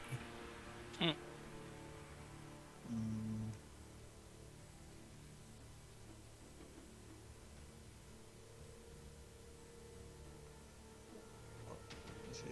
Okay, so that's it. I'll just stand there, Okay. body blocking them. So, with enemies on all sides, at least 3 that he can 3 see. sides. He's going to look at E3. Such a waste of effort. And he is going to... Which Huh. is it? Well, yeah, after a wisdom save, correct. Thank you for reminding me. 23. Still taking a hat. Okay. fucking 31. So it's 15. Okay. Let me check this real quick.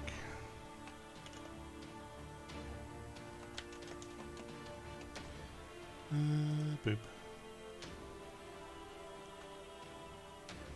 Okay. So, after making that comment, he's going to cast a spell, and he is going to disappear. I'll attempt to counterspell it. Okay. At what level? We'll do 4th level, and then I'll roll if it's higher than that. Okay. So you're on counter spell. Gotcha. It'll be And 21. sure. And he's going to counter spell your counter spell at 6th level. Okay. And he will be gone. Munson, it's your turn. I will move over here. I will roll an Arcana, see if I can figure out what's wrong with this situation here. Okay, roll an Arcana check for me. Nope. Where's it at? There it is. Start here. So that'll be a 18 plus 2, that's 17 plus 18. So that'll be 32 Arcana. 32. You have not come across this in your time, but you have read on it briefly. And this is a force cage. You cannot get into or out of this box after it's been cast for an hour. You cannot even dispel this magic. So it's invisible as well. No, it's opaque. Like it's translucent. It has a green shimmer to it. But I think first cage is actually invisible. It's an immobile, invisible cube. Is it? Let's see. Yes, sir. Maybe I'm crazy. You are. Mobile, invisible. Yep, Q-shaped. Well, I mean, I can see it because of the robe, but no one else would be able to see it Gotcha. unless they have seen Viz. That's Yeah. the only difference. that's my bad. Yeah, pretty much. Screwed for 1 hour. I'm gonna look at the group, but I don't know where. You're kind of breaking up. I can't hear what you're saying. Can anyone else hear me, or is it like you for me? There you go. I can I hear can hear you. you now. A second ago, you were cutting out the. Yeah, I Okay. can hear you now. Must have been the rain touching my satellite internet, bitches. Yeah, So I'm gonna just tell the group It doesn't that rain in space. it looks like Ugbor is stuck in a force for an hour, so we can't remove him of any way. And that I don't see what's his name anywhere around us, and that's all I can really do. Okay. So essentially, Ugbor has just been benched for this whole fight. that's right. Yeah, Oh, very that's- high level casting. Very smart. Very smart in terms of the DM, though. Okay. Ugbor, it's your turn.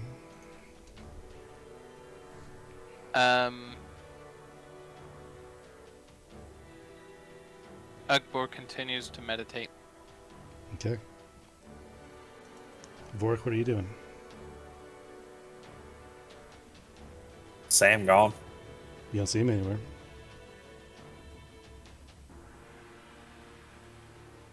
Hmm.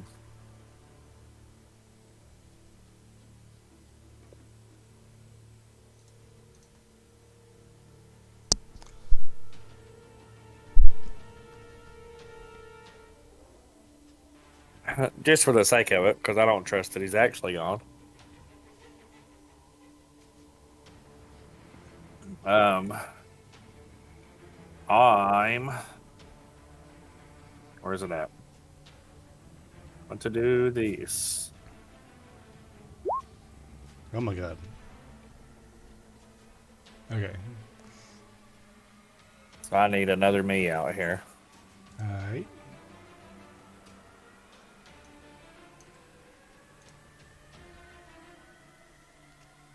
Yeah. I can put him anywhere 15 feet, so I'm just gonna put him like out here. Okay. And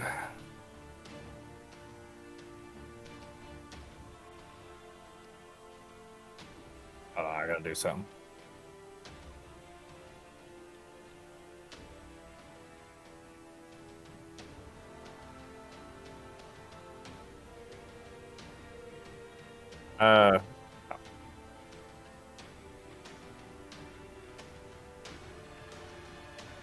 I want to go over to the box that Ugbor's in Mm-hmm. and see if my daggers will just like. I want to make a dagger and see if it will go through. You're gonna make a dagger and do what? Just to see if it'll go through the box. Like I'm not throwing it at Ugbor, but see if it will. Okay, so just in your hand, penetrate the box. you stab it. Mhm. Yeah. Okay, you make the dagger and push into the box, and it doesn't penetrate the box. It is solid, like it's Okay. as solid as your physical blades are. Okay. Well, there goes my idea. So, I guess you're stuck, buddy. It's okay. Okay, Go on without me. Win the rest of the fight. what are you doing? You've done most of the hard work by now.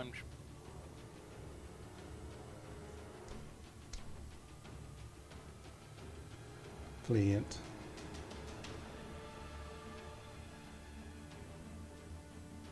Did we lose Flint? Is he muted? Sorry. There you go. All right. Who do we even have left? Nobody that we know of.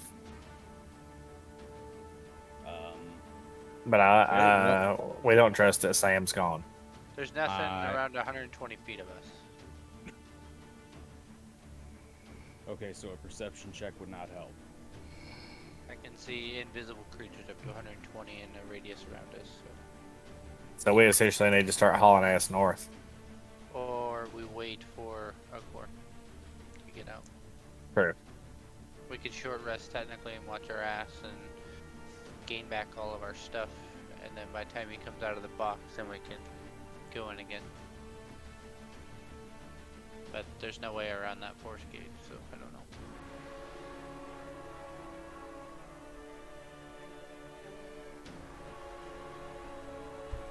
I could hunker. Yeah, good.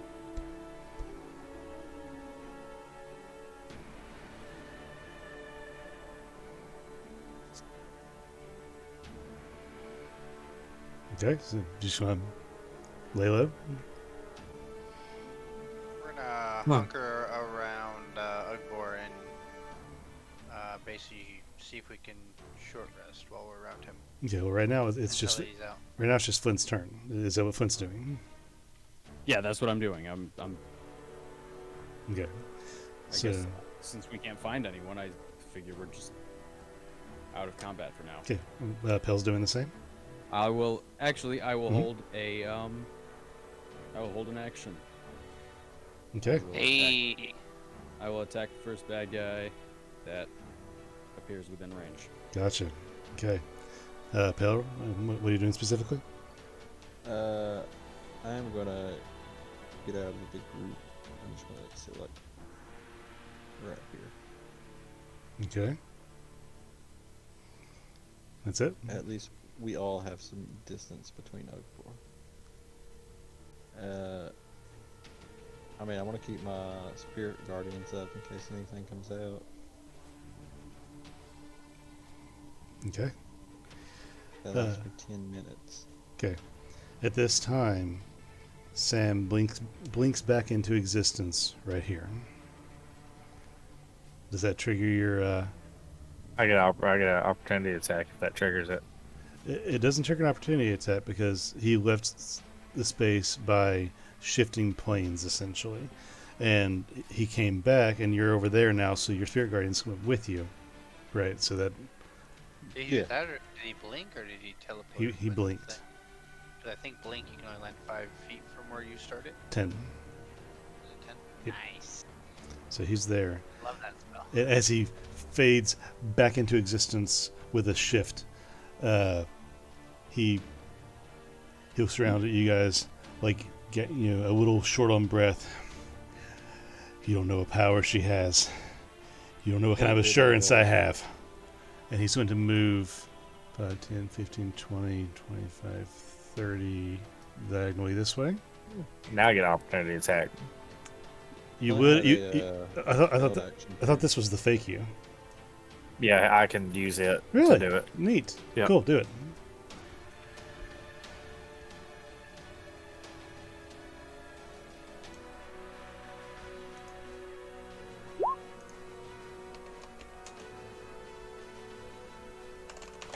At 25. 25 is going to hit.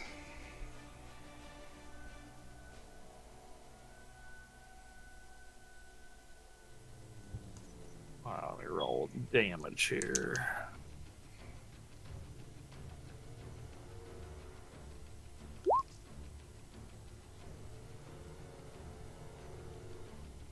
$21 damage. Okay, noted. So Flint also had a held action. he does. What was your held action, Flint? You wanted to attack the first bad guy, so you may go ahead and do that. Sam has blinked back into existence in front of you, and he blinked back Like- over here, so you can use Like whole turn attack or just the action attack? just the action attack. And he's right here for the whatever purpose that serves when he blinked back in. But you could have held a spell or anything. Okay, well, I mean, Or shoot it with a cannon. Because I think holding a spell is also concentrating on it.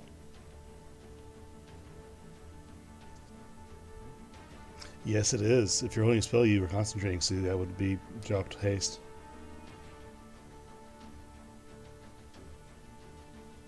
oh, which one? I mean, if you Oh. If you were holding a spell, If you're holding it's a spell- concentration to hold it. Mhm. If it was a melee or like your cannon or something, that's a bonus. Yeah, I was action, gonna guess. fire the cannon. Sure, yeah, That's not a spell. So yeah. then you're fine. So go ahead and roll that attack. 27 will hit for 13. Okay, It blasts him back by 5. that's by 5. So he would be 5 that way. Okay. So let me write that down. All right. So he blinks back into existence. Vorik stabs him with his secondary self. Flint blasts him back with a cannon blast, and Sam runs over to this spot on the map. Hi, we'll just keep coming back. And he wings up another spell. He's going to launch another spell at Pelinal. And Pelinal, I need you to make a dexterity saving throw. As Sam points at you, and a spell emits from his finger, casting through the air.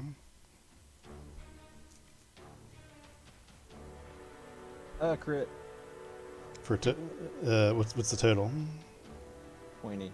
20. You don't have a modifier to your dex? Nope. No. The spell save DC was 22. So, as the spell strikes you, you are going to take damage from his disintegrate spell.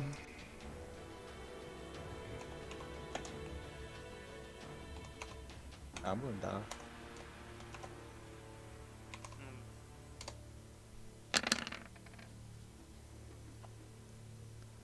64 total damage. What? Dead. You're dead? I'm dead. Okay. Sam casts that spell, and the ray of energy streaks through the air, and as the amber energy hits Pelinal right through the chest, his body falls back, and before he hits the ground, his body crackles with energy from the inside, turning to ash. And a pile of ash just softly on the ground where Pelinal was. Munson, you're up.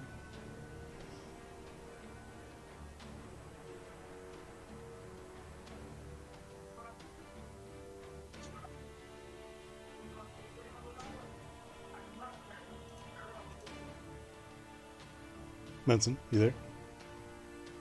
Yeah, yeah, I'm here.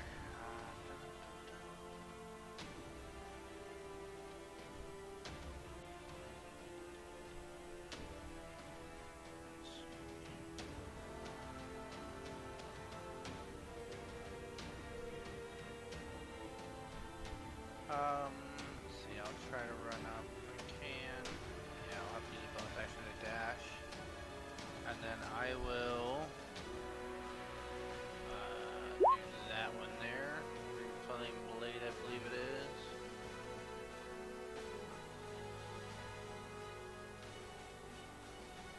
Oh no, that's one that it does to the second one. It must be the other one I'm thinking of. Okay. I think it's Booming Blade. Let me double check.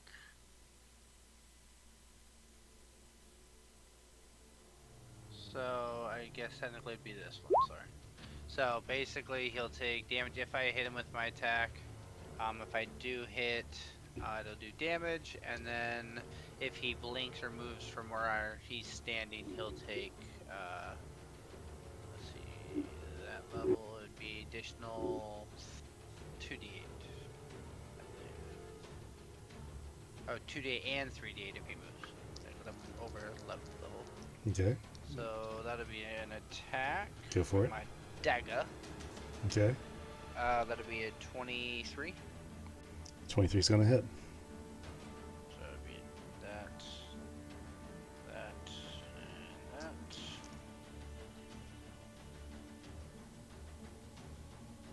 Oh, sorry, natural 20, because after I have advantage, I'm invisible. You're invisible. So, yeah. Okay. Yeah, I mean, they both hit, but natural just means they gotta roll a little more damage Yep. than before. Yes, so go ahead and roll the damage. Yay! 16, 17, 18, 19, 20, and 21. So 21 piercing damage, and then the booming blade will basically put a shock around my body, so it's absorbing him. So if he decides to move by his next turn, he'll take, I guess, 48 and 5d8 damage. Well, that's not necessary. Please tell me how you kill Samael. I run up and I stab in his back, and as I do, as I pull it out and his body like kind of pulls away from the blade, the thunder is gonna suck to his body and inner body explosion him into all directions. Okay. So Samael, you almost laughing as Helenel is disintegrated. He turns to face the rest of the group and starts to do something else. And Munson just runs him through and he explodes into different pieces mid-laughter.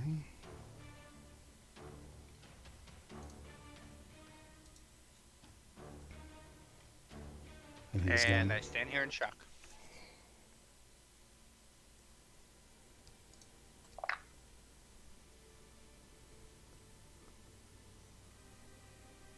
What are you guys doing right now? At this time, let me get these out of here just so I can touch these boxes. With Samael gone, so too is his magic. So Opor is now outside of the force cage. You guys look around and your large purple friend is not there anymore.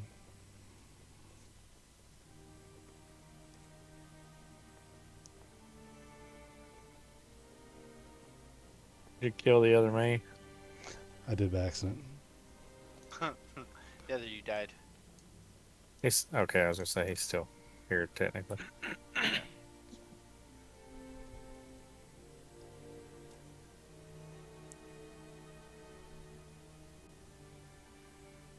Are we officially out of combat then? Yes, we are out of So combat. we're not in rotation rounds at the moment? No. Okay, I'll move up and be uninvisible. I don't know what else I could have done. Like, everything I tried, he countered everything I did. He was so much more powerful than me. Is there a way to reverse this? We've I've only ever had one chance to do this, and we needed Lasari. She Munson, could have reversed it. can you roll an Arcana check for me? Another good roll too. 32. 32. What you know of Arcana is very inclusive, and you know of a lot of spells and how they work the weave of reality in this world. With the spell that was cast by Samael, the creature that spell eliminates is turned to ash, leaving no trace of body behind to work any kind of healing or resurrecting magic on. The only way to save someone from this fate is to use an even higher level of magics, either to wish them back into reality with the help of some higher power, or to truly resurrect them.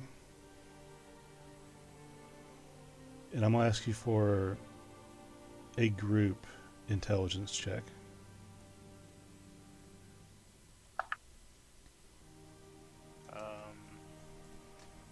To serve your memory. 18. 18. It should have been me. Jesus Christ. What'd you get, Flint? It wouldn't At have one. happened if I wasn't trapped. Cursed ass die. It never would have gotten this far. Why? What was it, Flint? Nat 1. Natural 1. Munson, you have a hint of a memory of something crossing your path in this world that might help with this, but you can't place where.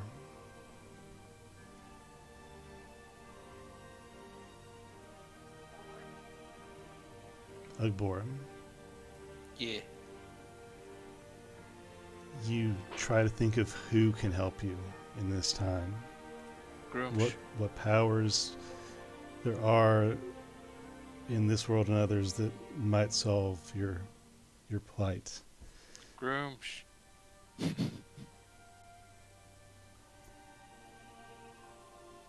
Vorik, you think of people that you have known and people that you've lost. And you think about how Pell was probably the most resourceful and helpful of them all, but now that he needs help, who can you turn to? Flint, is there anything that your machines can do? Anything that you can invent that can undo what has happened? And as you think about these things, that's where we're going to leave tonight. Bruh, what just happened? You were force caged, bro. You were fucked.